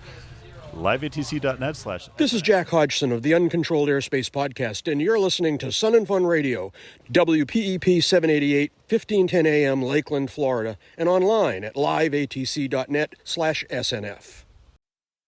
Florida families, are you overpaying on your home and auto insurance? James Boley's local Geico office on South Florida Ave is here to help. This veteran-owned small business can save you big on auto, home, boat insurance, and more. They just helped the Lakeland family save over $1,000 a year. And with exclusive discounts for veterans, military, and government employees, their rates are so great you'll shout, "Holy moly Boley." Call or visit James Boley's local Geico office on South Florida Ave today or visit boleyinsurance.com. Flying into Sun and Fun? Make your first stop the Pilot Welcome Center, proudly sponsored by Phillips 66. The Pilot Welcome Center is located at The Island. Enjoy the new Boeing patio, where you can enjoy coffee talks throughout the week featuring complimentary coffee and water. After you arrive, our friendly staff members will be there to welcome you, answer your questions, and help you make the most of your time at Sun and Fun. The Pilot Welcome Center is open daily through Saturday, 8 a.m. to 8 p.m., and Sunday, April 19th, 8 a.m. to 3 p.m. Bose Aviation is at Sun and Fun, booth 007, and they've got deals worth landing for. You can trade in your A20 or ProFlight Series 2 and get $300 off the all-new Bose A30. You can stop by to demo their industry-leading headsets, explore resources for student pilots, and take advantage of the exclusive show specials, like a free speaker with your A30 or ProFlight Series 2 purchase. Plus, you can save 10% on additional headsets in the same transaction. Restrictions apply. You can visit their booth for details. Are you a teacher looking for creative ways to introduce your students to the wonder of aviation? Join us Saturday, 7:30 to 12:30 at the Skylab Innovation Center for Teachers Pre-Flight Experience. Morning full of activities and ideas to inspire your students to reach for the stars. The day begins with breakfast and keynote speaker Major Melanie Mock-Klusner, followed by special activities at the Skylab Innovation Center, Junior Aces, and the Career Fair. Attending teachers are eligible to receive 10 hours of in-service credit. All pre-K to college educators are invited to attend. Seating is limited. Find out more information and purchase your tickets at flysnf.org. Paradise City Forums this Friday at 10:30. Phil Lockwood from Lockwood Aviation dives into two-stroke Rotex maintenance tips. At noon, Scott Severin, the president of the Light Aircraft Manufacturers Association and an FAA representative, will be on hand to discuss Mosaic Marketplace and what that means to you. At 1:30, Bob Snyder from Autogyro USA, the excitement of flying an Autogyro. At 3 o'clock, Brad Rose introduces the fun and simplicity of the Tree Hopper Ultralight. It's Dr. David Kolbaba. Yes, hydration is everything. So what happens in the sun? Our bodies perspire to keep us at 98.6, and that warm breeze across our face evaporates water from our bodies too. And those caffeinated beverages are diuretics, which means that when we drink them, we can become dehydrated. So stay ahead of the curve by drinking water all throughout your stay here at Sun and Fun. For Sun and Fun Radio, this is Dr. David Kolbaba. Are you an early riser or just want to get started early taking in all of what Sun and Fun has to offer? If so, you should come check out the balloon launch and see balloons in all shapes, sizes, and colors daily. Limited demonstration flights start at 7 a.m. in Paradise City. And don't forget about the big event, the balloon race from the main flight line, on Saturday between 6:30 and 8. Note this event is weather dependent, so check the schedule on the Sun and Fun app or at flysnf.org. Sun and Fun hosts a Type Club tent during the fly-in. Approximately 20 Type Clubs participate, and their members are eager to share information and answer questions about their type of aircraft and how you can become a member in any of the Type Clubs. Whether you're interested in Cubs, short-wing Pipers, Cessnas, Balancas, or any other aircraft represented by their club, you won't want to miss the Type Club tent.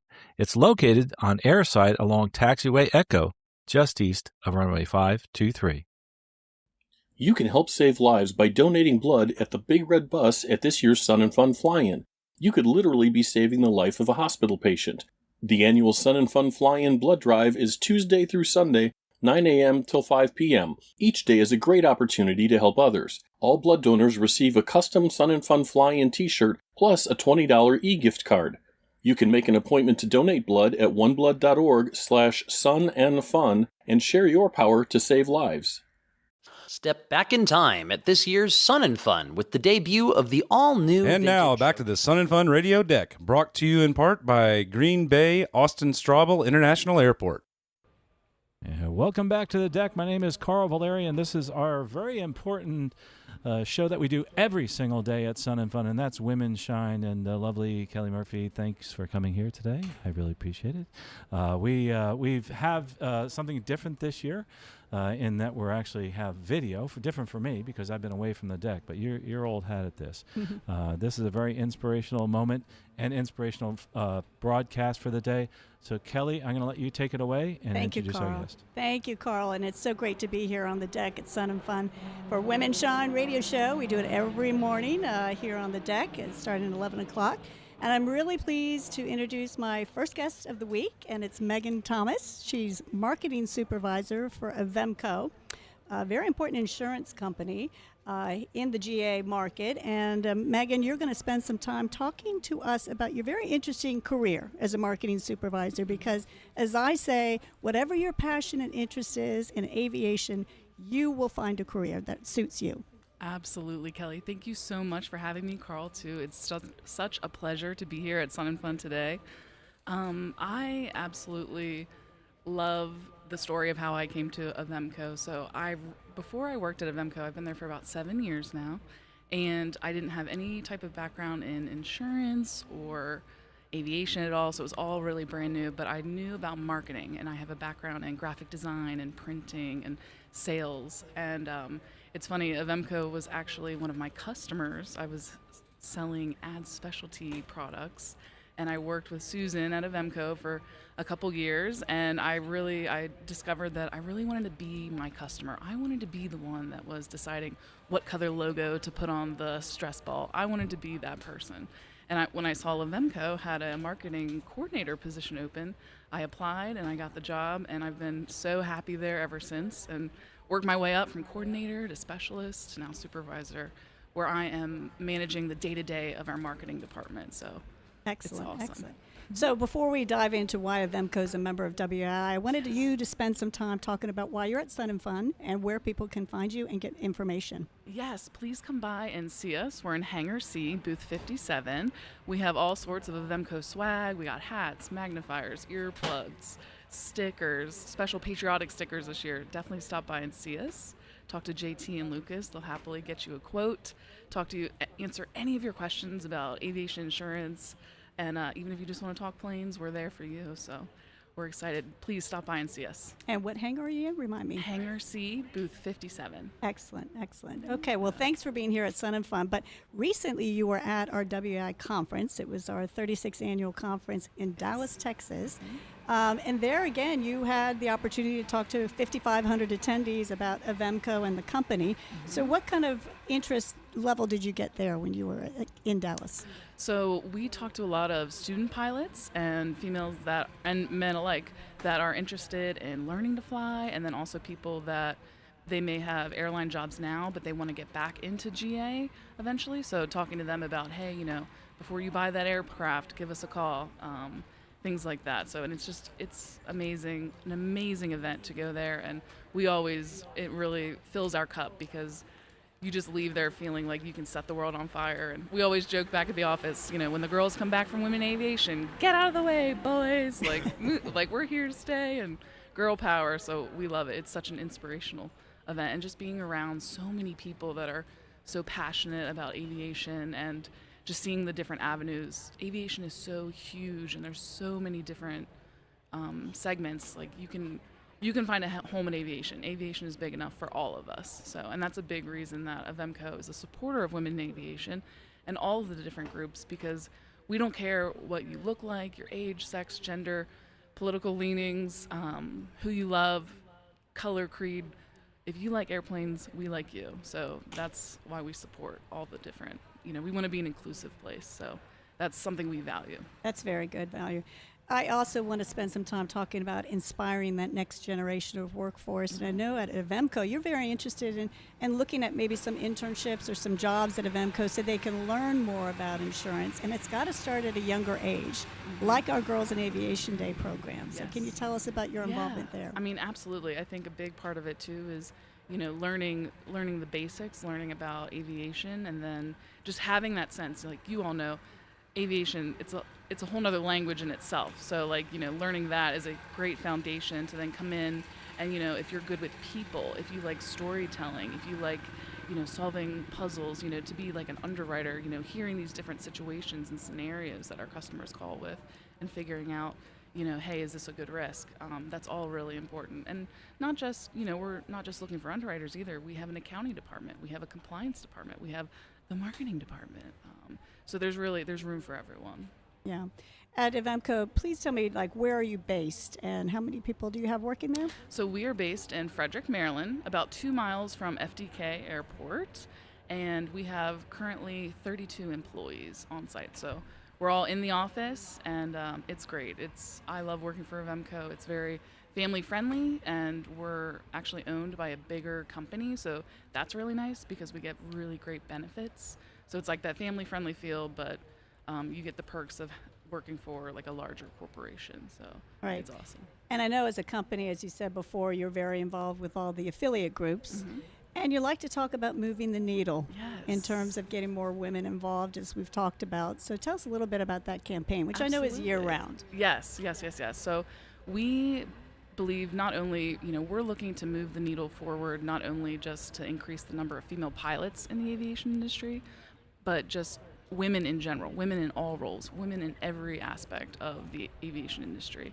So every year at Oshkosh, we actually have our Women Moving the Needle Day that happens on Tuesday, where we have influential women stop by our booth, and we do meet and greets. So we've had people in the past, Jolie Lucas, we've had, we've had so many people, Jolie Lucas, Nia Williams, Ivy Erickson, I could list so many different ones, but we try to highlight women, not just pilots, but, women in ad sales, women that work at Redbird, women, different aspects. So people could come and talk to them, and it's just an opportunity to come out. We give out T-shirts and stickers, and we try to make a big splash about it and just celebrate the increase of women in this awesome industry that we have. Yeah, that's great. Do you ever think about learning how to fly yourself? I do. Never say never, right? And I'm proud to say that I have 9 hours in ground school. Excellent. So that's a good start. Yep, we all start at 0, right? So I'm definitely thinking about it, continuing that. So that's good. That's good. Now here at Sun and Fun, as you said, people can come by and get a quote. Yep. Are you mainly talking to independent aircraft owners and kind of working with them as to what kind of insurance they need, no matter what kind of aircraft? Can we talk about that just a bit? Yes. So we have a owned policy and a non-owned or renter policy, which is also our student pilot policy. So basically owners and non-owners. So really, if you own an aircraft, if you're learning to fly, if you're building an aircraft, if you're borrowing or renting, so we have a policy for you. And really, we specialize in single-engine, piston-powered, non-military, non-commercial aircraft that you fly for fun or as a hobby. Right. So and that's our niche. Your niche is greatly appreciated here at Sun and Fun, no doubt, because obviously there's a lot of individual owners and student pilots. In the student pilot category, are you seeing more females that come through? Oh, absolutely. Yeah. Absolutely. I mean, even just going to these shows over the last few years, seeing so many more people of color, women, all these different groups. It's amazing to see just more faces, and it's incredible. So that's great. I always like to say, you started by, you weren't in the aviation industry before, but what hooked you? I think it's just, aviation is cool. It's sexy. Everyone gets, interested in aviation, and then insurance is kind of boring. You don't really care about it until you need it. So it's really fun to kind of marry those two things together, and that's what I get excited about at my job. Really, I think what inspired me to even just the whole aviation aspect is just seeing, going to Oshkosh, really, because that's kind of cements it for you. You see you're surrounded by all these people that are so jazzed and so excited, and just the air show, you really got to see it to believe it. And that's where I think, it's contagious. Yeah, that contagious. We're happy that you brought it here on the deck at Women Shine this morning, and thank you, Carl, for having us. Yeah, Kelly, we're so happy to have you every day at 11 o'clock, Women Shine, Women in Aviation. And Megan, thanks to you and also Avemco for everything that you do and your sponsorship of so many things that are related to aviation safety, and that includes Flying Mag's podcast there. I learned about flying from that. You're listening to Sun and Fun Radio and Women Shine. every day, 11 o'clock, right here on the deck. And don't forget, you can listen to this all year long at liveatc.net. You're listening to Sun and Fun Radio, WPEP 788 1510 AM, and online at liveatc.net/SNF. Sun and Fun 2026 is officially cleared for takeoff, and we want to send a huge thank you to our sponsor, Rocket Air. Rocket Air is the ultimate one-stop shop for aviators, designed to simplify every single step of your journey, from introductory discovery flights to advanced certification, and from expert maintenance and avionics to premium equipment and charter services. They bring everything under one roof. Their mission is to streamline and elevate the aviation experience, making flight more efficient and enjoyable for everyone. Visit them online at flyrocketedair.com to see how they're changing the game. Rocket Air, supporting Sun and Fun and supporting your passion for flight. Today at the Sun and Fun hands-on workshops from 9 a.m. to 4 p.m. Wood aircraft building techniques, aircraft engine maintenance and care, metal shaping techniques, sheet metal fasteners and techniques, oxyacetylene welding, TIG welding sponsored by Lincoln Electric, composite aircraft building techniques. All workshops are located at the Crossfield Center. Note that many workshops are FAA approved for IA renewal, so don't forget to ask your instructor for credit. Learn something new today at the Sun and Fun workshops. Your time is valuable, so let the professionals at Shoreline Travel handle your corporate travel. With over a decade of experience in corporate aviation and travel management, they make planning simple. Some clients just send a quick text, and Travel Shoreline takes care of the rest. Enjoy convenient, hassle-free service with no contracts or service fees, plus access to top travel providers. Stay focused on your business while they handle the details. Put the Shoreline Advantage to work for you. Hello everyone. Sun and Fun has invested in providing a better Wi-Fi experience for its guests. We are pleased to offer free Wi-Fi access across most areas of our campus. Just sign into the network named SNF-Guest and use the password WELCOME to SNF. That's capital W, WELCOME, capital T, 2, capital S, capital N, capital F, with no spaces. Stay connected and enjoy the show.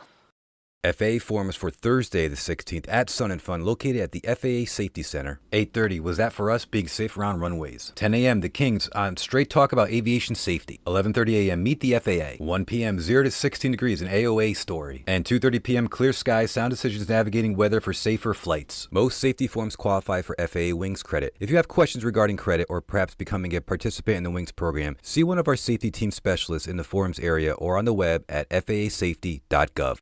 The Sun and Fun Aerospace Expo is now more accessible than ever through the official mobile app.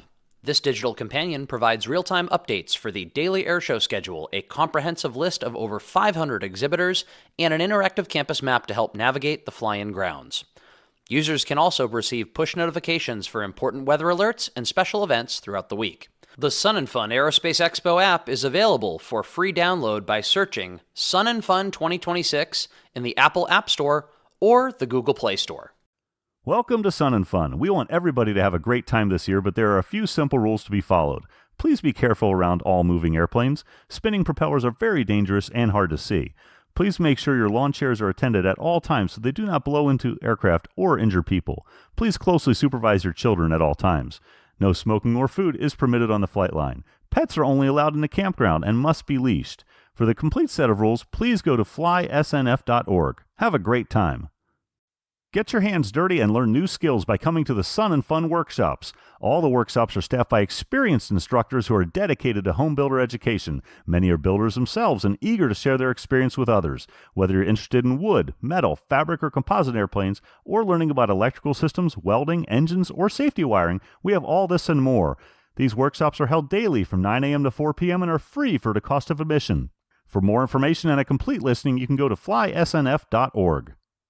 Discover the spirit of flight at the Florida Air Museum, the state's official aviation and aerospace education center. Located on the Sun and Fun Expo campus in Lakeland, the museum features a dynamic collection of vintage warbirds, classics, and unique experimental aircraft. Explore the legendary Howard Hughes archives, test your skills in the air racing simulators, and walk through the Florida Aviation Hall of Fame. From hands-on STEM exhibits to the massive Boeing 727 classroom, it's an immersive experience for aviation enthusiasts of all age. The Florida Air Museum, honoring the past and inspiring the future of flight in Lakeland.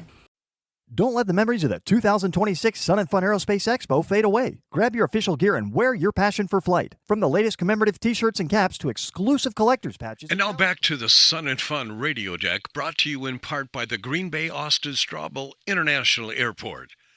Take it away, guys. Welcome back to the deck here at Sun and Fun Radio. We are streaming live, liveatc.net/SNF. And we have on the deck coming up here one of my favorite organizations, and that's the CAF, Tampa Bay Commemorative Air Force, which, by the way, I am now a colonel. I just signed up yesterday. I got my receipt. So, but the next thing I need to do is actually join the Tampa Bay chapter, and there's somebody that's on the deck right now that can actually help me out with that. But before we do that, Sarah Rutland, it's great to have you back on the deck with us live. It's absolutely terrific. And we also have an intern today. And your name is? Bill Turner. Bill Turner. Bill Turner. And Bill's actually a student, but he's learning to actually not just fly, but also do some live radio. This is one of his first times on the deck this year. So that's that's very exciting. But anyway, getting to our guest. Sorry for those intros. We just kind of changed shifts there. Tell us a little bit about the Commemorative Air Force, but also the important struggle that you've had putting together these airplanes and actually getting a Tampa Bay chapter put together, because it's been a while. So Commemorative Air Force has the largest flying museum in the world, over 170 historic aircraft that fly.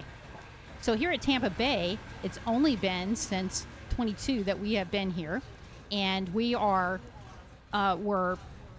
approved as having our own chapter in January of 23, and very quickly after that, I think really more quickly than usual, we got our first plane from CAF, which is a PT-19, and that is over on the flight line today, and we are selling rides for it. I think we're hoping to add some additional rides this week. A lot of them are sold out, which we're really excited about. The plane is an open cockpit trainer from World War II. It was used to train women Air Force Service pilots, so the WASP pilots, which, that's a big connection also to the museum here at Lakeland. They, with Women in Aviation event that they have here as well. So it's a really fun plane to see and exciting. It's in that iconic blue and yellow paint scheme that you see for the World War II trainers. And we're really proud to have that plane here. Wendy, how did you get involved with Commemorative Air Force? I see that you have an aircraft there, and you are very passionate about aviation, obviously. I lived in the Washington, D.C. area, did National Air and Space Museum for many years, started to really always love the World War II aircraft. Went to Duxford in England and saw the passion that they had there for their aircraft and for the American aircraft as well. And that got me way more into it. And the next thing you know, I've read hundreds of books, first person. To me, it's how the people that built the planes, maintained them, and flew them, whether they were pilots or the other crew that were on the plane, what their experience was so different in World War II than other, members of different services. And I felt like that is so brave, what they were able to do. And, so many pieces of whether they would be shot down or not really were not in their control. And particularly like in the bombers and things. And to me, I just feel like that's something that we really do, inspires me to honor and educate other people about that. And that so happens to be the Commemorative Air Force mission, to educate, inspire, and honor. I was going to ask you, why is it important for you to be a member of CAF? I know why it's important for me, but why is it important for you? So for me, I like it's a treat to have that, being able to be closer to these planes, being able to talk to the people that are flying them, being able to, the people that come to our table at the different events and say, oh, what was your plane used for? How does it work? Why is this an important plane? And to be able to try and share some of that enthusiasm that we have with them. And I love doing that. My family's happy. I get to talk to other people about it. I don't have to only sell them on it every day. So they're happy about that. And through so doing, you find other people that are into it as you are, that really appreciate the history of these planes. And the other plane that we have, too, is called Eichsberg. It's an Air Force One, and it's a small Aero Commander. So it's not like you think about the big airline pilots. Not a thing. 747. No. Yes. No, this is a very small one. It was used by Eisenhower, so to me that makes it a historic plane, right, because it's a good World War II tie-in there. And that plane was used to fly from Washington, D.C. to his family's farm in Gettysburg. So you can fly in one of the Aero Commanders that was actually had Eisenhower in it, and it has been used and designated Air Force One. And that plane we have had about a year. We took it into annual for maintenance just about a month ago, and we've discovered some maintenance that it needs before it can go back and flying. It's the last of all of the Aero Commanders that were purchased by the White House and Secret Service to do this. This is the only flying one left in the world. And it's going to need we're estimating about $20,000 worth of work to get this plane with the fuel bladders that are original from 1955 replaced in it. We had to take them out to do some inspection for some corrosion. And we think it's going to take about $20,000 to put that plane back in the air, but it is very fixable, everything that it needs. So we're fundraising for that. If you have a passion about Eisenhower or Air Force One, or this is our 250th anniversary for the country, right? If this would be a good donation for you to make in support of that plane, and you can do that at the Tampa Bay Wing, CAF, tampabaywing.org, or at if you're here at Sun and Fun, you can go right over to the ride desk, look for the Super Guppy, because you cannot miss that. Look for the Super Guppy, and we're right across from there, and you could make a donation right at our table. We would love to talk to you about Eichsburg, and we have some really gorgeous Eichsburg t-shirts that we just got new versions of in stock that I think you would really like if you're into that whole Air Force One presidential thing. I think what's awesome is that you have people who are really passionate about what they do, and it's like that's what's important about this show, is that you have the passion there, that you enjoy things about aviation, you want to share it with other people. And my question was, is there a dream plane that isn't in CAF that you would love to have as part of the collection one day? Sure, Memphis Belle. Oh, yeah. I mean, why would you not pick Memphis Belle, right? Of But of course, Memphis Belle, being a historic icon for the country, is on display in Dayton. But to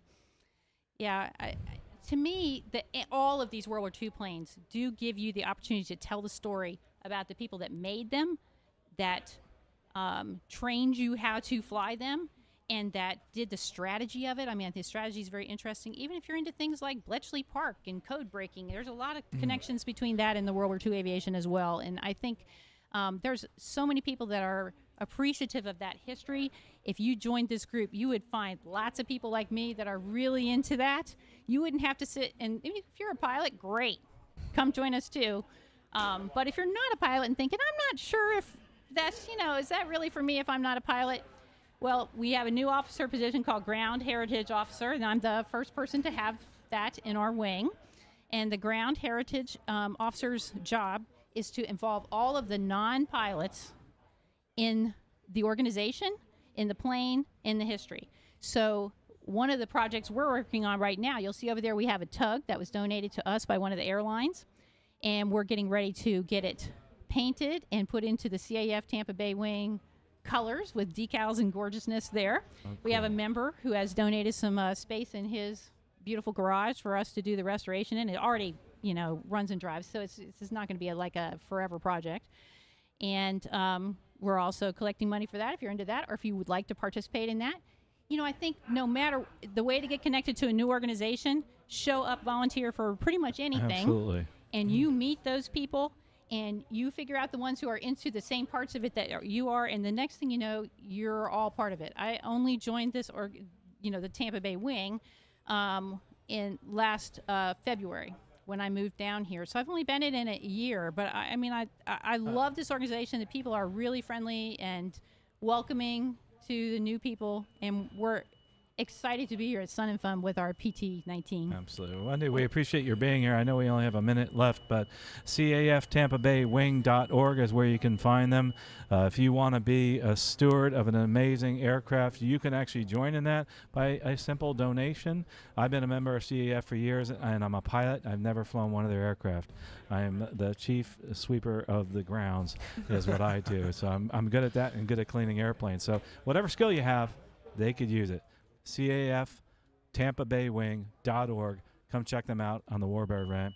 Thanks so much, Wendy, for coming here. I really appreciate you. And I appreciate everything that they do at the Commemorative Air Force. And I'm very excited to be part of that and be a colonel. So thanks again for coming here. Thank you for having us. Thanks, Wendy. And for those that are here at Sun and Fun, you can actually watch this interview all year long on our YouTube channel. All you have to do is go to YouTube and look up Sun and Fun Radio or SNF Radio, snfradio.org. We'll be right back after this break. You're listening to Sun and Fun Radio, WPEP 788, 1510 AM, and online at liveatc.net/SNF. In times of crisis, the American Red Cross is there for the men and women of the United States Armed Forces and their families. From communicating messages during emergencies, to outreach, to the National Guard and Reserves, to veterans assistance and military hospital visits, the Red Cross provides vital services. Support the Red Cross service to the armed forces and change a life, starting with your own. To find out how you can help, visit www.redcross.org or contact your local American Red Cross chapter. Thank you. Ever wondered how you can serve your community, explore aviation, and develop leadership skills? Civil Air Patrol is the official civilian auxiliary of the U.S. Air Force, open to youth and adults. Whether you're interested in aerospace education, emergency services, or cadet programs, there's a place for you. Stop by our booth next to the Lakeland Aero Club and discover how you can get involved. Visit GoCivilAirPatrol.com to learn more. Civil Air Patrol, citizens serving communities above and beyond. Pilots, protect your wings with Lima Bravo Aviation Insurance. From private pilots to commercial operators, we provide coverage designed for the skies. Trust our expertise to safeguard your aircraft, your passengers, and your peace of mind. Lima Bravo Aviation, your partner in aviation insurance. Call today and fly with confidence. Pilots insuring pilots. Stop by for a visit during Sun and Fun, number 32 North Outdoor Booths. Step into the Swamp, our brand new food and entertainment hub outside of Hangar E near the West Campground. The Swamp is open daily, 8 a.m. to 10 p.m. Kick back under the trees and grab a bite from local vendors with plenty of picnic seating for the whole family. Enjoy live music from 8 to 10 p.m. It's a laid-back, under-the-lights music experience unlike anywhere else on campus. With string lights hanging overhead, picnic tables, great food, and a bar, it's a perfect place to take a break or unwind after a full day of air show action. See you at the Swamp. It's Dr. David Kolbaba. Did you know that when you're thirsty, you're already dehydrated? That's why good old-fashioned H2O is the way to go. Caffeinated beverages, a choice for many who become thirsty, can actually cause even more dehydration due to the caffeine. The early stages of dehydration cannot be detected, and that's why you got to go with the water every chance you get. For Sun and Fun Radio, this is Dr. David Kolbaba.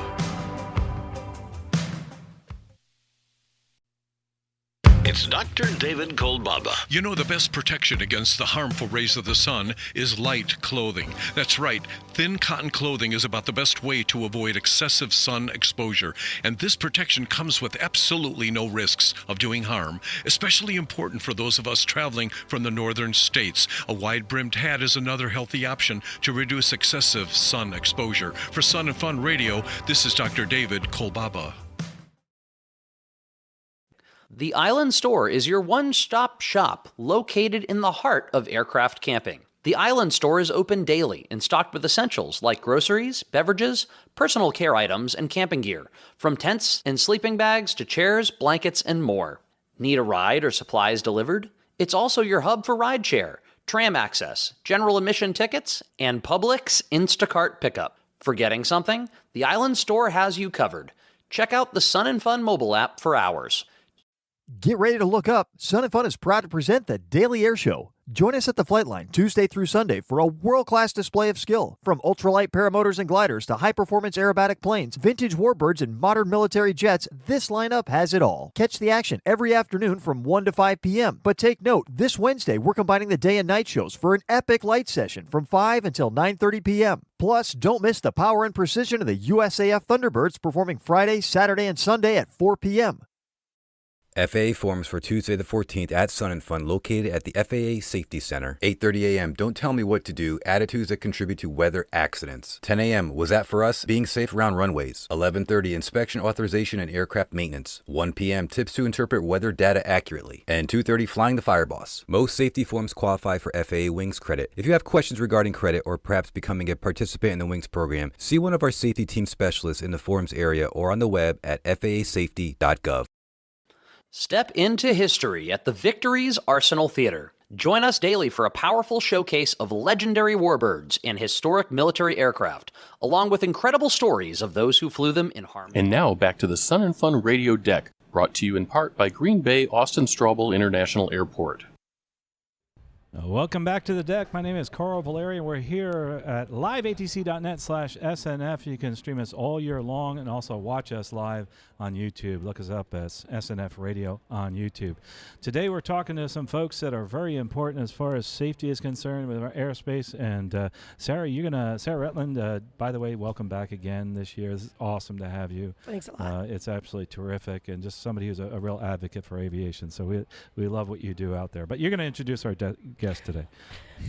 Okay, well, we've got Lieutenant Colonel Boat. Boat is your call sign, Yes, and ma'am. Buka Buka.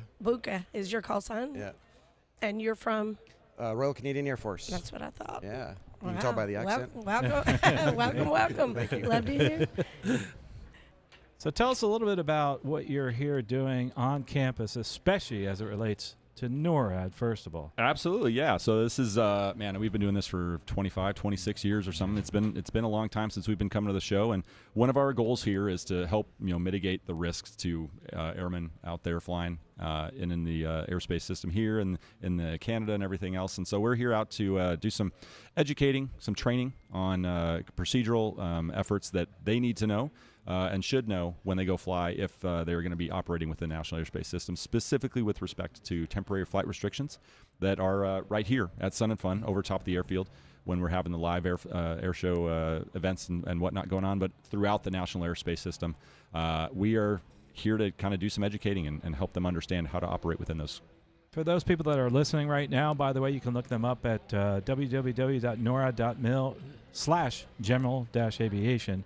But you're also here all week long and giving lectures. We are. And but let's talk to those people that are general aviation specific as to what would happen possibly if they see an aircraft out their window. What can they expect? Yeah, for sure. So obviously it's probably going to be a pretty significant emotional event. You're not really expecting an airplane to show up right next to you unless you've talked to that other pilot before. Especially you. A fighter. Yeah, exactly. Definitely one of those, right? Armed fighter.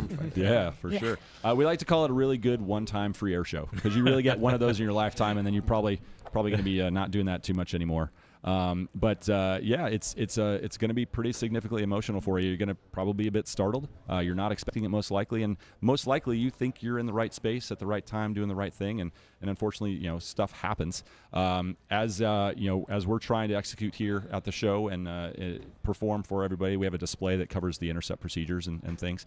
But for our briefings and education, we have these little handy cards that obviously the listeners at home can't see at the moment, but on the website we do have copies you can download and print off for yourself.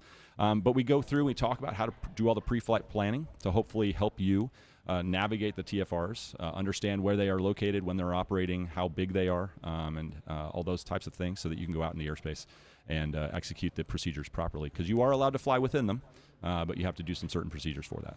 Absolutely. So walk us through what happens during an intercept and what can we expect and what should we do as a GA pilot. Yeah, so Buka's with me here, and he's one of the intercept demo pilots or display pilots that is here that's going to help perform that out on the show center. Oh, cool. And what they're going to do is they're going to launch 2 fighters out there typically, and then they're going to find whatever the target aircraft is that we're concerned about, and they're going to go and rock their wings, the fighter aircraft are, try to get their attention, and then hopefully start to communicate and get a dialogue going there. That target aircraft, hopefully, if they see a fighter show up, is going to roll over to guard frequency 121.5 if they're not already monitoring it on their second radio. And then they're going to start talking, and if we can get everybody on the same frequency talking, everything's kosher. We can figure it out. But if they're not, for some reason, we can't communicate directly. Could be a medical event, could be Nordo, could be who knows what. Then that's going to kind of be where the fighters start making some a little more drastic actions. Buka, what else might they see? Yeah, like Boat said, the first means is is via radio, and they do everything they can because, most people don't like it when fighters show up on their wings. So they're going to do everything they can. ATC is going to talk. The fighters are going to talk. And then, like you said, if there's no two-way communication, like nobody responds, then the fighter is going to roll up right on your wingtip. Like, it's not a half mile away. It's not, we're talking like tens of feet. So there's no doubt. And you can hear a fighter when it's on your wing in any airplane. Doesn't matter if you got the super noise-canceling headset and all that kind of stuff, you can hear the fighter in there. So they're trying to get your attention. And, a lot of pilots are either heads down looking at the instruments, or they're looking out in front of them. Their cross-check's not normally over the left side and looking behind them. So when that fighter shows up and it's really close, that gets attention. But for whatever reason, if they don't get their attention, the fighter will pull in front of you slightly and safely. They're not going to try to upset the airplane. They're trying to be safe and just let you know that they're there. And then the first maneuver is called a guide maneuver. So they'll pull in front of you, they'll rock their wings, and then they'll turn away from you. And the intent is that you're to follow that fighter. And then, go up on the guard frequency, which is the standard in your FAR, or your AIM. FAR is Canadian. In your AIM, 121.5. So if the fighter doesn't see any maneuver turning away from the TFR or outside the TFR, then either the other one that's with them, because there are always two, other one with them will park on the wing at the same spot. And the second one is called a headbutt maneuver. So what the fighter does is a headbutt is they'll turn in front of you safely and far enough away and high enough that you can see through your windscreen that there's a fighter there. And oftentimes they'll put out flares, which is a really bright piece of metal that burns in the sky, and hopefully that will get the attention of the pilot. Go ahead. You guys are here to educate people, and this is great, and there's a lot going on in today's environment. But you said you're here all week. Where would we find you? Yeah, so we are over in the Education Center, which is a non-standard location. Typically, we've been in the hangars in the past, or sometimes out on the Warbird ramp, but we're in the Education Center with a few other educating organizations here. And we're here all week, booth EC-03. If you're looking for us, we have a bunch of swag and everything else we'd love to give you, and all the cards and everything else. Plus, we are doing presentations throughout the week as well over at the Central Florida Aviation Academy. About to do one here in about 30 minutes over at the AOPA Pavilion. And yeah, we're just happy to be here, looking to talk to everybody and hopefully get some folks a little more knowledge about what's going on. I just realized, too, you can find out your seminars are actually on here, and I'm holding up an iPhone right now. Sure. There's an app for Sun and Fun this year, and you can actually find those webinars on the there, whole that's roster, for sure. yeah, absolutely. But, one thing that I always hear is, how can you guys slow down so much to actually hang on my 172 or my 150 on my wingtip? The airplanes that we use for the TFR protection or overwatch, we use F-16, F-15, F-35, and in Canada we use the F-18. And those airplanes, they don't like to go slow, but they're really maneuverable, and the pilots that fly them are top-notch. They're trained, way more than one would think necessary. They're absolute professionals, amazing pilots, and so the airplane is working hard, and so are the pilots. So. And I always like to add the presentations. It's not really the one that you can see that you need to be the most concerned about, right? It's the second one that's about 2 to 3 miles behind it, that's monitoring the whole situation, making sure you're doing what you should be doing. And if you're not doing something right, they're the ones that are going to have the effect at the end of the day. What's amazing in what you said about actually hearing the aircraft, I've actually been involved in 2 intercepts, purposeful, and I was in a jet myself. I was shocked that I actually could hear them. And it was an F-15, and the other one, I can't remember what it was, but surprisingly loud. I was like, what in the world was that? And it's like, that's an airplane. Often, people think that when they hear that sound, that they think there's something wrong with their own airplane. So they start going, oh, what my airplane's making a noise that I'm not used to, and turns out it's another airplane. It's just another airplane. Yeah. But, right. Nora Detmill, we do appreciate all that you do. We appreciate your service, and we really appreciate your being here today. Anything else you want to tell us about NORAD? Yeah, we're scheduled to do the display on Thursday afternoon. So we'll demonstrate those maneuvers, the headbutt, the guide to land, and the guide and the headbutt maneuver. So we'll demonstrate those close up on Thursday. So if you want to see what happens when an F-16 rolls up on the wing of a Piper Navajo, for example, we're going to be flying on Thursday. Well, you're not looking for volunteers to fly the Navajo or the 172, are you? Can we jump in and do that? No? Oh, no, okay. Probably not. Yeah, probably not. Yeah. We're all professionally trained aviators. So the people that fly like myself and my co-pilot, we're both military pilots, and then of course the Duluth Air National Guard folks that are flying on the display as well. Like just fantastic individuals, professionals, amazing people. Boat and Buka, we really appreciate you keeping us safe in the airspace, and also what you do here, because it's outreach and education. Absolutely. And that's what Sun and Fun's all about in the Aerospace Center for Excellence. And again, you go to norad.mil and check out the Educational Center. Look at the app that's on your phone. I highly recommend people download the app. Go to flysnf.org. Look for that app both on the Apple phone and all the other devices that you have, and you can find out where you can find those folks and sign up for those. Again, thanks so much for being here, and thanks for everything that you do. And I really appreciate everybody listening here. You can listen live all year long at liveatc.net/SNF. I'm losing my voice already. And on YouTube at SNF Radio. We'll go to a break. Hello, this is Dave Shellbetter from and with Sun and Fun Radio. You're listening to Sun and Fun Radio, WPEP 788, 1510 a.m. and online at liveatc.net/SNF. Sun and Fun may be known for its Florida heat, but staying cool just got a whole lot easier thanks to Cold Wave. With more than 60 years of experience, Cold Wave is an industry leader in reliable portable spot cooling solutions. Cold Wave delivers powerful portable air conditioning and dehumidification solutions with units ranging from 10,000 all the way up to 300,000 BTUs, perfect for a variety of commercial and industrial needs. Beat the heat and see it for yourself at the Cold Wave booth next to the Civil Air Patrol display near Lakeland Aero Club. Stay cool and enjoy the show. Calling all pilots and campers at Sun and Fun. Are you ready to explore beyond the airport? Introducing the Sun and Fun Express, your brand new free ticket to the best of Lakeland. Courtesy of Citrus Connection, these shuttles run every 25 minutes, connecting the Expo campus directly to the heart of downtown. Park the plane, skip the rideshare fees, and head out for world-class dining, local shopping, and the vibrant atmosphere of downtown Lakeland. The Sun and Fun Express runs every day starting Tuesday, April 14th. Look for the shuttle signs on site or visit ridecitrus.com for route maps. The Sun and Fun Express, your wings to the city. Discover a true architectural gem at Florida Southern College, home to the world's largest single-site collection of Frank Lloyd Wright architecture.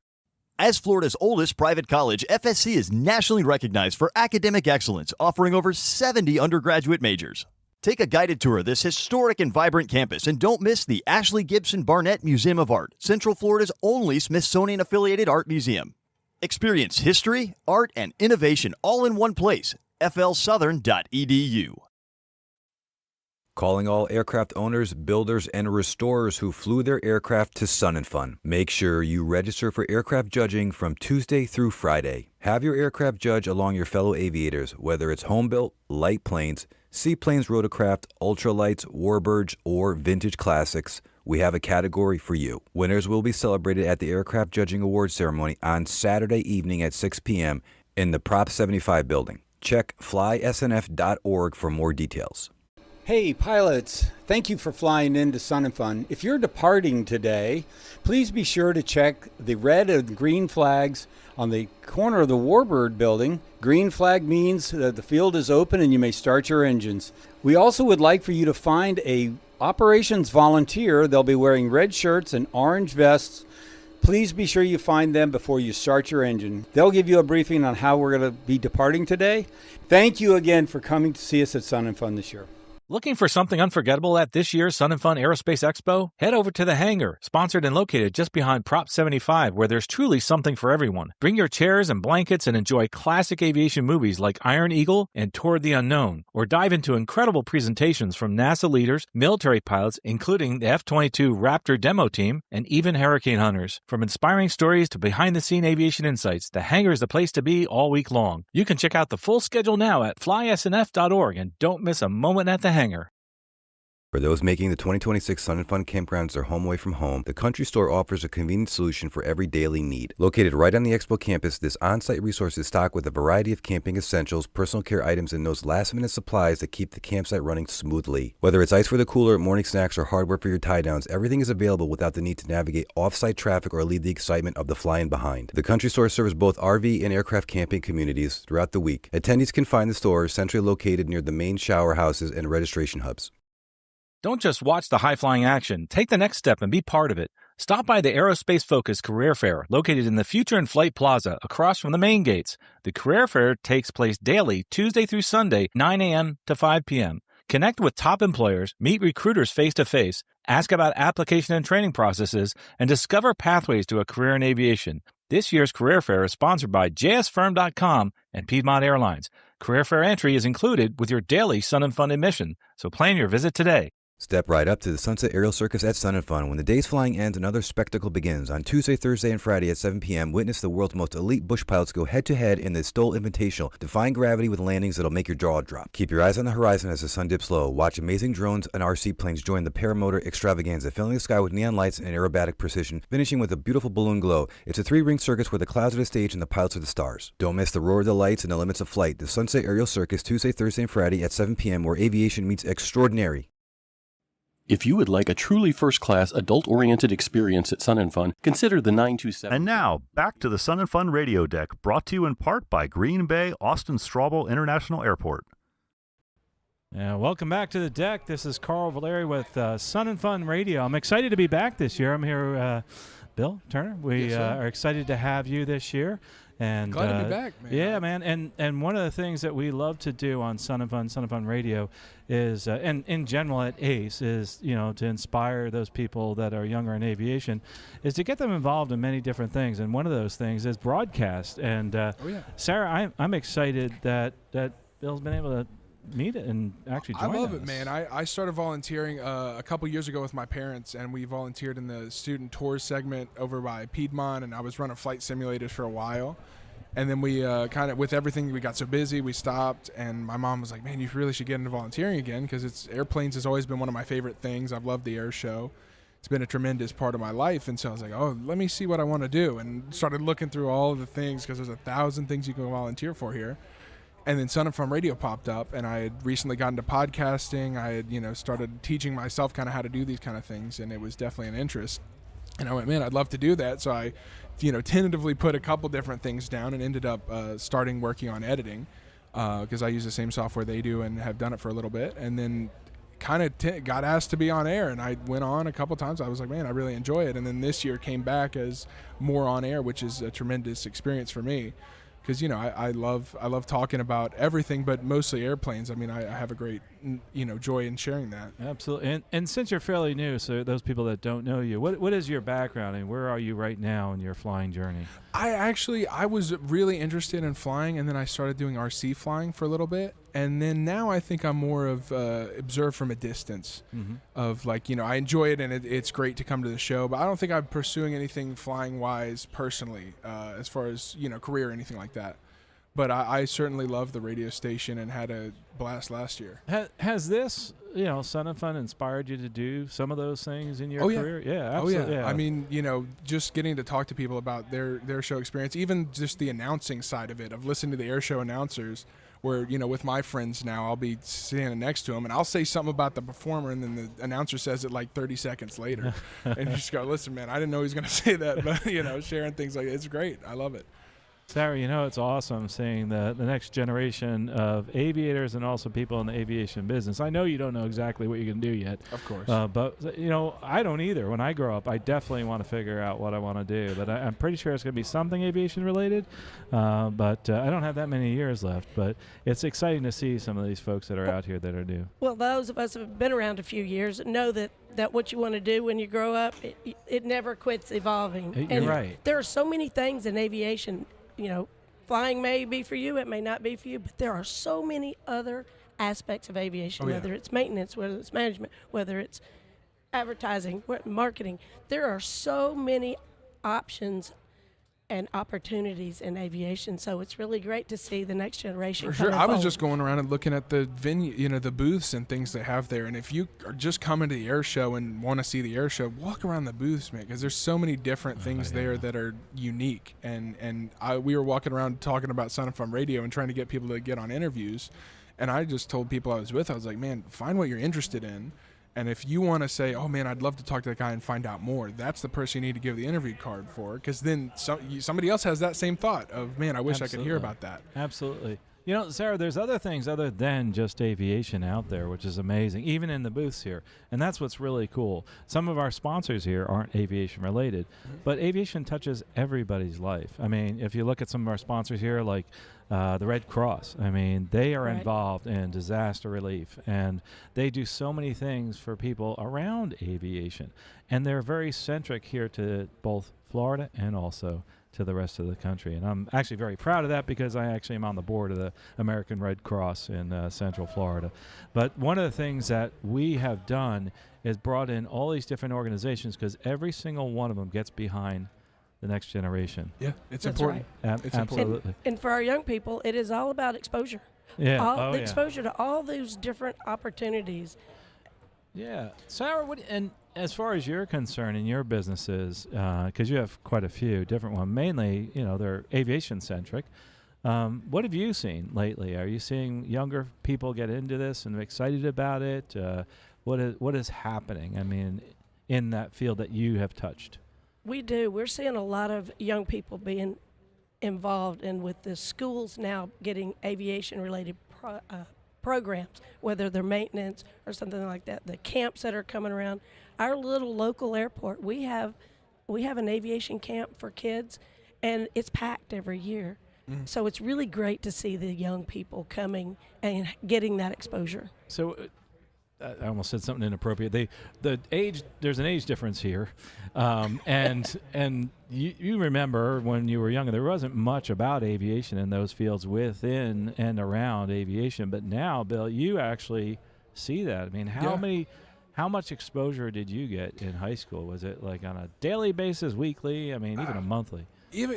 Probably a weekly basis. I knew one of the things I looked forward to was definitely, I went to the summer camps they had here where you go and actually fly on a plane and have logged flight hours, and it was always such a fun experience because you build it, you can see how much work it takes, to do piloting. Even the mundane everyday, I'm just going to go out and fly, takes so much effort, and it's important to share that because you might get into it and say, I want to do this for fun. And it still is something that you have to put a lot of work into just to have fun. And kids want to just do something and then be done with it. They just want to say, I'm going to fly a plane, and that's it.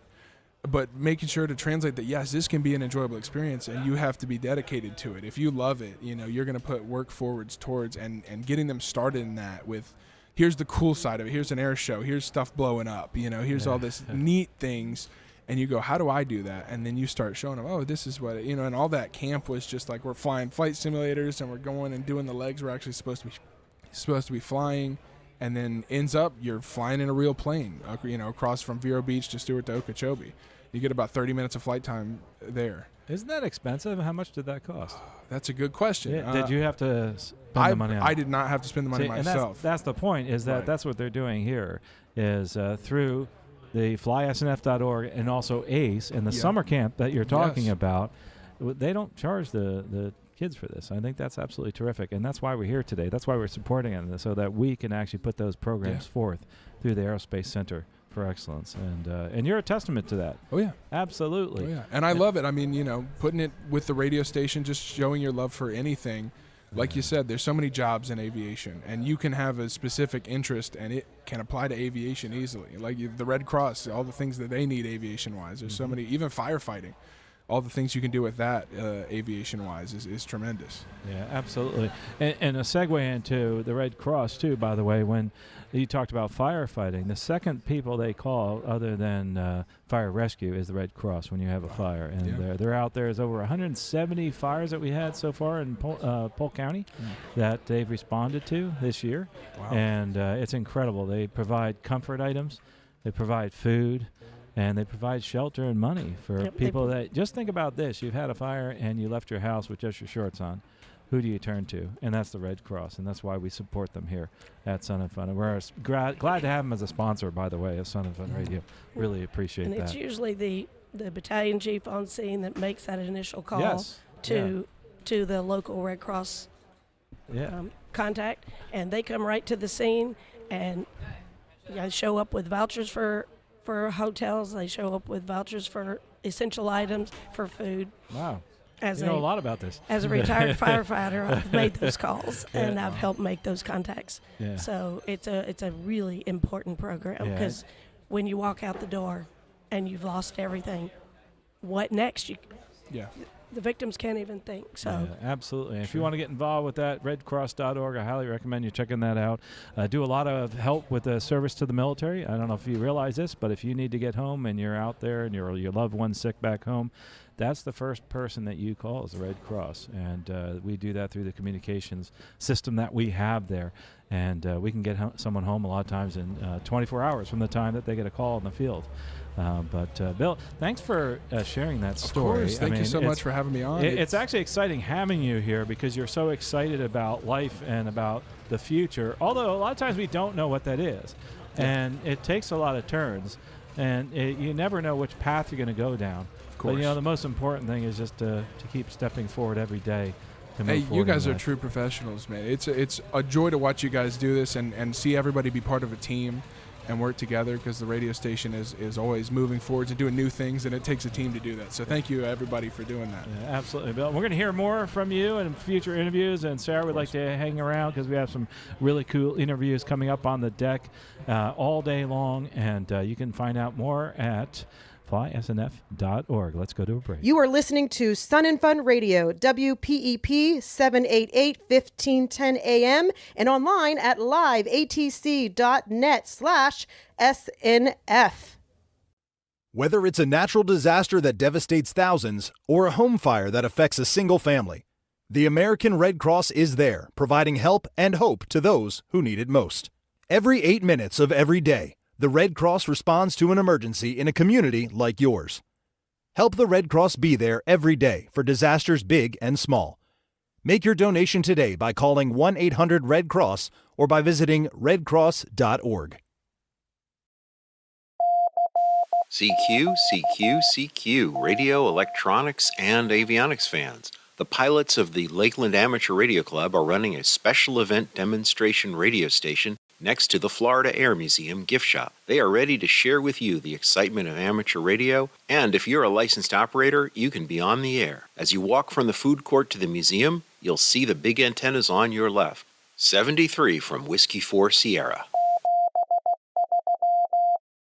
Sun and Fun Radio is proudly powered by Play It Live, the all-in-one broadcast radio solution. Play It Live from Play It Software provides the software broadcast tools we need to bring you Sun and Fun Radio at its finest. A full-featured radio playout system, Play It Live's scheduled automation helps our live broadcast run on time and takes over after hours to bring you top-notch radio 24/7. The remote studio function allows us to report from anywhere in the world without dedicated hardware. And yes, Play It Live is even playing this message to you right now. For more information, check out playitsoftware.com for a complete list of features. Play It Live, professional broadcast software for live event radio.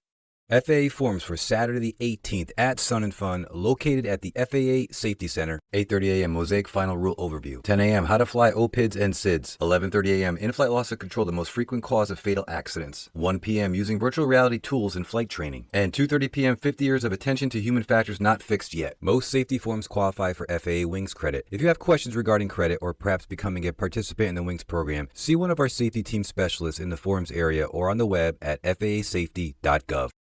Are you ready to flip your perspective where up is down and down is up? Head over to the Aerobatic HQ at Sun and Fun. Explore everything from precision factory-built aerobatic planes to custom home builds, vintage classics, and more. Learn about stall and spin awareness, unusual attitude recovery, and sharpen your airmanship skills. Meet airshow performers daily, and all week long, IAC rep Monique Hartman is on site to connect with members. Don't miss Birdie's Red, White, and Blue Pit Special. Kids can hop in, grab the stick, and let their imaginations soar. Find the Aerobatic HQ south of Echo near Runway 5. We'll see you over there.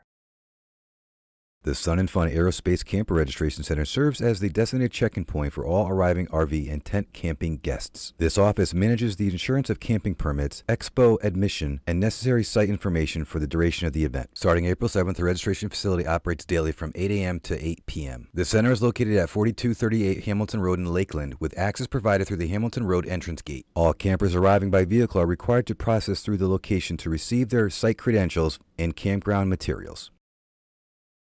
As the Sun and Fun Aerospace Expo draws to a close, we pause to honor the incredible people behind the scenes. Sunday evening at 6:30 p.m., the Florida Air Museum Pavilion will host the annual Tail Dragger Volunteer Thank You Party. This special evening is an invitation-only celebration dedicated to the outstanding Sun and Fun volunteers who give their time, energy, and expertise to make the magic of Sun and Fun happen. To our volunteers, we look forward to recognizing your hard work and passion as we celebrate another successful year together at the Pavilion. Sun and Fun Aerospace Expo, fueled by our volunteers.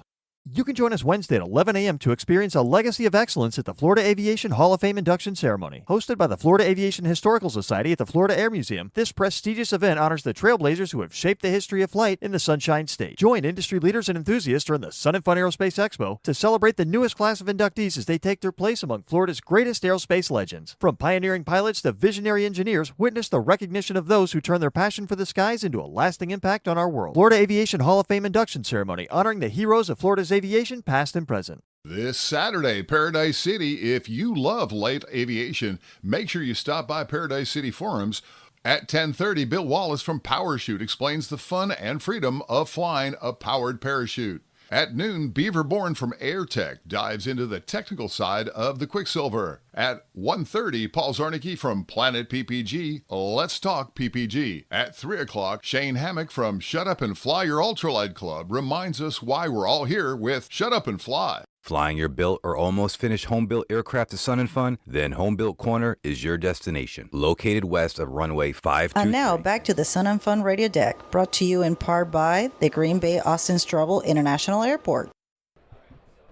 Welcome back to the deck. We're here live at Sun and Fun Radio. LiveATC.net/SNF is where you can stream it all year long and also on YouTube. Look us up on SNF Radio. Today we have with us two people that are really inspiring the next generation of aviators and all things youth in aviation, and that's Avination. Jacob, Pete, it's wonderful to have you here. Sean Starker, also a great advocate for young people in aviation. Guys, what you're doing is really moving the needle, and we totally appreciate it. Let's talk a little bit about the different products you have, the magazine, the podcast, but first, what you're doing here on the Sun and Fun campus. Yeah, thank you for having us. Of course, I'll say this, that Sun and Fun's my favorite event of the year. So, I mean, I might be a little biased here, but anyway, so we are a media sponsor. We have been for many years, a great relationship, and really, Sun and Fun, the Lakeland Aero Club is really what gave me the idea to launch Aviation almost 8 years ago. So it's almost a homecoming, even though we're based out of Iowa. We like to be here at this time of year for sure. Yeah, absolutely. So through our sponsorship, we have what we've been doing for the last 5 years, and it's called Tram Talk. So I like to tell my friends back home that I get a limo at the show, but we do get a tram. We have our own tram, which it's got some signage on it saying on air, and so we actually just roll around from today through Friday from 10 a.m. to 3 p.m. And my daughter and son work running the tram. My daughter is 22, and she starts out doing all the interviews until we find young people or younger people like myself that want to get on and talk with people and pull stories out. And we find that we get young people that want to be the interviewers as well. And so it's really getting people to talk about their passions.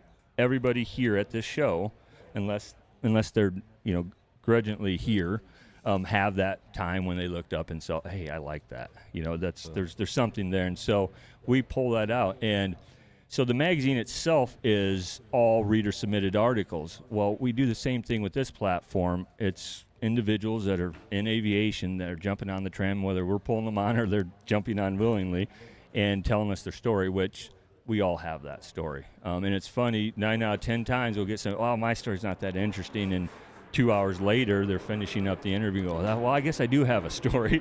And the thing is, even if you don't think you're inspiring somebody else, you are just by being in this industry, doing what drives you. So Tram Talk, what we do is we record these, audio and video, and we ride around the show, so it's real dynamic background, and sometimes some hard stops and some bumps, and it's real life. But we get a chance to share our stories, and then we put those out on YouTube. Usually about a month after the show, we start to feed them out, and we do it through all the year. And we just put them out and just share the content out, and it inspires. What kind of interviews do you get? I mean, give us an example. So it's real conversational, just like what we're doing right here. Yeah. We have a couple starter questions, and then it unravels very quickly, and it's wonderful. For those that are listening right now, how can they find you on the internet? So on the internet, you can go to Avination USA. That's AVI Nation USA, all one word, .com.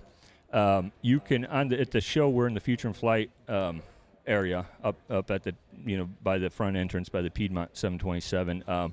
We are in the Flight Path and Education Center. It's right by the Chick-fil-A tent, and we are at the back of that air-conditioned exhibit tent. And so if you come in there, you can meet up with us. You can go online and find contact information if you want to jump on the tram. But coming to our booth would probably be the easiest. Shoot me an email, drop me a text or phone call if not. But yep, we're running through Friday, and then so anybody can get on and tell their story. avnation.USA.com. avnation.usa. I'm going to get the name right. avnationusa.com. I never say it right. I always say Avnation. Well, so it's about 50-50, and it's okay. Yeah. Next year I might get it right. I'll try. I'll try real hard. It's hard to teach old guys new tricks, that type of thing. So also, what you have so many other really cool things going on. So tomorrow we actually have a press conference at 11 a.m. at the Press HQ, and we're going to go over a lot of these programs in more detail and kind of what we're doing in different opportunities. We also have a Rising Star program that's ongoing. This is the second year now, and by the generous support of Aviation Supplies and Academics, they become a sponsor early on. And we take submissions from educators. We've opened it up to parents too, mentors, really anybody that wants to motivate, and they can nominate a young person. 24 is kind of where we cap it for the age. 14 to 24 is kind of the sweet spot.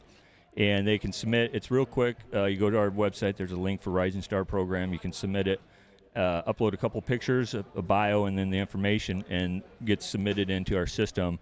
And then gets put in the selection process. And realistically, it's a recognition program. It's not something you got to meet these requirements. If you're wanting to be in aviation or you're going that direction and you're really giving it your all, and your mentor sees that, they should nominate them. And then what happens is ASA sends them a swag pack. They get to choose a study guide of their choice. It can be flight, there's A&P courses, there's all kinds of different things. And then they send, it's about $250 worth, a swag pack kit to the student's house. And then we put that out socially all over our networks and share it out, and really try to get the industry to support these young people that are showing the effort. And we find that educators, mentors that do that end up doing multiple submissions because it becomes a great motivating tool for the other peers. And that's actually why I designed it. I thought back to my young self, and I was like, how do we get some more motivation here? And it's like, and then working with educators a lot with what we do, I just started getting that feedback and asking those questions. It's competitive. Young people want competition, and that's part, how it works. But it's become real good because these Rising Stars will start to, write articles and start to motivate their peers, and it's a really good program. So that's what's the Rising The one Star. thing that's interesting, we were talking about this, Sarah, is that this is sometimes a gateway into another career. So it may not be aviation related. They might say, hey, I'm going to turn into engineering. I might become a civil engineer, whatever that may be. But the skills that you learn here in aviation actually can be used in many different ways. That's for sure. Yeah, the other thing that I want to make sure, because we only have a few minutes left to get in, is that you have this incredible podcast done by this incredible host, and that's Sean Starker. Sean, welcome, and tell us a little bit about the podcast that you're doing that you're banging it out of the park with. Well, Carl, thank you so much for the wonderful introduction. And the Future in Flight podcast is just a great place for individuals, aviation enthusiasts, those who want to enter the industry. It's a great place for them to come and find stories. We have so many great stories in aviation, so many wonderful people, so many dynamic personalities that I try to capture that in a storytelling format. Easy to listen to. You can pop it in. It's like a magazine. It's very light, very easy. And, I saw that there was just this need for great stories in the industry to deliver some of the amazing information that's out there. Like, you have so much information, as you know, with Aviation Careers and the Great Aviation Careers podcast, that sometimes it needs a little bit of a dressing to it to be very palatable. So that's the Future in Flight. Yeah, absolutely. And so what are the guests like that come on? Well, they're wonderful. We've had a number of guests. We're still chasing the host of the Aviation Careers podcast. Really looking forward to having him on. And I know he's a busy guy. He brings so much value to the industry. But we have pilots. We have great photographers. We have industry performers. We have we have industry leaders. We had a gal on the other day who runs some aviation-associated entities out in St. Louis and developing in the aviation industry there. So it's really just a wide range of people in the aviation industry. Just such a great cross-section section of guests. Yeah, absolutely. And I really appreciate what you're doing in the industry, and also with you, Jacob. avnation.usa and futureinflight.com. Future in Flight, thank you. futureinflight.com. And you can find them on campus here running around in that tram talk. Tram talk. And how can they find you as far as when they see your tram? Just wave us down. Just wave us down. Say, I want an interview. I want an interview. Yep. Yeah, don't ask for a ride. Just say, I want an interview, because we're not giving rides unless you're interviewing. Yeah, absolutely. Can I get an interview? Oh, wait. Absolutely. I'm too old. No, There's but an old guy. but I'd That's have about to at the find end of your his career. schedule and see if I can get in on it. Yeah. Unfortunately, they chained me to the desk here, and I'm not moving at all. But we really appreciate what you do. I really do. You are moving the needle, especially with the young folks in aviation. Both of you are, and that's something that's important. It is part of the mission here at Sun and Fun and ACE, is to inspire and educate and move forward those people in the world of aviation. Thanks again. This is Carl Valeri with Sun and Fun Radio. You can stream us liveatc.net/SNF. Don't forget, we're also on YouTube. Look us up at SNF Radio. We're going to go to break. Hello, this is Mike Harris from Why We Fly General Aviation Podcast. You're listening to Sun and Fun Radio, WPEP 788, 1510 AM, and online at liveatc.net/SNF. We want to give a massive thank you to our sponsor, MagniX, the leaders in flight electrification. With 6 different platforms already flown, MagniX isn't just dreaming about the future, they're building it. Now, it's your turn to take the stick. You can head over to the MagniX booth to experience the future of aviation in their flight simulator, or join them daily at 10 a.m. for a Q&A session. Whether you're curious about the tech or ready to electrify your own aircraft, their engineers have the answers. MagniX, making electric flight possible for everyone. It's Dr. David Goldbaba. Yes, hydration is everything. So what happens in the sun? Our bodies perspire to keep us at 98.6, and that warm breeze across our face evaporates water from our bodies too. And those caffeinated beverages are diuretics, which means that when we drink them, we can become dehydrated. So stay ahead of the curve by drinking water all throughout your stay here at Sun and Fun. For Sun and Fun Radio, this is Dr. David Goldbaba. Sun and Fun wishes to thank our sponsor, AV Nation. AV Nation exists to attract, educate, and empower youth in aviation. Through AV Nation magazine, they provide essential insight into the future of flight, highlighting students, programs, and innovative approaches that grow our industry every day. Thank you, AV Nation, for inspiring the next generation and helping the future of aviation take flight. You can find more information at avnationusa.com. Join us for the Women's Aces Brunch at Sun and Fun, supported by Women in Aviation International. It's happening Wednesday, April 15th at 10 a.m. in the Aerospace Pavilion, presented by Piedmont Airlines. This year's keynote is F-35 demo pilot Major Melanie Mock-Klausner. Enjoy scholarship awards, a panel discussion, and a custom swag bag. Help us champion a diverse future for flight. Tickets are $35 at flysnf.org/activities. While we all have good views of the action here at Sun and Fun, if you're a professional photographer looking for the best views possible, then you will want to check out the preferred photo seating area. This area allows an unobstructed view of the air show and other event activities. It is located adjacent to the preferred seating along the flight line and the air show announcer's stand. You know that's where the best of the action is. Space is limited and a ticket upgrade is required for admission. Reserve your spot today at flysnf.org. Bring the whole family to Paradise City Sun and Fun 2026. Walk the grass, meet the pilots, and see incredible light aircraft on display. Start your day with hot air balloon launches, enjoy STOL demonstrations, and end it with the dazzling Sunset Aerial Circus. From classic tail draggers to cutting-edge ultralights, there's something for every aviation fan. It's hands-on, edge-of-your-seat aviation, Paradise City, where the heart of flight comes alive.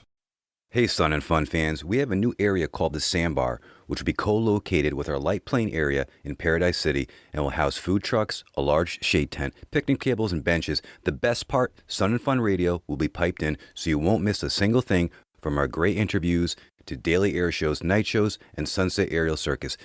Get your tickets now for the Sun and Fun Aerospace Expo in Lakeland, Florida. Don't miss the food and the fun at the Sandbar. We'll see you there. Sun and Fun offers many services for our handicapped guests. Handicap parking is available near the registration building. Please let the parking attendant know so they can wave you onto the lot. We have a golf cart that will shuttle people from the handicap parking lot to the ticketing window or the scooter rental.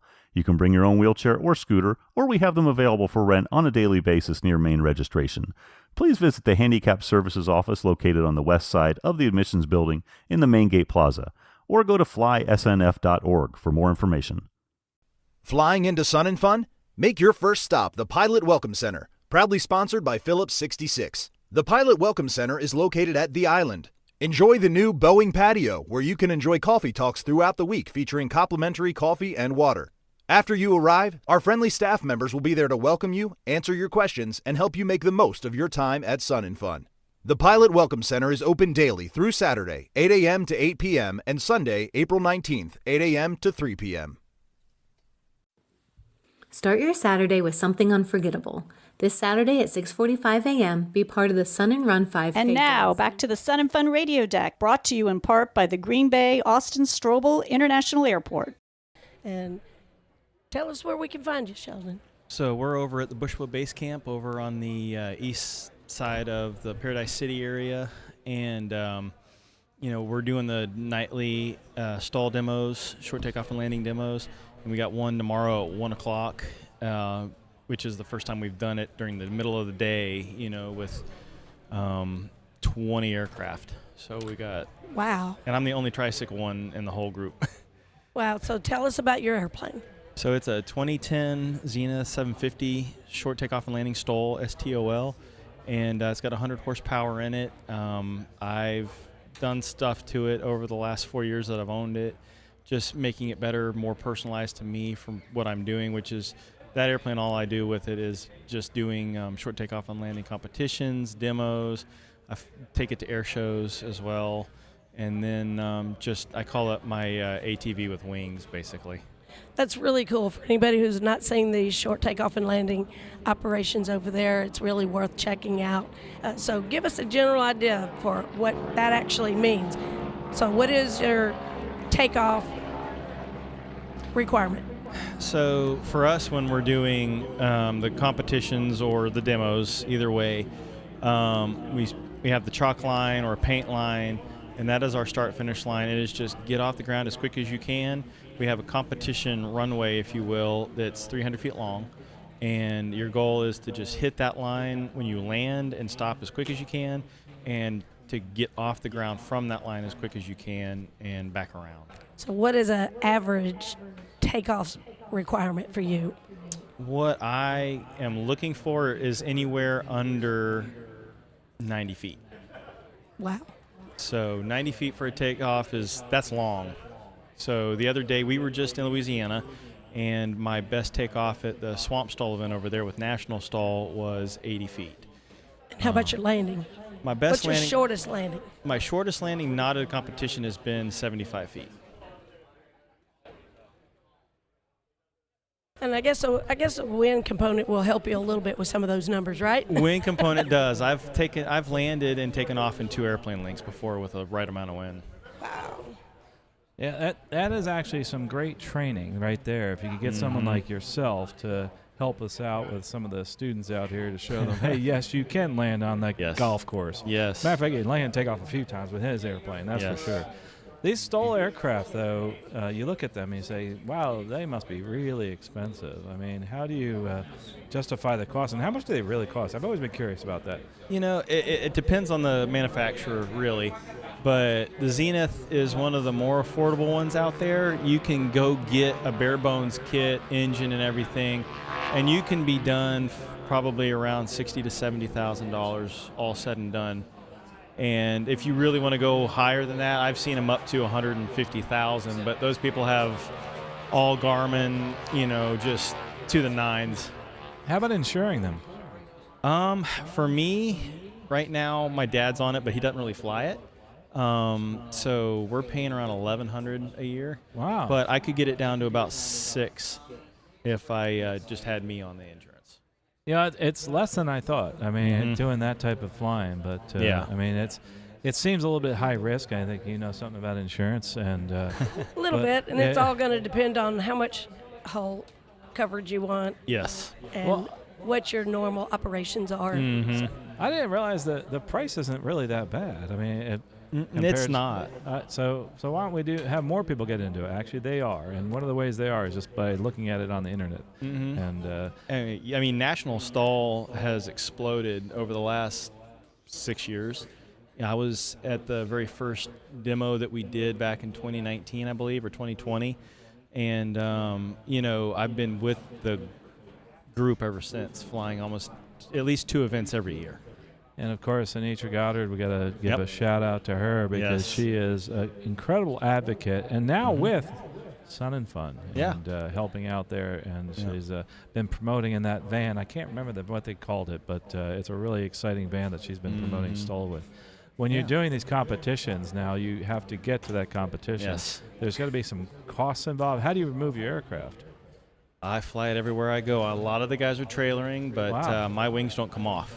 Really? So I went from Jennings, Louisiana, which is on the far west side of the state, and that was from there to Pensacola, where I'm based out of. That was 5.5 hours one way, and then I slept for 8 hours, and then the next morning I got up, and it was about 6 hours to come here.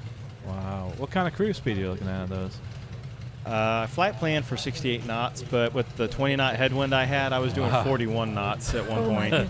Slow flight all the way to the competition. Yeah. What would you advise somebody if they wanted to get into Stoll as a hobby, but also as a competition? It's just you have to know your airplane really, really well. I had a guy come up to me when I was flying a 182. I was the first guy that had a swept tail 182 on the competition circuit. There was a lot of straight tails, but this guy came up to me with his son. He goes, "Man, I never knew that my airplane could do that." I said, "Yeah, your airplane can do that, but I don't know if you can do that. You have to go up and know that you can put that thing where you want it every single time. And if you can't, you don't need to be doing this." Well, how do you do that? It's through? You need to go out and practice up high. I went out, I was like, I need to see what the extent of the limitations are for the airplane. So I went and played around with low fuel and just, for hours. And my normal protocol is to be, when I fly the Zenith, I'm up there for an hour a day, and all I'm doing is landings and takeoffs. And I'll do that for 2-3 days a week. It's really cool too. Here they have some great videos at Zenith, and they have the competition, but also some builds, and that they're very inspirational. As a matter of fact, my nephew and I were talking about building one. I'm a little intimidated, but he's already built 3 aircraft by the time he was in his 20s. And I said, yeah, this isn't so bad. And there's some great support, though, from Zenith Aircraft. So do you mind talking about that? It's funny because earlier this morning, I actually was over there and I was talking with Roger and Sebastian for about 30, 40 minutes because I've done some modifications to that airplane over the years, and they were supportive of it, because they knew what I was doing. I'm flying that airplane slower than anybody's flying normally a Zenith. And so, they were like, can you expound upon that? So I do a lot of little YouTube shorts and stuff, and it'll be just, hey, this is how I do it. And, just knowing that they're supporting me is, awesome. So how do they find that online? You can just go to, you just Google search Redbird on YouTube, and it'll pop up. And I've got mostly shorts, not many long-form videos, because I just can't focus long enough. I'm like the rest of the younger generation that can't focus, so I'm like, I only want to make a short one. But short land, that's it. It lends itself because you're to a point, so you get the message out quickly. So Redbird Aerospace, is it? Redbird Aerospace, yes. Yeah. So. This is really it's important because what you're talking about, knowing the performance of your airplane, and knowing the limitations of the airplane, and knowing the limitations of yourself. Yes. And the way you get better is to explore the operating envelope of the aircraft. And if you're not comfortable doing that, get a good instructor go with you, and go up to altitude like you're talking about. And you can take the airplane to its operating envelope then practice. There's no reason to do a normal landing. Yeah. Anybody can do a normal landing. Absolutely. Every time you come into land, do something. Do a short field, do a soft field. So that's what we used to tell our students. And anybody can do a normal landing. Yeah, it's not fun doing a normal landing. Yeah. And I do an air show routine when I'm not doing actual stall. I go out there and I do minimum radius turns with that aircraft, because you can put the flaps all the way down at 50 to 55 mile an hour. You can turn that thing in 12 seconds, 360 all the way around. Wow. You're pulling 4 Gs. Wow. That's and incredible. It'll do it all day long. I could sit there and consecutively do as many circles as I wanted to. Yeah, Sheldon, has been awesome. I can't wait to see you out there, right? Thank and you. where are you out here on the field? Just remind us. Bushwheel Base Camp on the east side, northeast side of the Paradise City area, right across from the NOAA hangar. I'm on the more southern side of things, right across from the big water tower they got over there. Yeah, and it's a very passionate group, isn't it? Yeah, it is. And tell us again when the competition's going to be. The demos, they're going to start, I believe, between 5 and 6 tonight. I don't have that locked down, but we do have a briefing a little bit before that, and then it goes basically till almost where we just, it's civil twilight. Civil twilight. Great. Yeah. Well, I appreciate you coming here to Thank Sun you. and Fun Radio. Remember, you can listen all year long at liveatc.net/SNF and also on YouTube, SNF Radio. Hello, this is Seth from Central Florida Aerospace Academy. You are listening to Sun and Fun Radio, WPEP 788, 1510 AM, and online at liveatc.net/SNF. Bose Aviation is at Sun and Fun, booth 007, and they've got deals worth landing for. You can trade in your A20 or ProFlight Series 2 and get $300 off the all-new Bose A30. You can stop by to demo their industry-leading headsets, explore resources for student pilots, and take advantage of the exclusive show specials, like a free speaker with your A30 or ProFlight Series 2 purchase. Plus, you can save 10% on additional headsets in the same transaction. Restrictions apply. You can visit their booth for details. Step into the Swamp, our brand new food and entertainment hub outside of Hangar E near the West Campground. The Swamp is open daily, 8 a.m. to 10 p.m. Kick back under the trees and grab a bite from local vendors with plenty of picnic seating for the whole family. Enjoy live music from 8 to 10 p.m. It's a laid-back, under-the-lights music experience unlike anywhere else on campus. With string lights hanging overhead, picnic tables, great food, and a bar, it's a perfect place to take a break or unwind after a full day of air show action. See you at the Swamp. Pilots finally have sunglasses that work. Flying Eyes Optics features patented 1mm templates that fit inside any headset or helmet, and thousands of custom combinations built to your exact specifications in minutes. Need prescription lenses? Our opticians are on site to help. Plus, meet your favorite aviation YouTubers and airshow celebrities nearly every day. We've moved to a new location this year. You can find us at booth MD7B, right next to Waco Aircraft, and on the web at flyingeyesoptics.com. The Author's Corner is an opportunity for aviation writers to share their published works with our Florida Air Museum patrons and Sun and Fun fly-in guests. The Aerospace Center for Excellence and the Florida Air Museum is committed to engaging, educating, and accelerating the next generation of aviation professionals. The Author's Corner can be found at the Florida Air Museum Tuesday, Wednesday, Friday, and Saturday from 9 a.m. to 4 p.m. Stop by and meet your favorite aviation author or have the unique opportunity for the author to sign your book. The Author's Corner is a free event and is a special treat for readers of all ages. Attention vintage aircraft owners. Are you flying your classic beauty to Sun and Fun this year? Ensure your factory-built aircraft qualifies for our vintage parking. Choose from categories like antique, classic, and contemporary, covering planes built up to 1970. Vintage pilots will be near the island, offering refreshments, entertainment, and support services. Visit the Vintage Hospitality Building for event and camping registration, located west of the Vintage parking area. Camp with your aircraft and explore our Fly-In Early camping package. See you at Sun and Fun. Wake up to the spirit of aviation on the final morning of the 52nd annual Sun and Fun Aerospace Expo. This Sunday morning from 7:30 to 8 a.m. witness the high-energy volunteer parade, starting right in front of the FAA Safety Center. Our dedicated volunteers bring the entire campus to life, touring the grounds in golf carts decorated to the max. It's a vibrant celebration of the thousands of volunteers who make the world's best aviation season opener possible. Experience the color, creativity, and the community that defines the final days of the Expo. The volunteer parade celebrating the heart of Sun and Fun 52 in Lakeland. It's Dr. David Kolbaba. You know, Sun and Fun is synonymous with being outside and walking considerable distances, and the combination of sun exposure, heat, and movement can cause physical challenges to our body. Water, shade, and rest can prevent overheating that can lead to what is known as heat stroke, aka sunstroke. Early warning signs include flushing of the face, nauseousness, rapid breathing, and headache. So pay attention, get your water, shade, and rest. For Sun and Fun Radio, this is Dr. David Kolbaba. Sun and Fun hosts a Type Club tent during the fly-in. Approximately 20 Type Clubs participate, and their members are eager to share information and answer questions about their type of aircraft and how you can become a member in any of the Type Clubs.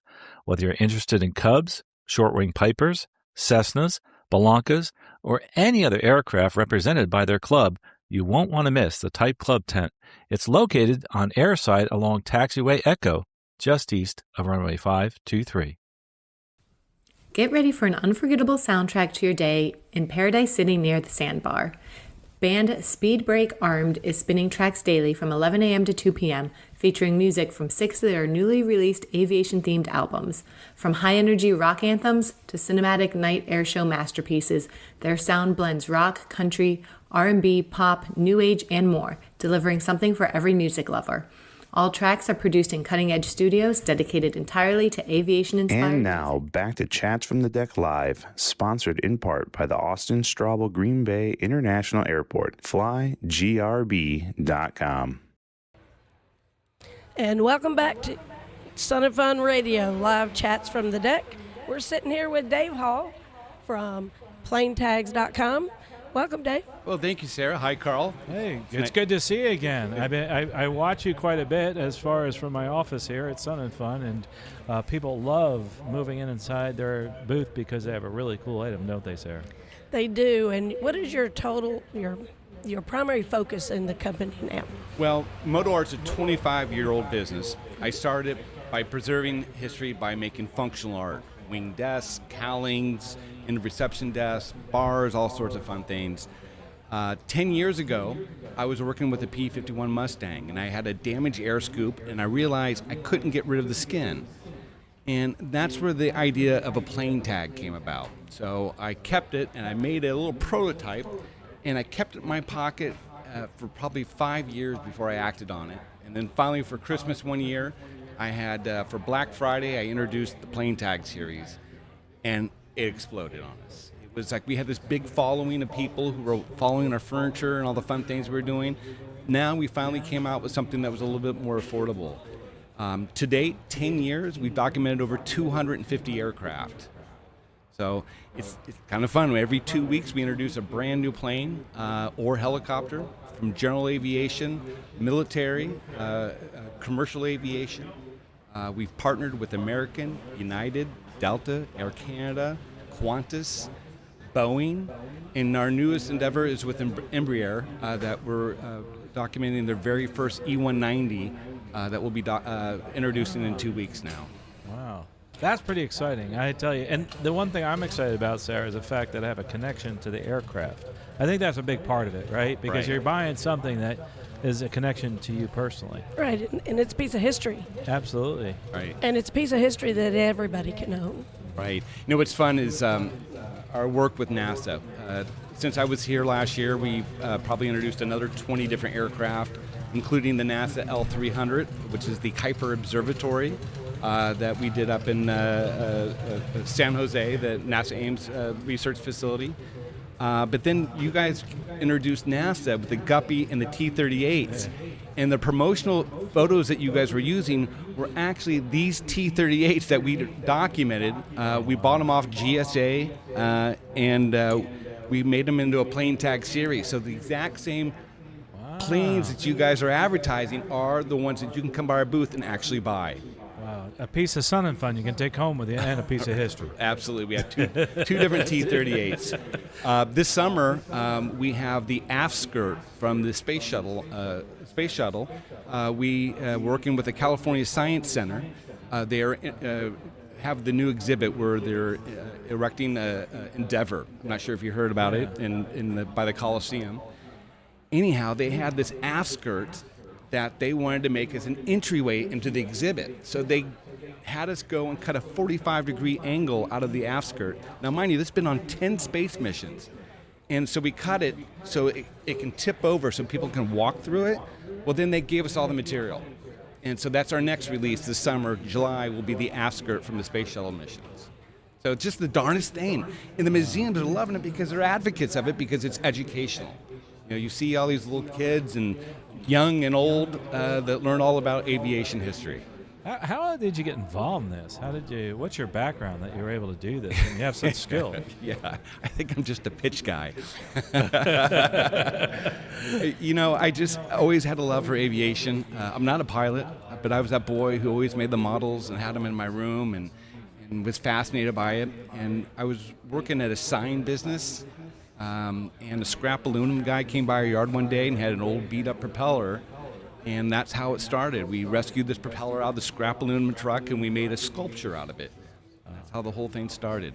Wow. You know, it's amazing. It absolutely is amazing what you guys do. And Thank you. I appreciate that because, again, you're preserving history, but you have a connection to that history, too. The other connection that we have is a lot of the military folks that are out there have a connection to your art. Right. Specifically those of us that were in and around the Navy. Mm-hmm. And you have something really special that special to my heart, too. Right. So this was one of our latest pieces that we introduced. We partnered with the USS Midway out of San Diego, the aircraft carrier. So they had a situation where they backed in the Midway into the harbor, and the propellers, or they call the screw, they settled down into the silt of the bay. And every time at low tide, 1 million pounds of pressure was going against the aircraft carrier, and it was literally cracking it. So they hired divers to go down and literally cut these propellers off, and they brought them up out of the bay, and they contacted us to see if we wanted to document it. And this is what we have here today.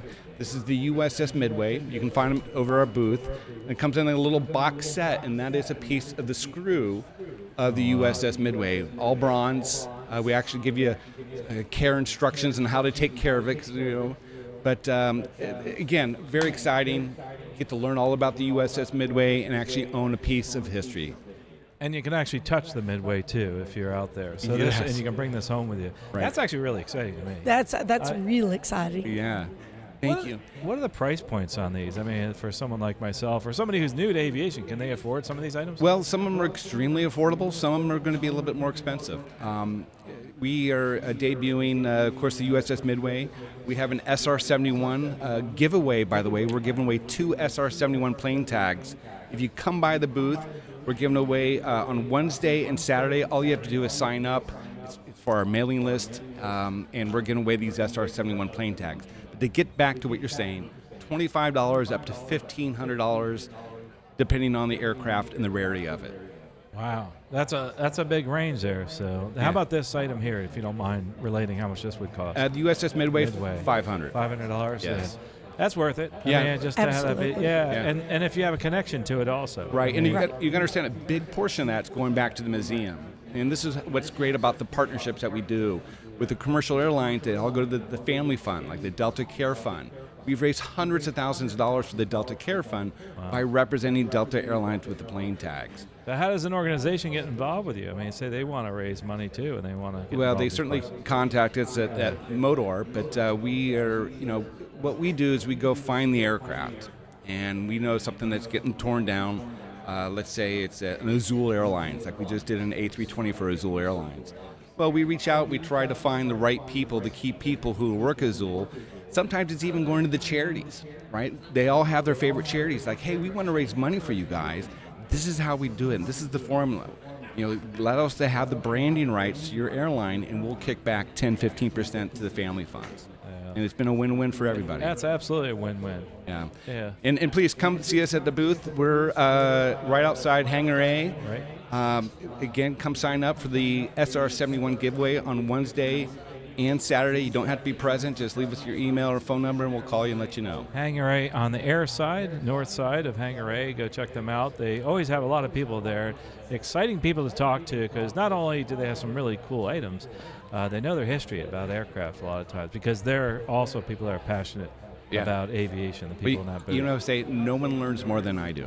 You know, Yeah. I thought I knew everything about aviation when back making the furniture and exhibits, and then when I started playing tags, I realized how much aviation history is out there. And you know, every 2 weeks when we do a new release, it's like we all learn. Yeah. How cool is it to get involved in something that you're passionate about and also is related to aviation like you've done? Thank you. Living the dream, man, and we do appreciate you here. So go check them out online also at planetags.com. Planetags.com, Hangar A on the north side.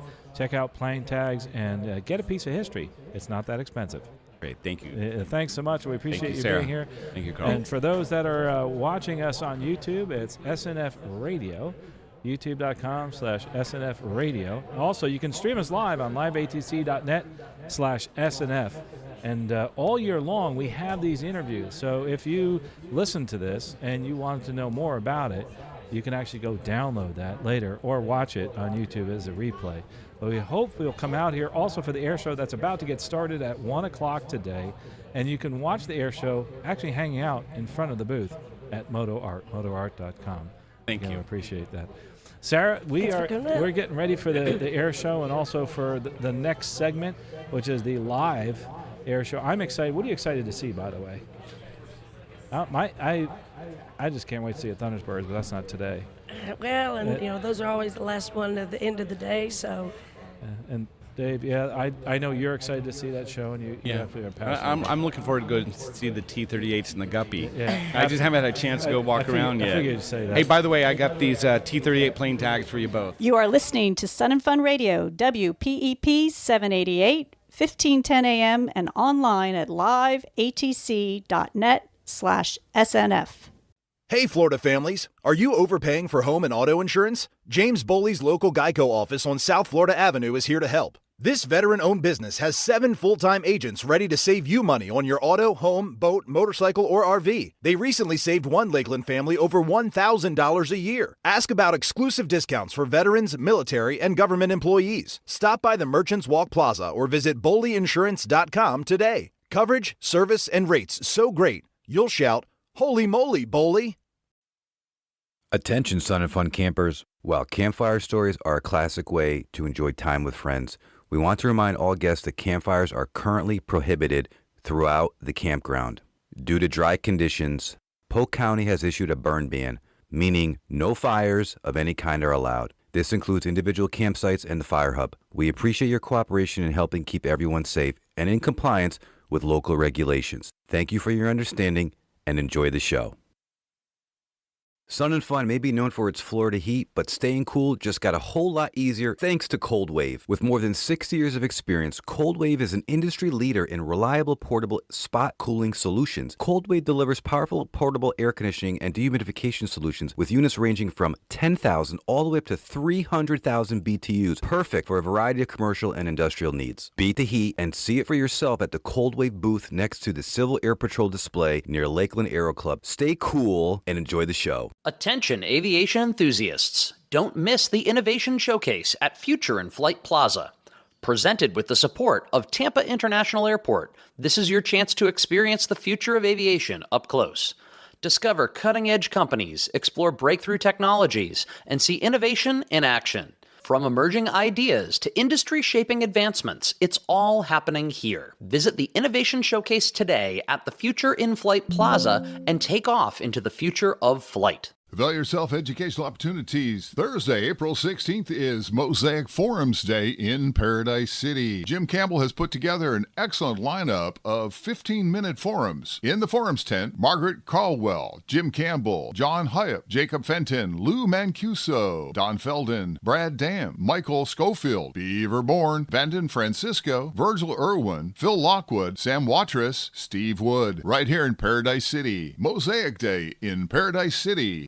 The Island Store is your one-stop shop located in the heart of aircraft camping. The Island Store is open daily and stocked with essentials like groceries, beverages, personal care items, and camping gear, from tents and sleeping bags to chairs, blankets, and more. Need a ride or supplies delivered? It's also your hub for rideshare, tram access, general admission tickets, and Publix Instacart pickup. Forgetting something? The Island Store has you covered. Check out the Sun and Fun mobile app for hours. If you're looking for one of the most exciting experiences at Sun and Fun, head over to Paradise City's runway for the 2026 Stoll Invitational Demonstration. This is grassroots aviation at its finest, flown by some of the best precision pilots in the sport. Join us Tuesday evening at 7 p.m., Wednesday from 1 to 2 p.m., and again Thursday and Friday night at 7 o'clock. Bring the family. Grab a spot along the fence line. The Stoll Invitational, only at Paradise City, where aviation gets up close and personal.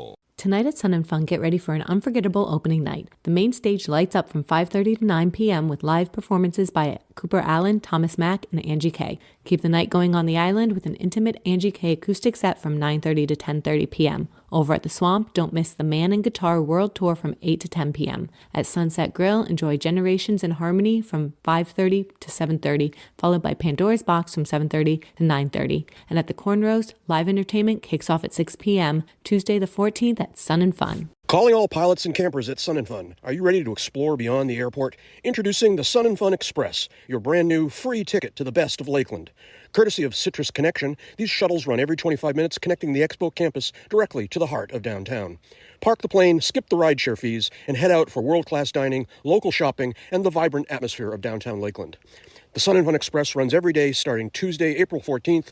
Look for the shuttle signs on site or visit ridecitrus.com for route maps. The Sun and Fun Express, your wings to the city.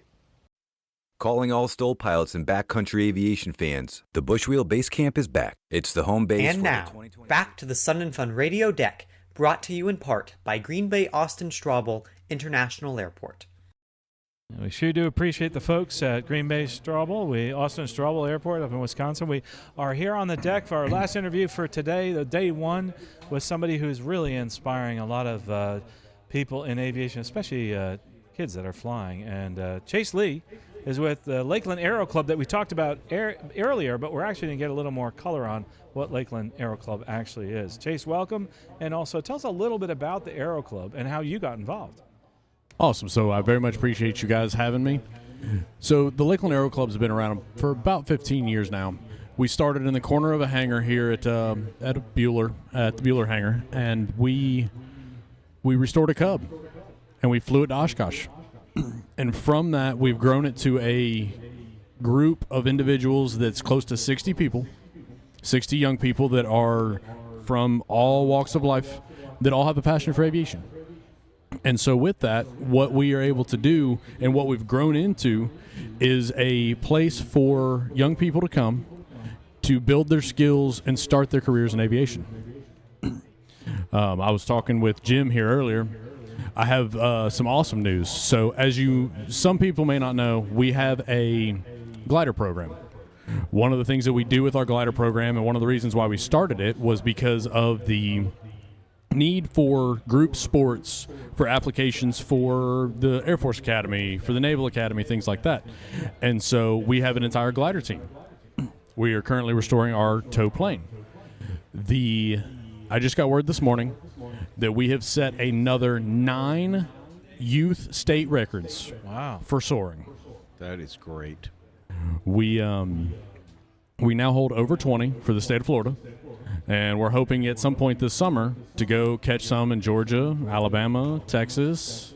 So tell us a little bit about that. How do they get those awards? Is it like through a competition? How is that?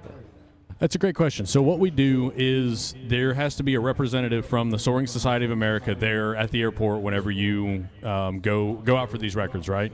And within the aircraft, they have the ability to be tracked, right? And so with that, you'll take off, say, hey, I'm going for this record. Go do your flight, try to beat it, and then come back and land, and your representative from SSA will check all of your numbers, check all of your data, and then send it off to the organization to be able to be recognized for that state record. We talked with Eric earlier today about how we get children at a very young age hooked on aviation through the various programs here at the Aerospace Center for Excellence. And this fits right in, Chase, because young people can get a glider pilot license and fly solo at age 14, I believe. That is correct. Right? And which is 2 years earlier than you can do it in a powered aircraft. And so it really fits into the whole ACE program to do this. And you and I kind of hinted that what we want to do is get the facilities and the capabilities larger to put a larger number of students through this program, through learning to fly in gliders. And for those who have never flown one, I don't mean to monopolize your interview, but learning to fly a glider is learning to fly. You're not managing an engine, you're not managing a flight plan, you're flying the airplane. And I think that's great. No, absolutely. And so here's the cool part about what we do, right? Like you said, we're able to start at 14 years old. You can solo at 14, get your license at 16. We have a fleet of antique Cubs that these kids have rebuilt. They've restored them. They get to fly them. So they're able to start in gliders, move to tailwheel. Once they've got their powered and they become proficient, we are now closing the loop on our tow plane restoration. And so now those kids that have gotten into tailwheel, they now have the opportunity to fly our tow plane and tow that next generation of glider kid. Is it paying it forward?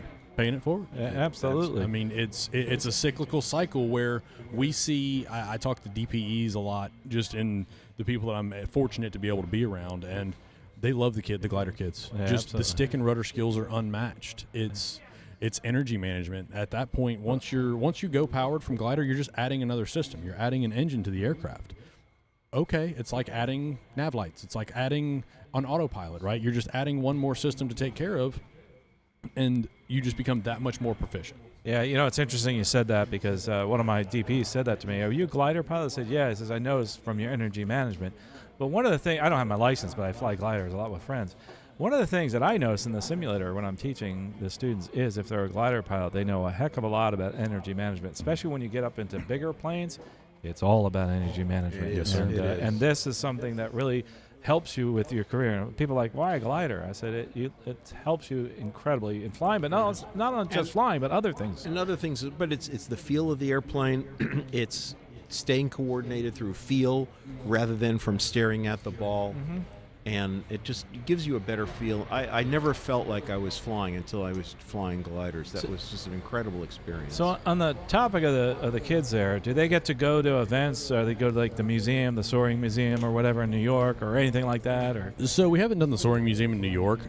What we typically do in the summers is we will go to a number of different glider competitions, right? So we want to give them that, I hate to say check in the box, but we want to give them that opportunity to be a part of a team sport, to be with us within aviation. And so we go to Cordele, Georgia. We'll go to Waller, Texas. What's unique and really cool about what we do and the level at which we do things, we now for the second time have one of our students going to compete in the Junior World Glider Championships in Germany this summer. That's cool. Whoa. So he came from our program. He's an awesome individual, and now we get to send him to Germany to go compete not only for the United States, but compete for the Lakeland Aero Club, compete for Sun and Fun, compete for the Aerospace Center for Excellence. And so we love this, and we can see what just this start at 13, 14 years old, how far you can go. I mean, he's 20 years old. Wow. What an incredible legacy he'll leave. And speaking of legacy, how about the folks that come back? I'm sure some folks come back to Absolutely. And so, like, this week's a great week. We get to see a lot of familiar faces that we don't get to see.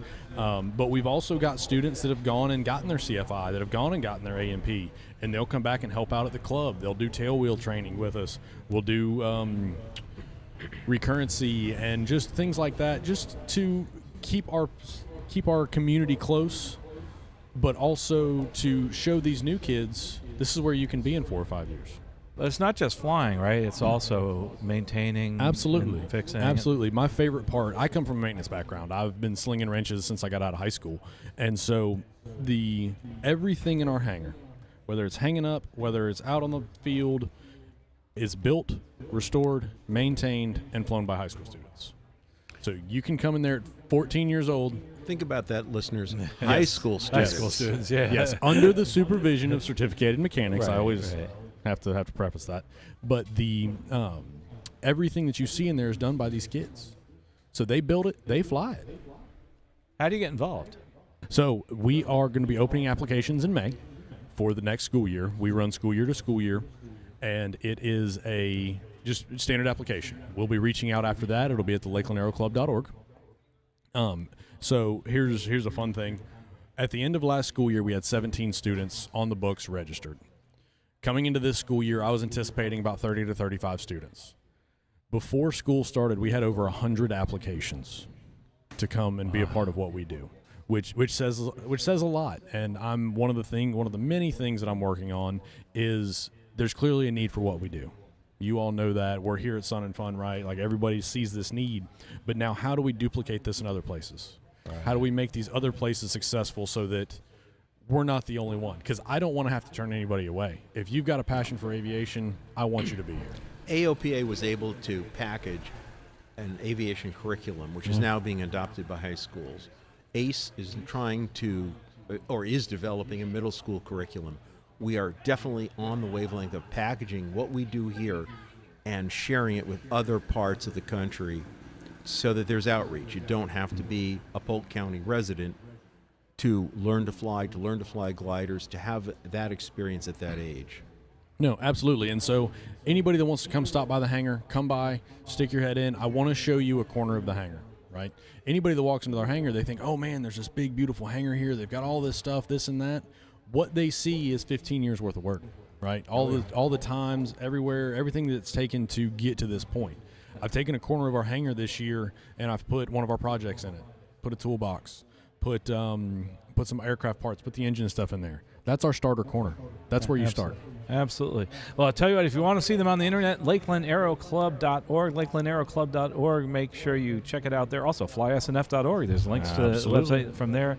Thanks so much, Chase Lee, coming out and visiting. We're going to go to the air show, actually, right after this. You are listening to Sun and Fun Radio, WPEP 788, 1510 AM, and online at liveatc.net/SNF.